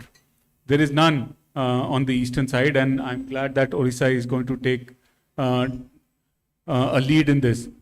But the reason why we are looking at agri-PV is like Khare sir, thousands, if not millions of farmers are also doing agri-PV without knowing what that concept is. We wanted to understand what would be the farmer stakes in agri-PV. Why is it that the government is quite committed towards agri-PV? Clearly, developers are very keen to do agri-PV, but the only kind of key stakeholder which has not shown a lot of interest in agri-PV seems to be farmers. And I think one major reason is the lack of awareness, but the other is also the lack of capital. But through Kusum, we have now more than 8 lakh solar irrigation pumps. And each of these pumps is installed on farmlands. Now, we went to a state like Bihar, where farmland is scarce, land holdings are very small and fragmented. And we wanted to understand farmers' experience on whether they think that cropping underneath the panels would be a viable option. And to our surprise, we found that also, without knowing the concept, 45% of the farmers that we interviewed are already practicing agri-PV. This is what we're calling micro agrivoltaics. These are 5 kilowatt systems, some 3 kilowatt systems, but 45% of the farmers, without anyone coming and telling them, are growing crops because they don't want the land under the panels to go waste. Which basically gives us an indication that if we can communicate this idea properly to the farmers, then there will be a lot of uptake from the farmer side. The only problem is that we have to communicate it well, and then we have to facilitate in terms of getting them the financing, in terms of creating the institutional model. Surely a 1 megawatt plant is not something that any farmer or most farmers in India would be able to do on their own. So we'll have to organize them.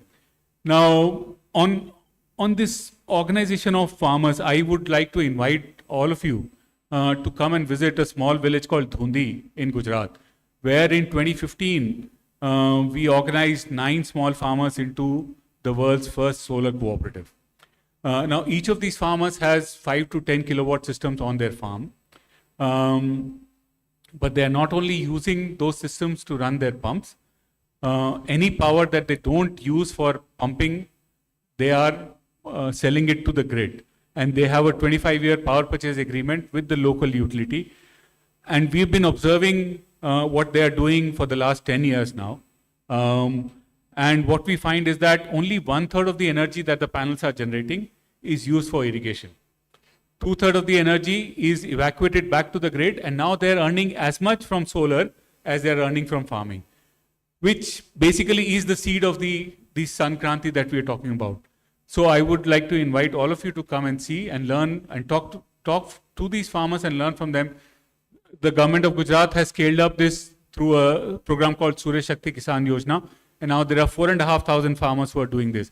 But these are grid-connected individual solar pumps. With Agri-PV, I think the micro agrivoltaics that we have studied in Bihar, and now we are trying to do that study more systematically also in other locations. That is going to be the stepping stone. This is what will give farmers confidence that growing crops underneath panels is something that is going to be profitable, something that is feasible. And then, as we've been discussing since morning, if we can facilitate financing of it, and then also ensure that the surplus energy that the farmers don't use themselves can give them a lucrative price and they can earn money from it, then I would expect that farmers would be more willing and eager to invest and operate agrivoltaic plants. Thank you, sir. I think two keywords you told. One is communication and another one is facilitation of finance. So these are the two keywords we should all be taking forward. One more keyword you told, that the potential of just solarizing the pumps can have a solar installation in the range of 200 gigawatt. So that's huge, because that is almost 40% of our renewable energy target by 2030, which is 500 gigawatt. And just to let the audience know that recently Terry did the reassessment of solar potential in the country, and the previous one was done by MNRE, and it gives 749 gigawatt of solar potential in the country using 3% of wasteland. We have now revised that estimation, and the total solar energy potential in the country is more than 10,000 gigawatt, which includes Agri-PV as well. And the Agri-PV is the second largest potential, having around little more than 4,000 gigawatt of solar potential, just with horticulture, tea and coffee, not including the field crops, what Mr. Khare is already experimenting with, wheat and all. Once we include those as well, based on the insights we are getting from these pilots. So, Mr. Khare, now I come back to you. The experience of wheat and other field crop. So, what are the field crops you see? There is possibility for right kind of deployment with Agri-PV. The synergy between the energy and those crops. See, at our, I would say it's a laboratory that we have created. The first plant that we built, because we had those 4 or 5 different structures. And being a technocrat, we also tested with different kind of panels, inverters. So at a single location, we are testing with the solar part. And if you look at the site, it is like a permaculture site where we have goat farming, cattle farming, buffaloes, and then multiple crops. Even the forestry also we have at some parts. One thing that we immediately gained from Agri-PV was the third crop, because in conventional Bundelkhand region is a partly arid region. We used to have 1 or maximum 2 crops, but because of the water saving in these crops, we were able to take the Zayed crop, third crop. So that moong, green gram, that is grown fantastic under the panels, especially in summer when you have that partial shaded environment. It thrives better, it needs less water. So that one thing we have seen. We have also found very encouraging results with these makka, corn and these millets. They have very good results below these panels. We had grown chilies, we had grown turmeric, we had grown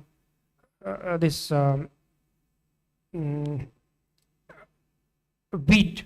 For wheat, when I said the two models that failed, actually they didn't fail for all crops because we took wheat as a yardstick. So they failed for wheat. In one model, we observed 75% production first year. But next year, when we made the change in design and spacing, we were able to achieve better quality. The grain was healthier. It was 25% heavier than the conventional one. One of the reason for this we observed is, again, because we need, see, if there's any result, we have to look at all the parameters, all the agroclimatic parameters for that particular year. There could be some heavy rain that year. There could be some, say, drought that year. So you have to wait for multiple years to see the actual result. But this year, we observed better result under Agri-PV. One of the reason is, this year the summer came early. So the heat at the terminal ripening point, it needed some more cold period, but it got that heat wave. So the wheat that was grown below this agrivoltaic, that had a better result. It was less affected. That we have observed in summer also, when we have those thunders kind of thing towards the end of June. It actually badly affects the crop, but Agri-PV protects that. We have seen in winter also, in thick winter, when you have that frost kind of thing, that time it helps the crop to grow. And a sure thing that we have observed is that water saving. At least 25% water saving we have seen. In one of the site, the recently that we have commissioned in January this year, the land was non-fertile, that 4.5 megawatt. And when we put those mulch and the partial shade and all those things, it created the microclimate that we were able to grow strawberries in that semi-arid region. And the water that was not sufficient earlier for 2 acre, now it was serving 14 acre of crop under drip irrigation. So it has multiplier effect. When you put Agri-PV, it creates its own microclimate. One more reason is because a lot of investment come for the solar. So you have that fencing, you have somebody for protecting that solar, you have somebody guarding that thing overnight, and you have 365 days somebody on the farm. It also increase your productivity because now you have better care. You can observe any minor or futuristic disease or any kind of thing, because your person is already there, always there. You have CCTV cameras. These all small things make a lot of difference in overall per acre per annum productivity. So our return, if you see, it is multiple times than what you get in a conventional, without even going for any extra or any high value crop. We are also now experimenting these things. Yes, one more thing, like the goats. When we leave those goats below panels, they prefer to, even though we have grass outside the panels and below the panels, they prefer to go below those panels because it gives them comfort. Even the laborer, we get laborer easily because they know that they have to sit below the panels and do the sorting and all those things. So there are so many things that need to be, it's like a different lifestyle. We would understand the implications, better part, of these things once we have more such pilots and different agroclimatic zones. Now we are also trying in neighboring state in Andhra Pradesh on paddy and again commercial goat farming. So let's see, within a year probably we'll have those results also out. Thank you. Those insights are really helpful, specifically to those who have interest in Agri-PV, developing Agri-PV in the state. So can I say this, that no agriculture will be hampered. It is the design which may hamper some of the crops. So right kind of design for a specific crop, always Agri-PV will harvest more. Can I say 100%. because now you are utilizing every inch of your land, which was not otherwise possible. Now you are utilizing all the seasons of your on your land. Now you are able to put some additional, because now you have people at that site 365 days. Again, I'll tell you one example. One place, we didn't have agri PV, but it was a remote site, solar site, and we were not getting security guard for night time. We replaced 2-3 people. What used to happen, they would stay there because there was nobody nearby. So in daytime or night time, the daytime they'll be there, but night time they'll just lock it, see the camera, turn the camera or cover the camera with something, and then they'll go and play the card with somebody, because they are not machine, they are human being. They need some, and he couldn't bring his family with the meager salary we were paying. We allowed him to do some farming there.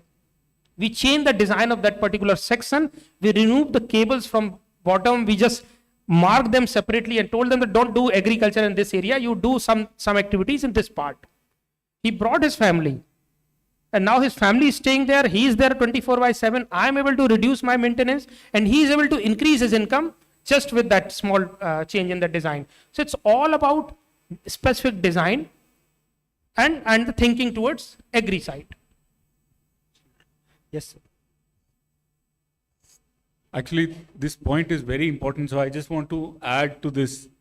A lot of the agri PV that we are doing right now is not greenfield projects. A lot of it can be done just with retrofitting existing plants. And that will require a change in mindset. Right now, whenever any solar plant is established, whether it's big or small, the first thing that you do is fence it, right? And you exclude that land from any other use. I think that needs to change. We are working with Sustain Plus, our partner, in a tribal village in Dahod, where a farmer was losing precious agricultural land because he agreed to allow the installation of a solar lift irrigation scheme, 30 kilowatt lift irrigation scheme on his land, in the interest of the community. He sacrificed it, but he was lamenting the fact that he's losing that land. Now we are helping retrofit it, elevate the panels so that he can continue to use the land. And I think that the farmers will find their way, which crops to grow, how to design, how to manage agriculture underneath panels. I think farmers are very inventive in India. Similarly, we are in discussion with the National Dairy Development Board because they are promoting fodder farms in every village so that even landless farmers can have access to fodder and they can earn from dairy income. Now on fodder farms, they are agreeing to explore the idea of vertical PV and do agri PV so that they can generate energy as well as fodder simultaneously. We are also working with the Transforming Rural India Foundation that will focus more on Eastern India, probably in Jharkhand, Eastern UP, maybe even Odisha, where microgrids can be retrofitted. The land underneath the microgrids can also be used for farming if we can redesign them. So the possibilities are endless if the design is experimented with and we go there with an open mind. Thank you. Thank you, sir. Now, one of the point what Mr. Khare told about that through agri PV there is a lot of water saving. Now, what point you raised, solarizing the pumps in India, having 200 gigawatt of potential, this raises one more significant point, that what we are facing in some part of the country, that overutilization of energy and depletion of water level. So how to address that particular thing when it comes to solar irrigation? Yes. I will add my practical experience.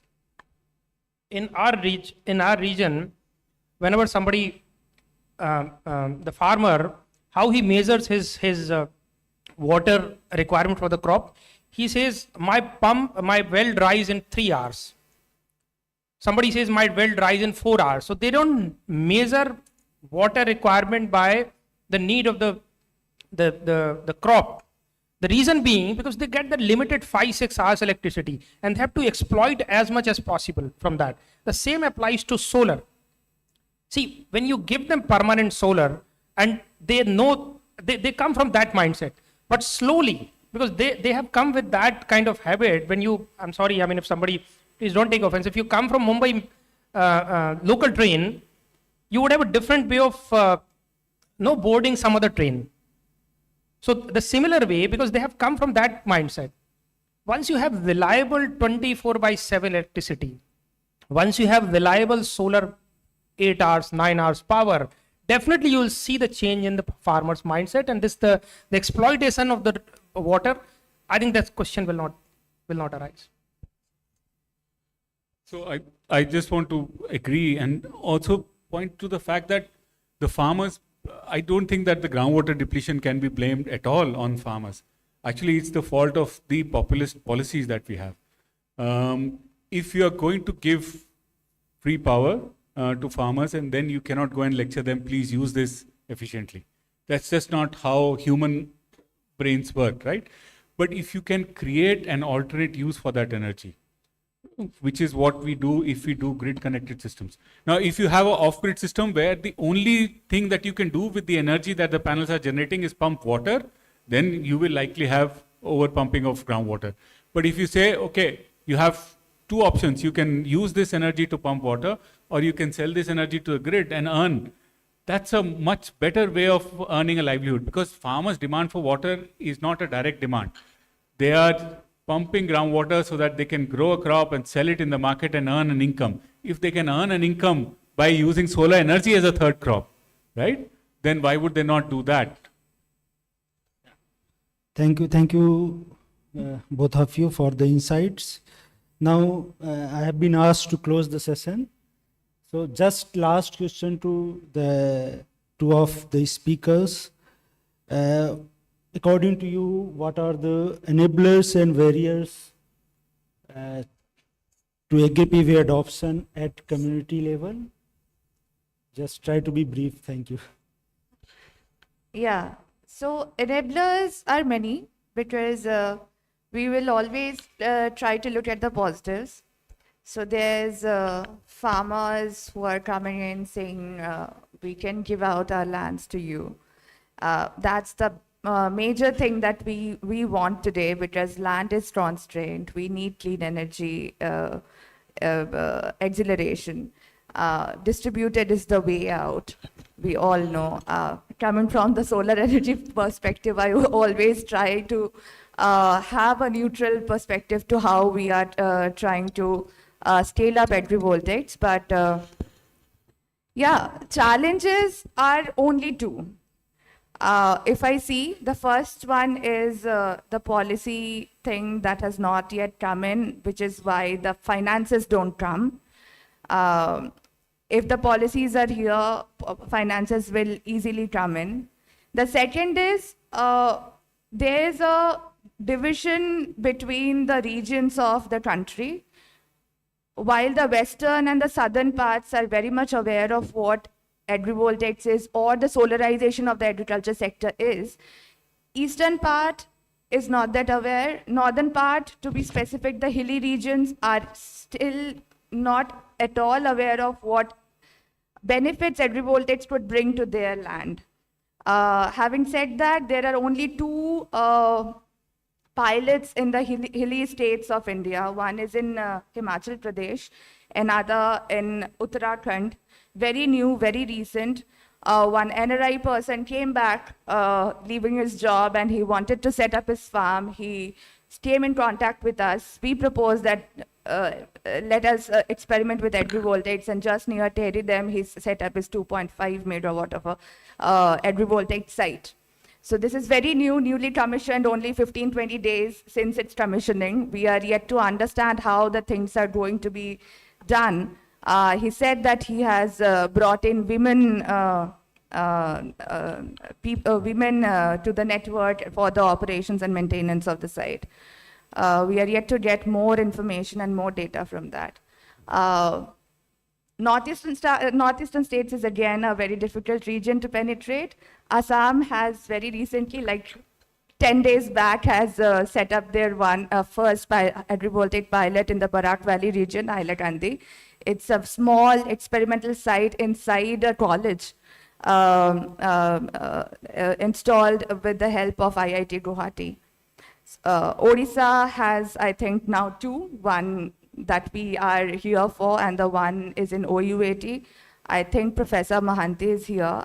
I'm not sure where he is. I spoke to him briefly on call, and we got to understand that he already had installed this site in his university, OUAT.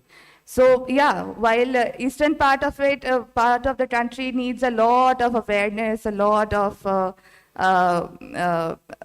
way ahead. But I think with Kharesa, with Alliance's network coming in, with passing gifts now holding the baton in the eastern part of the country, I think it is not a problem anymore. It should not be a challenge anymore.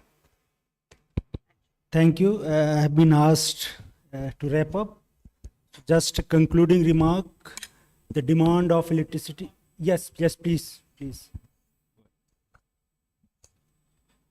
I believe that in Odisha we are very much into AVP operations since long, though as I mentioned that I have been seeing people in Koraput and other parts of the state, they have been, using the solar energy for agri purposes, though not in the way that we are told here today.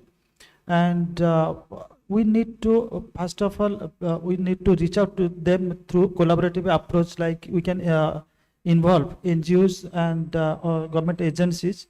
And as you invited some government people today, you can also approach the government people so that they can also encourage those people, those who are already practicing it, and if they can extend support through policy framework, that will be quite good, and you'll not be killing much time on that front.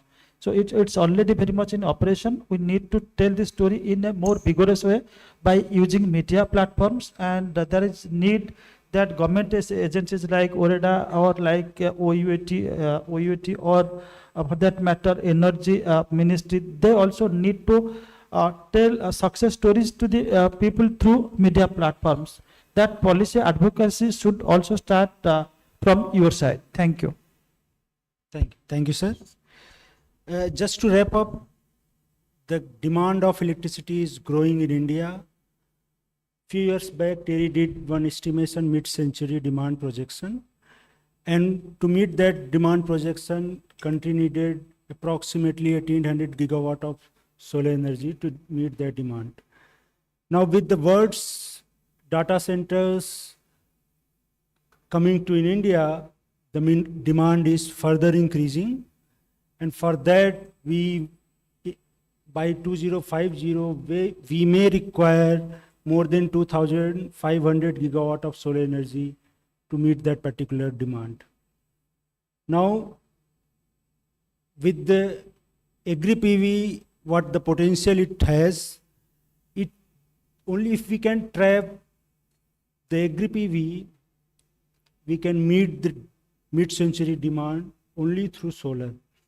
So that is the kind of potential it has.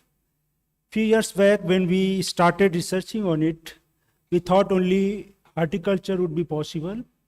But now, more and more data is coming that some of the field crops are also giving better results under photovoltaics, thanks to people like Mr. Khare, who were ready to do experiment and do this kind of challenging tasks for us. Now with the updated data and the information available to us, there is no crop which we can't grow under photovoltaic. It's the design which we employ.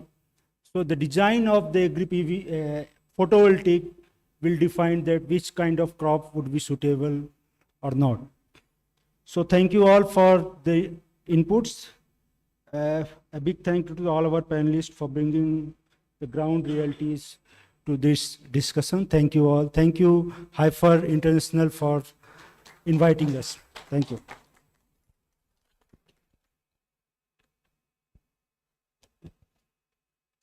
Thank you, Mr. Tiwari, and all the speakers for sharing those impactful voices from the ground. Is truly inspiring to know, to hear about the practical application, the advantages, and the community experience with the AVP. Now, as a gesture of gratitude, may I invite Ms. Sonmani Chaudhary to kindly come forward and felicitate our guests. Ms. Chaudhary is the Program Director, PGPL, Bihar. Please, a big round of applause to all our dignitaries, all our panelists, and the moderator.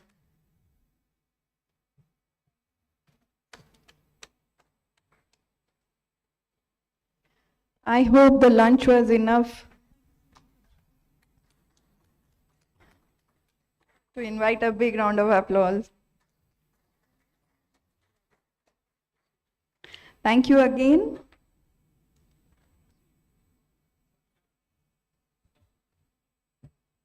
With this, we end our second panel discussion.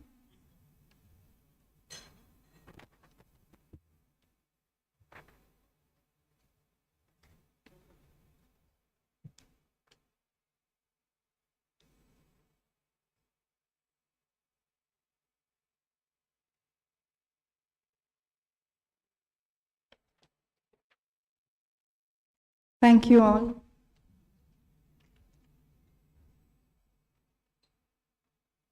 We are now moving to our final and third panel discussion. Scaling Agri-photovoltaics, Innovation, Technology, and Finances.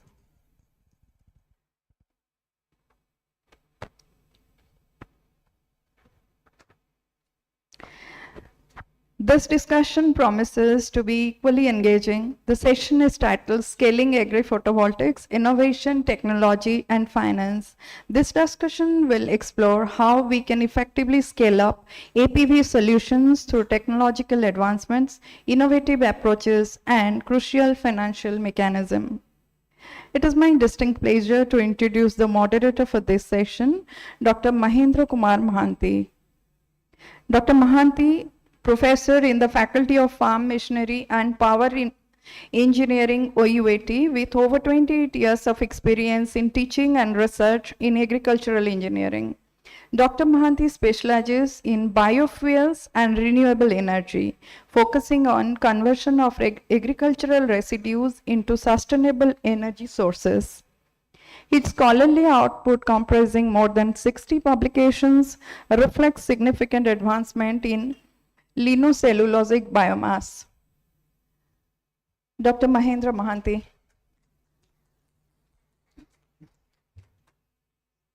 Now I invite our next panelist, Mr. Abhimanyu Sahu, COO, Schneider Electric India Foundation.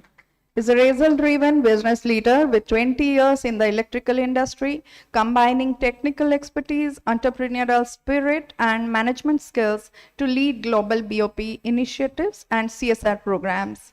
Successfully founded and scaled Schneider Electrical's access to energy program from India to 20 plus countries, electrifying over 4.9 million households. Experienced in building and managing large engineering teams, established Schneider Electrical India Foundation, delivering impactful CSR strategies and training 127,000 plus underprivileged youth as electricians. He is recognized for driving social business initiatives and advancing rural electrification. Ms. Surabhi Rajgopal, Senior Program Manager, Selco Foundation. She has been with Selco Foundation since 2011, focusing on aspects of ecosystem building for energy access from a practitioner's perspective. Her work includes partnership management, knowledge coalition, analysis, and engagement with key stakeholders to integrate sustainable energy solutions for livelihoods and healthcare, including in humanitarian settings. She has a master's degree in environmental policy and regulation from the London School of Economics. Now I invite Mr. Ashok Kumar Tanikonda, serves as a Senior Program Officer, Global Green Growth Institute, GGGI, New Delhi. With an extensive background in sustainable development and clean energy, he has played a pivotal role in advancing GGI's mission of supporting strong, inclusive, and sustainable economic growth in developing countries. Thank you. Now to you, Dr. Mahanti. Good afternoon to all of you. So in this third session, the most important session, actually scaling of agri-photovoltaic, innovation technology and finance. It is very, very interesting things for Odisha.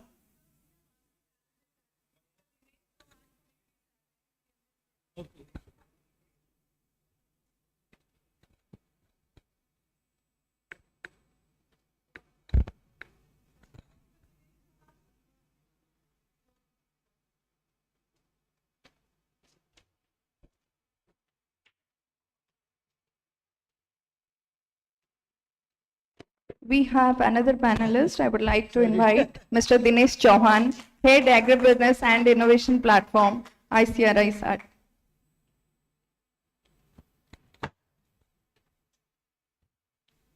Yeah, it's okay. Good afternoon to all of you. In Odisha condition, it is very, very interesting things.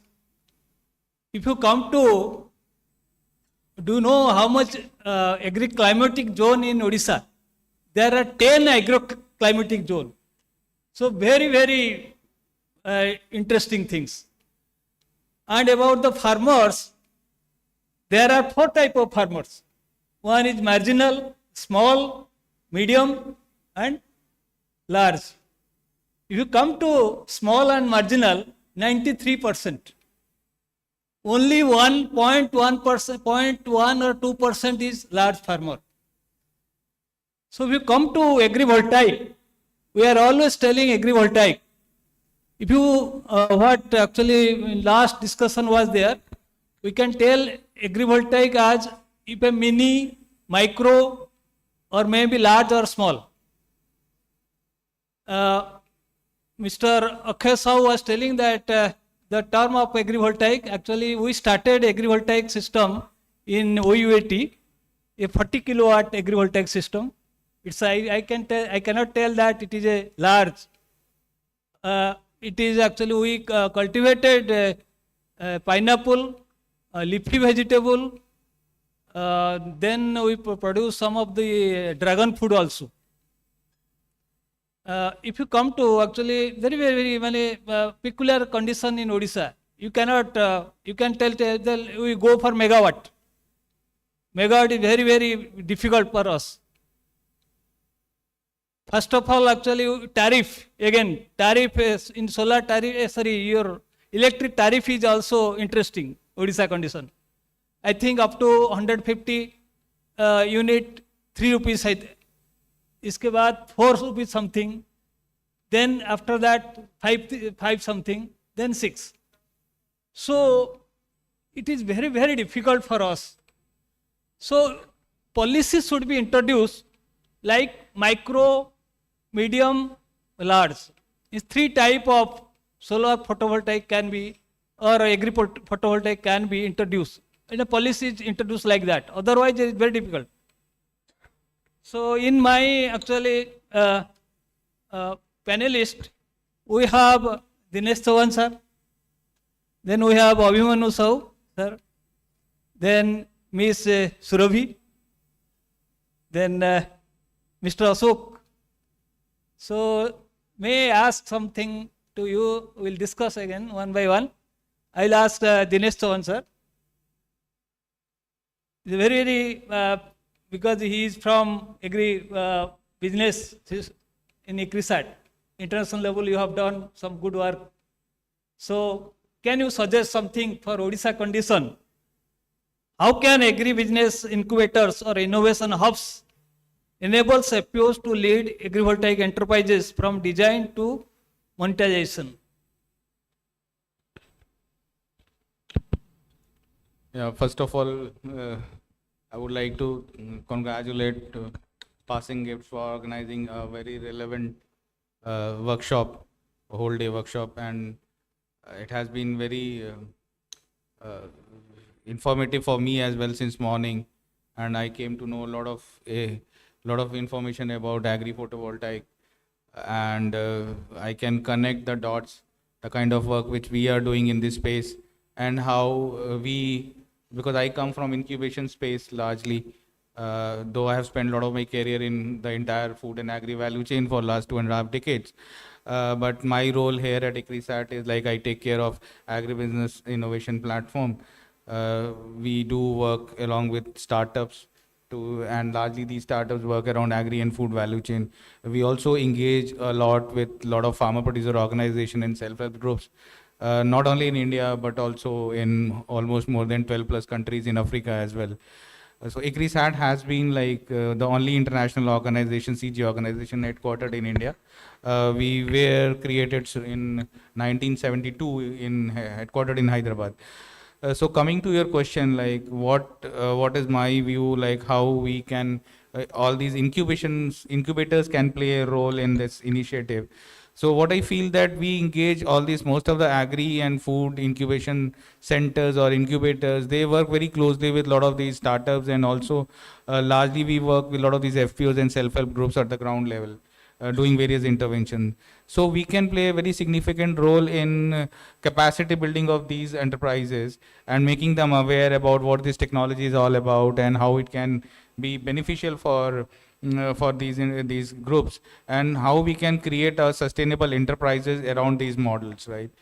So that is one area where we can equip them with that kind of knowledge which can be passed on to them. We can also help them in providing right kind of package of practices or identifying right of crop solutions, depending upon the as you rightly mentioned, sir, that we have different agroclimatic zones even in state like Odisha. So so as a organization which has intensively worked on cropping pattern, or we have been working a lot around dryland crops especially, so we can actually come up with the right kind of crop varieties which are suitable under these circumstances, and right kind of package of practices for these FPOs or self-help group, so that we can actually utilize the benefit of both worlds, right? So we can utilize the benefit of agri-photovoltaic system, and then we can also see what could be the best crop under that scenario, or what could be the combination of best technologies to get the maximum yield. Then the third thing which I feel which we can play a very critical role is how to help in market linkages of some of these produce, or how to give the overall bundled package solution, so that we encourage these enterprises to take up these kind of projects on the ground. Our role becomes more pertinent to see that the crops which are grown under this ecosystem, they find the right marketplace, so that the profit is there. So in the morning also, like Professor Gulati was mentioning, that if the end of the day, if there is no profitability of the farmer, the uptake of technology is not going to happen. So that is another area where I see that all these incubation centers or incubators can play a very critical role. Fourthly, what I see that we can also help in designing a model, how to co-finance this whole program, and what could be the various financial models, so that there are more takers for this. So can we work with various foundations, various CSR? We can also work along with the policy makers to develop right kind of policies on the ground, so that it can encourage uptake of these technologies and enable them, right? So these are some of the areas which immediately comes to my mind. And can we bring gender perspective also? Because we do a lot of work around gender and deprived communities, right? So can we see that how this agri-photovoltaic program can help in strengthening the economic status of tribal communities, or empower women farmers or vulnerable communities as well? So these are some of the things which I think can be we can do, play a critical role, these incubation space. Yeah. Yeah, actually, if I can give one, the Government of India is insisting FPOs and SSGs. If we can link SSG and FPOs in this, we can achieve something by that. Maybe we need to develop programs and policies around that. Yeah, yeah. So like a lot of subsidies are already there under FPO scheme, because FPO get a lot of benefits, more benefit than farmers, individual farmers, right? So we need to see that how we can leverage that already established infrastructure. an ecosystem. Yeah. So my question to Mr. Abhimanyu sir, can Cinder's smart microgrid automation tools to adopt support productive use of energy loads in decentralized APV system? So first, thank you, Hyper Passing Gifts, okay, for organizing this wonderful seminar about agri-photovoltaic, I think, which is really a very important topic in present days, okay. So I will just, in fact, I myself is a farmer also, okay, and I will also share my experience, what, the typical farmers face and what are the challenges, okay. Because today from morning we have been discussing how we can basically increase the income of the farmers, or how this agri-photovoltaic can be a third crop for the farmers. But you need to really look at the conditions in India presently. Okay, so in fact last week I was in Rajasthan, near Udaipur, 90 kilometer. I went to 3-4 villages, discussed with the farmers. Okay, they have plenty of water. The grid are connected. They have this agri lines separate, agri feeders, okay, but they receive only 6 hours electricity. Now imagine we put agro-photovoltaic, they'll be able to evacuate only 6 hours. Okay, and that too, it is available, let's say 6 to 12 or 12 to 6, it alternate. And this is like that, this condition is in particular that. But if you go to in different parts of India, particularly in the agriculture feeder today, we don't have 24/7 electricity. Even if you put agro-photovoltaic, how do you evacuate? Can we first change the policy to make the power available in the agriculture feeder 24? Because unless you have a power in the agri feeders, you will not be able to evacuate power. I think this is the first question. It's a policy level question. And then the next will be, if you have a 24/7 electricity in the agri feeder, then what is the incentive for why the farmer will invest, in solar? In fact, because we went there to do a study, setting up this kind of things, and now my first biggest challenge is, how do I convince the farmers? There is no motivation for them. I think so. These are the questions. Okay. So now, if you want to increase income, either you have to increase your revenue or you have to save. Now, if you look at today, the farmers' cost, or let's say use of energy in the agriculture, mostly it is diesel. Let's say, wherever you have agriculture feeder, agriculture pump, that is one, let's say, otherwise if you don't have, let's say, agriculture, if you go to UP and Bihar, still there are thousands, lakhs of farmers who are completely running on a diesel because they don't have, even in Jharkhand, Odisha also the same thing, okay. So how can we use this agro PV? I think our strategy also should be, how can we use this agro PV for de-dieselization? Because that will save a lot of money for the farmers. Okay. So we have, of course, Schneider Electric, we have done thousands of microgrids across the world. Okay. So we have all the latest technology. But looking at the farmers' conditions, I think what we have came up with, because we have done many microgrids even in India, but going and also solar water pumping. And if you look at today on the Kusum scheme, let's say few lakhs has been already installed. But if you look at the capacity utilization, less than 30%. You have solar panel, 5 kilowatt, 10 kilowatt, running only 30% of the time in a year. The rest of the time it's just idle. Now, how can we utilize that? So understanding all this challenge, we came up with a technology, what we call is a climate smart village, basically making the whole village is completely energy self-reliant. But one of the biggest challenges, so what we do is, the technology enables the farmer to harvest solar power and use maximum for their for the productive usage and even for the households. Okay. So one of the big challenge, if you look at the solar, when the pump is not running, there is no other applications, correct? So if we use the same, let's say, power to run any power productive load, say, let's say threshing, because after irrigation, if you look at the whole agriculture value chain process, okay, irrigation, you have harvesting, and then agro processing, okay, and because many times what happens is we don't have reliable energy, the farmers are forced to sell their produce, correct? Okay. So I'm just giving, recently we have done, in fact, it has been almost, let's say, 2 years. We have done 2 pilot projects in Gumla, in like district of Jharkhand, okay. We have put, so earlier there was only water pump and we understood the challenge.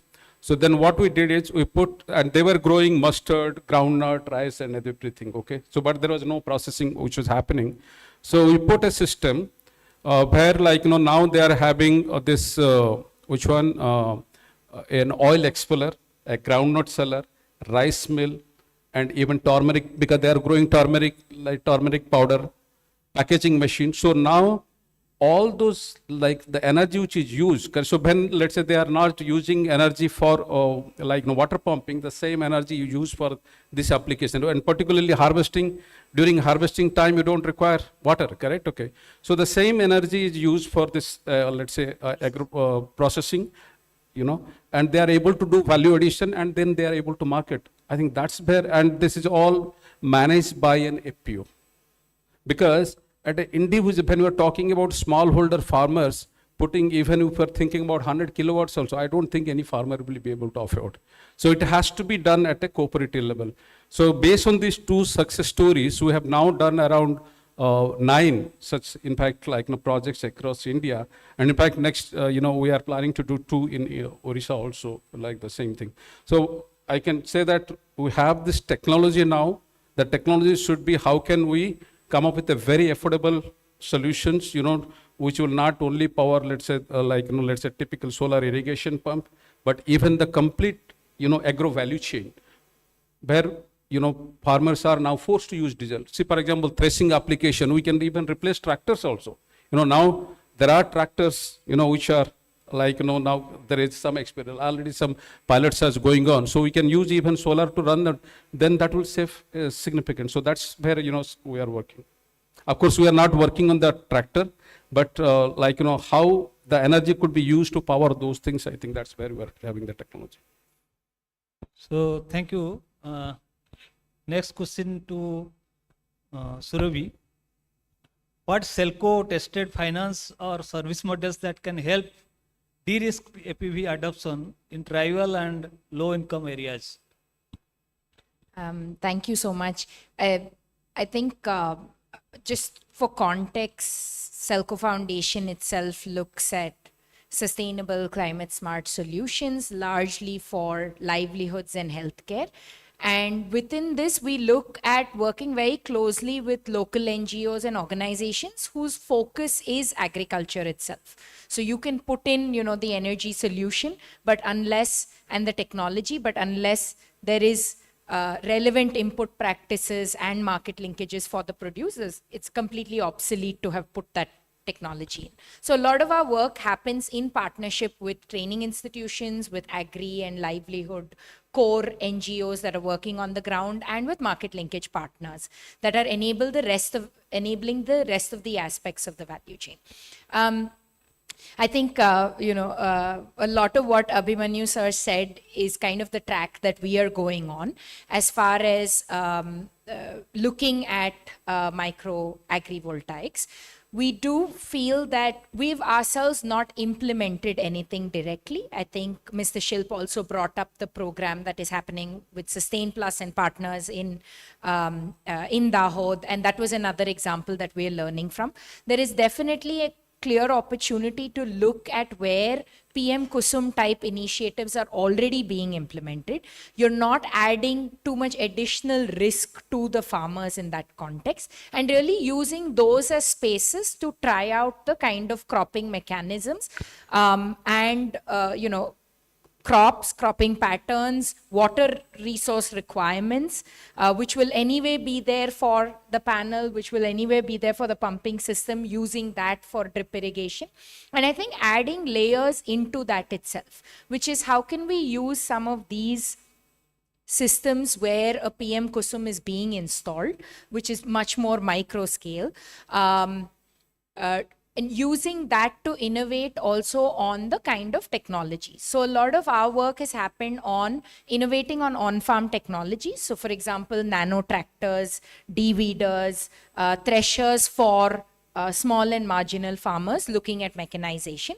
And secondly, I think as Abhimanyuji pointed out, the post-harvest processing component, right?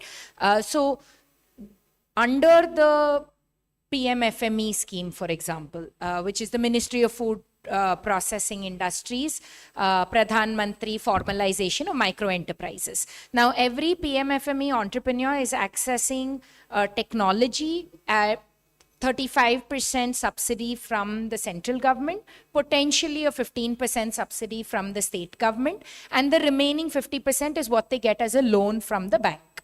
Now, if we can look at linking the financing requirements from a agri value chain perspective, keep the farmer at the center of it. How much energy does the farming community need as they add on new value addition opportunities, processing opportunities? It may start with very focused primary processing, depending on what all commodities they're growing in the area. It doesn't have to only be the commodities that they're growing under the panels itself, but what is growing in that area, and can the energy be used? So was saying that, it's only used 30% of the time. So that remaining 60 to 70% of the time, how can we use that energy first for the kind of value addition opportunities that are there? And within value addition opportunities, there is the primary processing level, whether you're talking about hullers, destoners, graders for paddy, for millets. Horticulture, you have the additional component of cold storage itself and farm gate level requirements around cold storage solutions, which could be run by FPOs or individual agri entrepreneurs locally. And you have kind of secondary processing and value addition, which may require a little more understanding of exactly where that hub is going to be, that value addition and processing hub is going to be in relation to where the farm is. But each of these additional components actually have financing options of their own. And how can we combine that? So whether it's a PMFME scheme for agro processing and food processing equipment, which is available for FPOs, SHGs, individual entrepreneurs, or whether it's the National Agriculture Infrastructure Fund, which is the low cost interest loan, which again has been used for solar powered solutions, but typically is a decentralized solar powered application.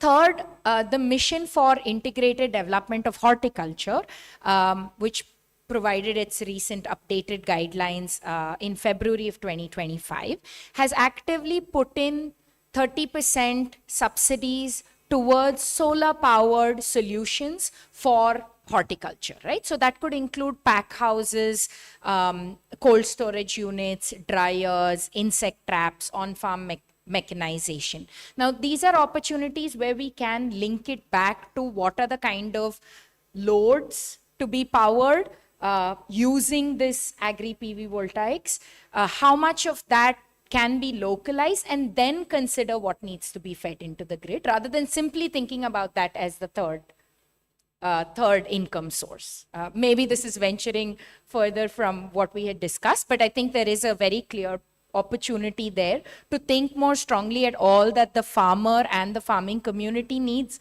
first, and then the technical challenges of feeding back into the grid, and then considering the improvements that have to happen there to actually feed back into the grid. Thank you. Actually, Selco has done a lot of work for processing, food processing, agricultural processing from particularly in agriculture. So that is also Agri-PV. Nobody was thinking Agri-PV, no term has come. It is also Agri-PV. So my question to Ashok Kumar sir, can you share a blended finance case that brought together CSR, climate finance and concessional capital relevant to scaling APV. Dr. Mohanty, thank you. Passing Gifts team, thank you for putting this stellar show and also having us here. I am from Global Green Growth Institute. We are an intergovernmental organization. We work on people-centric and planet-positive growth. That's by way of introductions. Now the question is about examples of blended finance that have catalyzed APV.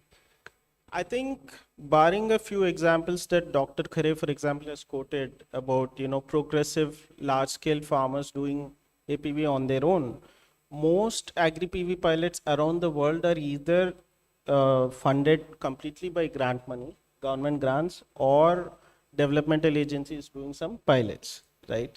So I don't really, there isn't really a play for blended capital there anyway, because most of it is like, grant. I think it makes sense to say blended only when we have reached a point where it has catalyzed more investments, right?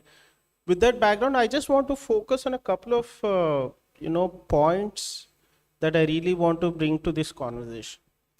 One, I think my colleague from IWM has really done a fantastic job from the last panel. He has reduced my job. See, the theme of the conference is developing solar as a third crop for farmers, right? Fantastic idea.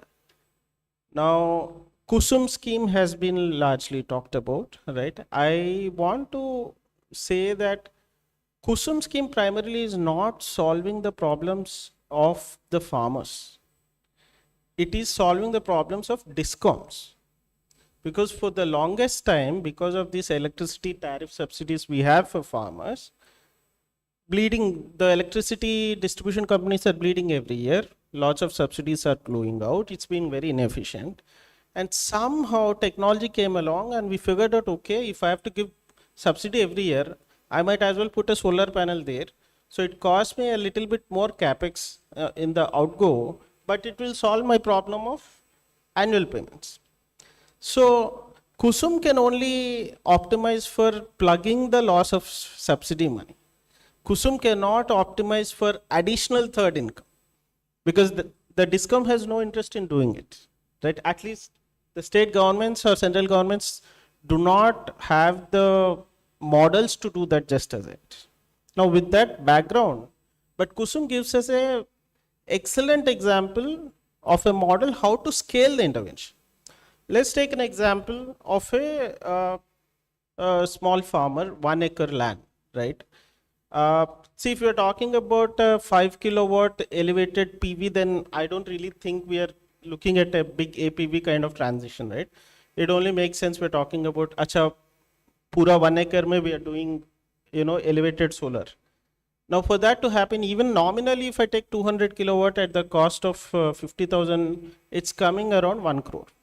There's no way a person who holds 1 acre land can invest that much. If they can invest that much, they won't be dependent on agriculture, right? The idea is to let private capital flow into this project. What customizations we have to do once the solar has come in, what improvements we can do, what value additions we can do in terms of processing units and all, comes later. First, we have to get the solar there. Now, in Kusum, because there is a tariff offering, if you put up solar on farms, private investors technically are interested enough that, yes, I can come in, put in my solar here, because private investor can take a loan. They have the equity strength. And the banks are also comfortable with them paying that loan over 25 years. Now, if you're looking at that, for a small farmer, there is no way they are able to take the loan or put in the equity or serve it. So, now where the challenge is, because the existing tariff is only customized to the cost of base case solar, not for the elevator structure. That's the only difference, right? So if we really are looking at catalyzing, we must find a mechanism to bring in a tariff which also takes care of the elevated structure. To me, that's the domino effect problem. If I solve for this, it will scale up on its own, technically. All the star marks apply. Now, how to do that? We can talk about a number of developmental agencies coming in and covering the cost for a few pilots, but that's not going to serve. who's going to, just like it is in the interest of DISCOMs to plug the subsidies of electricity, which government agency's interest is it to do water conservation, to do soil conservation, to improve agri livelihoods, right? And can we create a market-based mechanism or a semblance of it? For example, we're talking about carbon credits, we also have a green credit system, right? A lot of co-benefits of, let's say, reduced air pollution. If I'm doing away with diesel, not only am I reducing my carbon emissions, but I'm also reducing air pollution. In a city like Delhi, this is a different example, but in a city like Delhi, where air pollution is increasing and mortality rates are increasing every year, there is a case to be made for insurance companies to invest in measures to reduce air pollution, because that way their insurance payouts get reduced. Now, just like how we can bring in them there, we have to figure out which are the agencies, whether it is the Ministry of Water Resources, which does a lot of water conservation structures. The budget flows through NREGA, right? Now, I just did a brief check before I came onto the stage. A lot of these water conservation structures, minor check dams, etc., the government allows NREGA funds to not just cover the labor cost, but also some part of the capital cost. Now, can we look at that kind of a thing covering the cost of elevated structures? Because technically these also conserve water. So we have to figure out these kinds of mechanisms to catalyze. Otherwise, we can do a conference again in 5 years down the line and we wouldn't have moved much. Thank you. Next question to all of you, please. Which innovation, technology, finance or governance offer greatest potential unlock agrivoltaic at scale across rural India? Can anybody tell?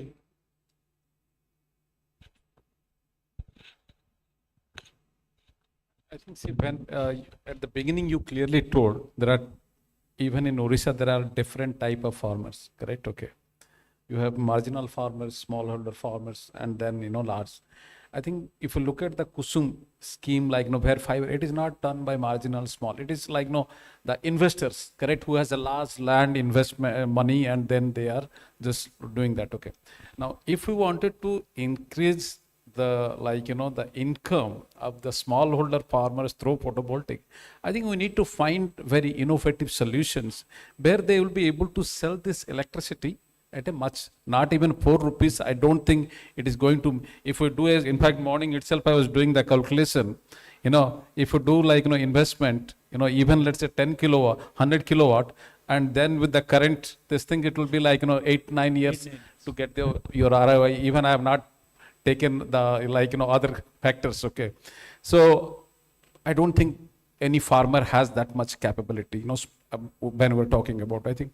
So, but with the new, let's say, the various technology which you are coming, so we need to look at how can we tap those technologies. See, for example, very soon every villages will have PV, EV, correct? Okay.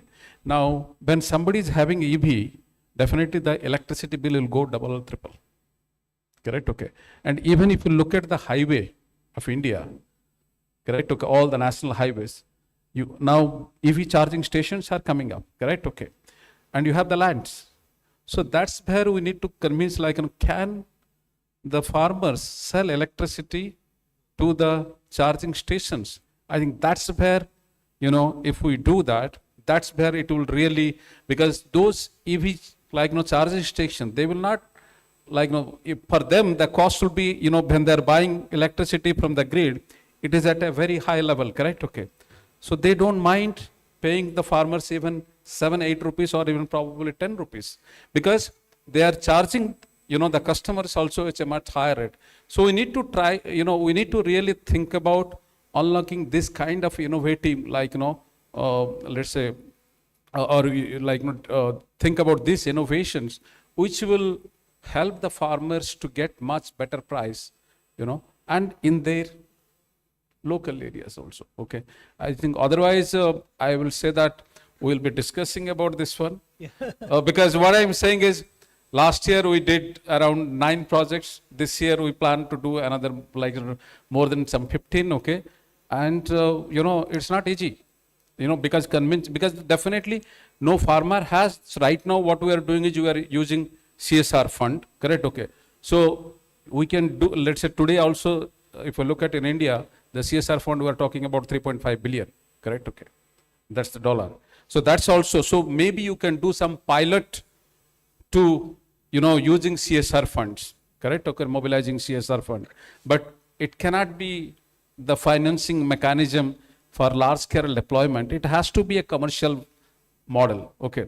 And the commercial model, I believe the EV will unlock a huge potential. And even, for example, the coming up, let's say the tractor, when you have, let's say, e-tractor, because the storage technology, the moment, thanks to this advancement of storage technology, there will be a lot of agriculture machines which will be powered by electricity, okay? So and that require huge energy. So if we use agro PV to power those things, then what will happen is our opportunity cost, or, we are talking about diesel directly, So if you think about a 5 HP machine, which is running for 1 hour, 5 minutes, 5 HP diesel engine, probably it will take 2 liters. So here we are talking about 200 rupees, correct? Okay. So that we are able to offset through energy. So I think that's the only way I will say.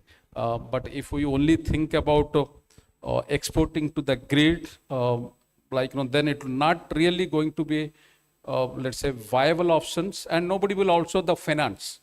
But imagine you put a 100 kilowatt plant to power a battery charging, an EV charging station. Definitely you go to any bank, it will finance. Yes. Yeah, that's good. Any suggestion from?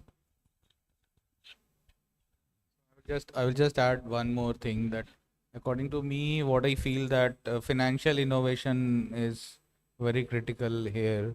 And because if you see what he was mentioning, so at the end of the day, we need to find innovations in financial modeling, and how we can subsidize the cost of this whole program, or how we can add more revenue streams. So one case could be like carbon credits, right? So by utilizing this technology, how farmer can get more benefit. So we need to think more around getting more financial innovation for this whole program. I think because that is the whole crux of this. It can be both on the investment side, financial innovation, and also innovation on the output side of the business model, right? So how we can do innovation, which crop, whether it is carbon credit or value addition. So at the end of the day, there has to be some more benefit which should come out, and forget about the committed price from Discom and all those things. That is bound to be there, but still what additional revenue generation, or what on the other side, what could be the borrowing financial models, whether it can be blended finance or what else. So these are some of the things which I think will fall on top of the list. Right. Thank you. How should we measure? Yes, please. Good asking. How should we measure the success of APV in rural context by megawatt level in Odisha? This, I think the simple answer is as much as we can. I don't think we should have a lower limit, but I think fundamentally the success of these interventions, if we're looking at the lens of farmers, then it has to be the increase in their income per acre. It has to be in terms of reduced food loss, reduced water loss, improved soil moisture content, etc., etc. That's the way I look at it. I think my broader submission is, can we look at this first as an agriculture issue and a farming issue, which I think a lot of our co-panelists are also saying. And in that context, I think there might be a change in the group that we have here today, because I think what we need is some of the FPOs themselves, the NGOs that are working very closely with FPOs, to come in and say, where are their energy requirements, right? What are they requiring it for? And then as people who are supporting the energy agro ecosystem, I think it becomes our responsibility to say for this particular, marginal land in a hilly terrain in Kalahandi, forested hilly terrain in Kalahandi, what you actually need is this decentralized system. The grid line is not reaching the forest area, and therefore what you need is this decentralized system that can power XYZ equipment, including the spice processing unit that the SHG then uses for their output and value addition, right? A different category of kind of solutions, like package of solutions for an area which is flat land, larger, already has a large potential for a PM Kusum type initiative, where you can see a lot more, a mix of both on-farm as well as processing, but also potential to feed back into the grid, given the circumstances of the grid infrastructure in that area. So I think what my broader submission is, I think the point that Ashokji also made around convergence with agriculture, water and processing requirements, connecting those more closely rather than we all want it to not be an energy point. But I think the fear is that over and over, if we only keep bringing back energy people into this discussion, it is becoming an energy push, right? Rather than saying what does the agriculture sector need, and therefore what are the different 3 or 4 different variants of energy systems that you design for that agriculture need. And I think the kind of the last point around that is you can then bring in relevant convergence for from schemes and financing to meet those requirements based on whether it is just decentralized solar for the sake of addressing the energy needs on processing, on post-harvest management, on farm in a particular area, versus to actually feed back into the grid because there is potential there is strong enough grid infrastructure for that evacuation to happen, and there is a strong enough space for investment to happen in that space. Yeah, my question to Ashok sir. Could carbon financing receipts play a meaning role for making APV sustainable for smallholders? It's a tricky one, I believe, sir. I think because the income potential that you can have from carbon credits, especially if you're talking about marginal landholding, unless you aggregate it on a very, very large scale, is not a lot, right? And I just want to also connect it to a couple of points colleagues have made here earlier about not exporting to the grid, but consumption, local consumption at the farm level. That works actually from an energy use case. That is the best situation, right? The only advantage of export to the grid is because any lender typically goes about based on the credit worthiness of the off-taker. If the end off-taker is the government through the grid, then the lender is more comfortable in lending the money. Now, Selco has had an excellent body of work disproving this hypothesis that somehow marginal people cannot pay back or will not pay back. They have done an excellent work where they have shown, rural people, if you customize the loans to them properly, they'll do it. But I think at the country scale, like for us, India, we cannot completely rely on that model alone. We need a mix of both. That's it. There are a lot of myths about the carbon financing. I think there are a lot of myths about carbon financing, particularly in the DRE sector. Recently we had few long meetings with some of the world's, the biggest, let's say, expert on the carbon financing. Okay. I think DRE sector, we should not think carbon financing as an option. Okay. If you are working on a cooking stove, clean cooking stove, it's okay, and that too on a large scale.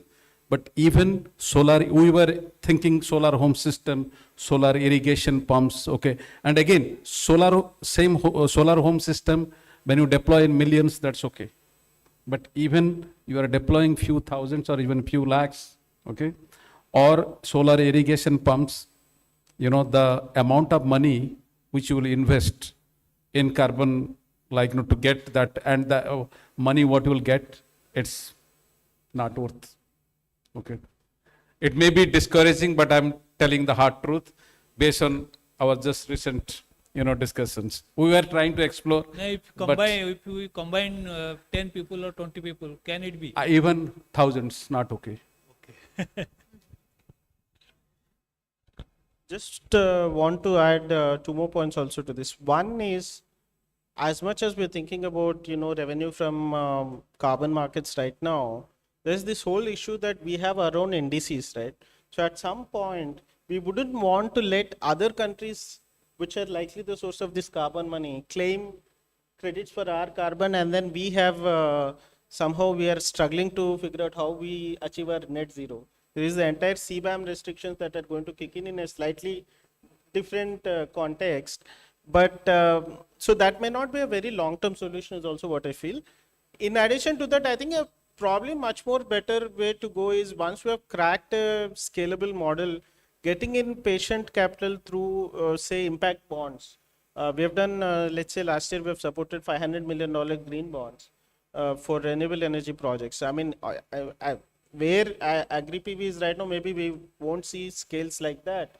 But even $1 million or $2 million of, impact capital that is coming at a lesser interest rate, which can reduce the end user cost, I think will go a long way.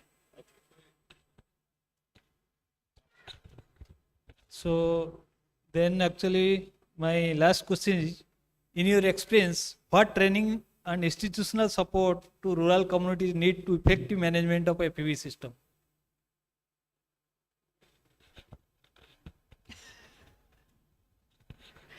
I mean, I think I'm just going to reiterate the point that I made earlier, which is that let's think about it as what is the kind of training, capacity building, and resource support that farming communities, farmer collectives need to be able to grow in different circumstances and to be able to harvest, process, and value add in different circumstances. So one part of that is appliance innovation itself.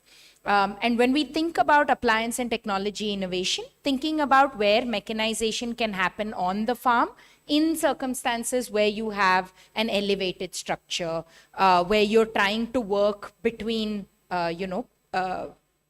rows of panels.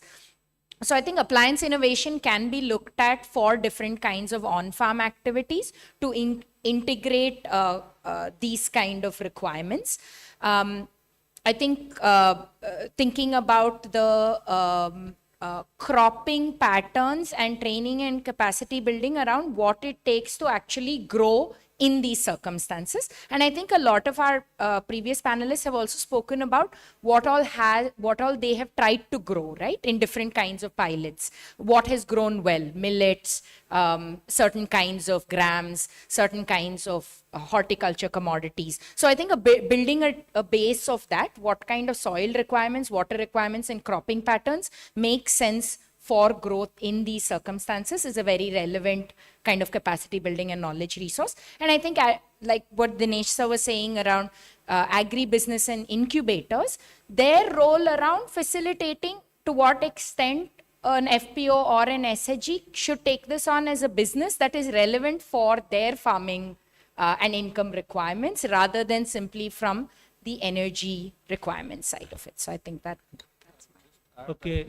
I think there is one very important point we should not, because when you talk about this agro-photovoltaic or a DRE solutions, imagine, in Kalahandi, Koraput you are putting.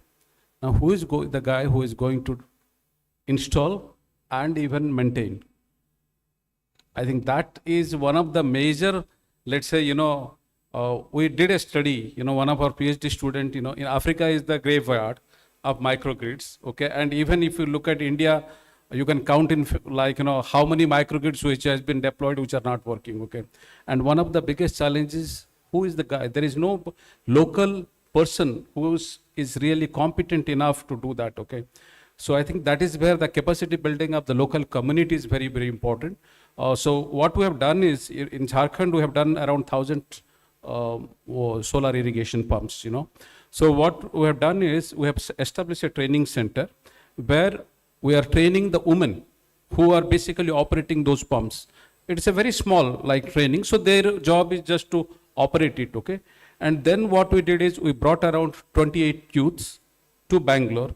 We trained them around 3 months. Now who can do the complete repair and maintenance? Because otherwise, imagine there is a farmer who has like, let's say we have a solar irrigation pump or anything, okay? And the crop is completely dependent upon this pump, it fails.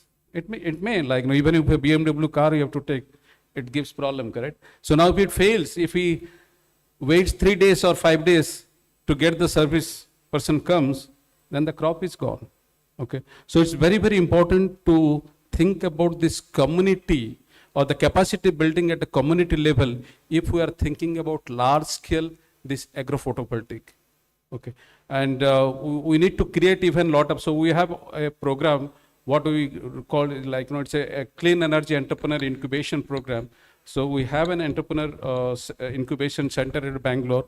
We are trying to like, train the youth, okay? And we'll be happy, like, if any of you want to send some entrepreneur, like, youth, like, who wants to become an entrepreneur, and will be happy to collaborate.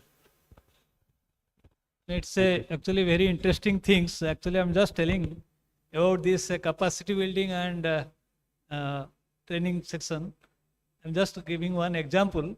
In 2014, government of Odisha going to install solar PV system all over official building of Odisha.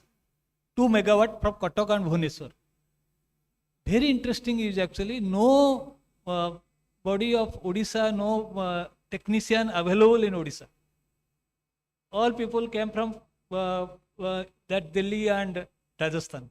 I have seen, because we are the first university who install solar PV system in the our building, and we are the first accepting also. At that time, no government organization, also government officials are not allowing the PV system because they do not know. So awareness is the most important thing.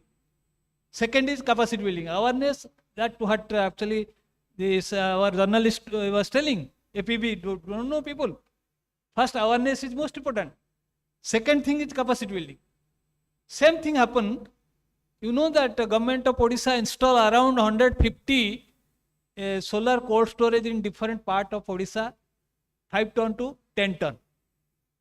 And very interesting is, I was an inquiry committee of that team, as the chairman of inquiry committee.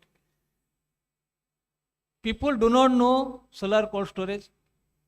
When the tender came, people who are doing in general cold room, they enter into that. They do not know how to solar cold room. And one company is Ecogen, who is from Pune. He is installing proper cold storage. Out of actually 100, 250, around 50, 60 cold storage are defunct. And the engineers of the department, they do not know. That means they do not read the cold storage system of solar cold storage system. So that is happening. So before doing anything, actually I'm just first time I have seen that the Secretary of Agriculture and the Energy have sat together. I never seen in my life. All over India, this is happening. One department is lacking a relation with another department. Same thing happening in institution also. Suppose I am telling about my 40 kilowatt solar PV agrivoltaic system. When we install it, my job is as an engineer, I install it. After that, the horticulture people should work with it, but they didn't work. So this is what is lacking with it. And this is what actually most important thing in our system. So let us work together. I always tell A square plus B square is smaller than A plus B whole square. If we combine together and work together, then we will achieve it. Thank you very much.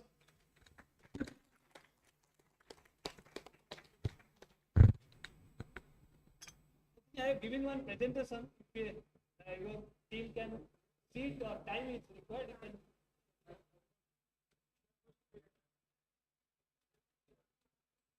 Thank you, Dr. Mahanti, and all the panelists. We are actually running out of time. Thank you again for that insightful discussion on scaling agri-photovoltaics. Your perspective on innovation, technology, and finance have provided us with a clear path forward. Now, as a gesture of our gratitude, we would like to felicitate our dignitaries.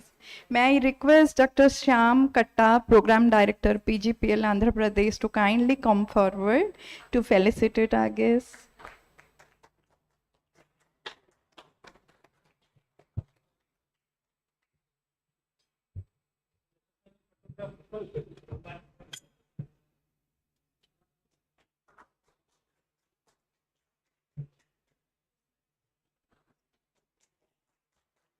Thank you once again, Dr. Mahanti, and all the panelists for the insightful discussion.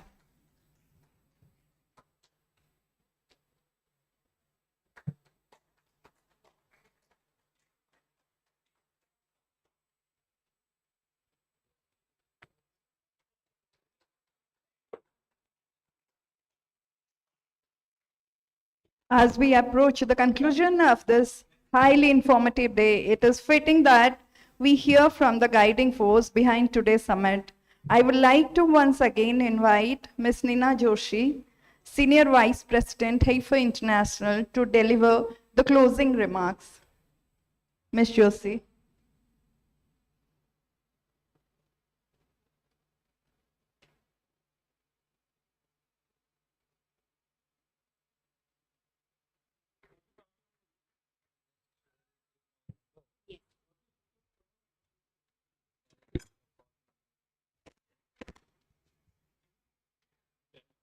Oh, wow. Like last couple of hours has been fascinating. So what we've heard and what we have experienced is, I think I'm sure things have moved within us. I applaud my team in passing gifts, both in Noida and here in Odisha, for bringing this power inside the room. So you have brought, in these last couple of hours, I think you have brought knowledge, experiences, and passion and commitment together. So, I mean, what we have achieved in these couple of hours is amazing. We've heard success stories, we have heard experiences that has worked. We've seen that this technology actually works. And we've also had a very strong commitment from both like energy and the agriculture department that they are committed to make it happen. I mean, what else do we need? So, I mean, going forward, I feel that we are closing this day with an extremely optimistic note. And in the breaks, I've interacted with several other partners. We have shown a lot of interest. Okay, there's something exciting. Let's be a part of it. And partnership is a key. So, I mean, these way big problems, way bigger than what any institution can solve. It can only be solved with partnership. So I've also seen that there's eagerness to come together. There's eagerness to learn. There's eagerness to travel this journey together. So I'm repeating, I'm closing this, like I'm closing these couple of hours together with an extremely optimistic note. Now, I don't think we will question like agri-photovoltaics and what it can offer. And we have heard like the crop intensity brings, like even like additional crops that it brings, the productivity it enhances. It reduces water use. It even like fights with heat strokes. I mean, it preserves the biodiversity there. So there's a range. Like again, what I was like when we were doing the economics of like this infrastructure and what the farmers get, I was not actually factoring the fact that if a farmer has 24/7 access to energy, what a different life the person would be living. So we've also heard like this will keep farmers in the farmlands, and then more observation of what changes are happening, and be it alone like all the energy requirements for post-harvest, I mean, may it be processing, cleaning, whatever. So that's accessible. So I don't think after this we can all like talk about what does it mean to have 24/7 access to energy to the farmers, apart from intensifying the crop, and also many other opportunities that this AVP brings. So, and like going forward, we at Passing Gifts have already put together a small concept note trying to look at creating a proof of concept with smallholder farmers. I'm quoting Professor Mohanty that Odisha holds 90% of the total farmers, 90%, more than 90, you said 93% of the total farmers are smallholders. So any solution that doesn't work with the smallholder farmers, it's not an agri solution. It could be a tech solution, but it's not an agricultural solution. I mean, simply, I mean, I see that it's even higher than the national average of 80%. It's 93% of smaller farmers. So it's high time for us, all of us, to put our brains and powers, everything we have together to find solution for smallholder farmers, so that we can help them be on farm, we can help them do what they're passionate about, and assure them that, I mean, the land that they're passionate about, they can still remain there, be happy, thrive, and also live a dignified life with the farms and the farming that they're passionate about. So thank you once again for your patience and being together with us in this journey of learning and sharing. And I'm sure we will come together, come back to you in discussion and creating this space and collaborating together to take this space and figure out that a proof of concept that it works for the smallholder farmers. And in the meantime, we've also had a lot of conversation during the break that as we do this, as we create this proof of concept with smallholder farmers, we will at the same time also be working on a scaling programs, because there's so much interest and so much commitment that I saw in this room today. Thank you once again for your patience and being here together in this journey with us. Thank you very much.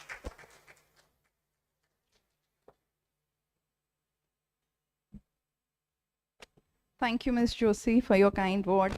To formally conclude the SunKranti 2025 Summit and to express our gratitude to all who have contributed to its success, I invite Mr. Subhodip Basu, a Research Fellow, ICRIER, to extend the vote of thanks.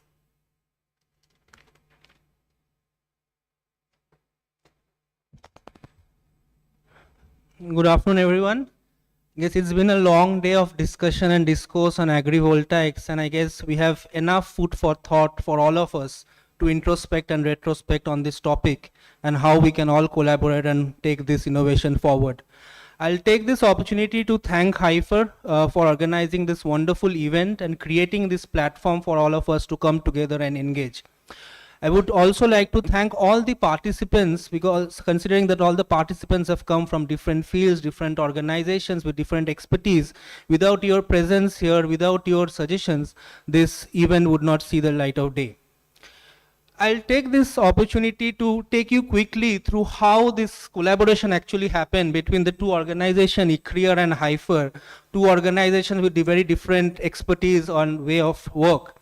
Back in January 2025 is when we brought out our first flagship report on agrivoltaics, and gradually that was disseminated and it reached Ms. Reena Soni, and that is when she reached out to Dr. Ashok Gulati, and that is then the discussion started. We had a field visit in Delhi, and that is the time when we were discussing if it could have been done in a field in Delhi, why can't we do in a farmer's field in a collective mode in Odisha, where the importance of rural livelihoods augmentation is far more. Now, you know, as researchers, as someone who's working in the research field, it's not every day that your reports or your papers is making an impact.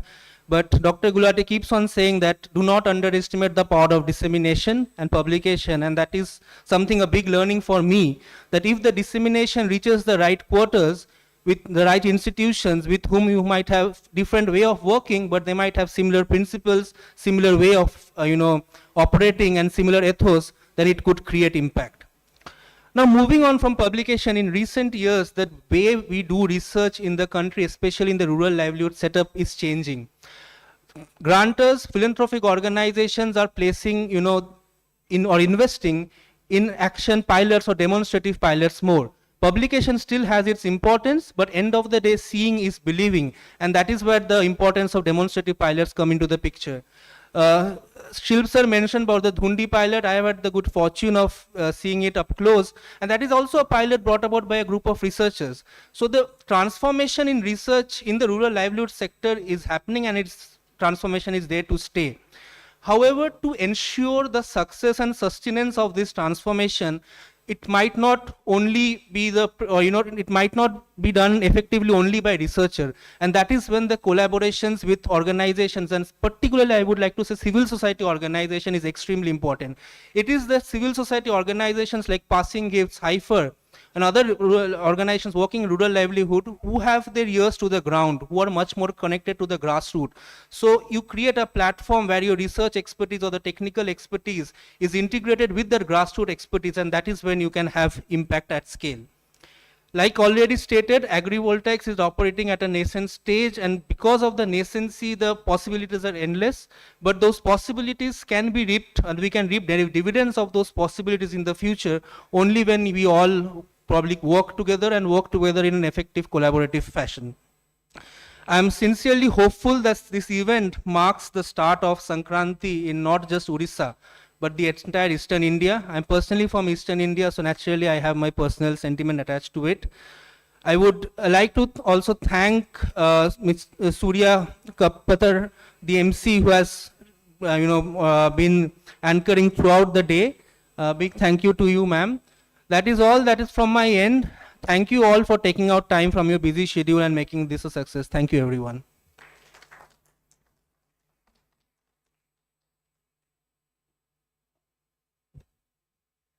Thank you, Mr. Bashu. I am Surya Tapakar. I know my name is a bit difficult, so to remember to pronounce, so every time I face this, thanks to my parents for that. Before we all go back to our busy lives, I invite you all to join us for another round of a cup of tea or coffee. And I hope you all had a very, very, very insightful day and meaningful evening. Wish you all good luck and hope you will take it forward in your lives and action and activities. Have a good day. I would like to invite everyone to have a group photo, please.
Please come forward for the photo.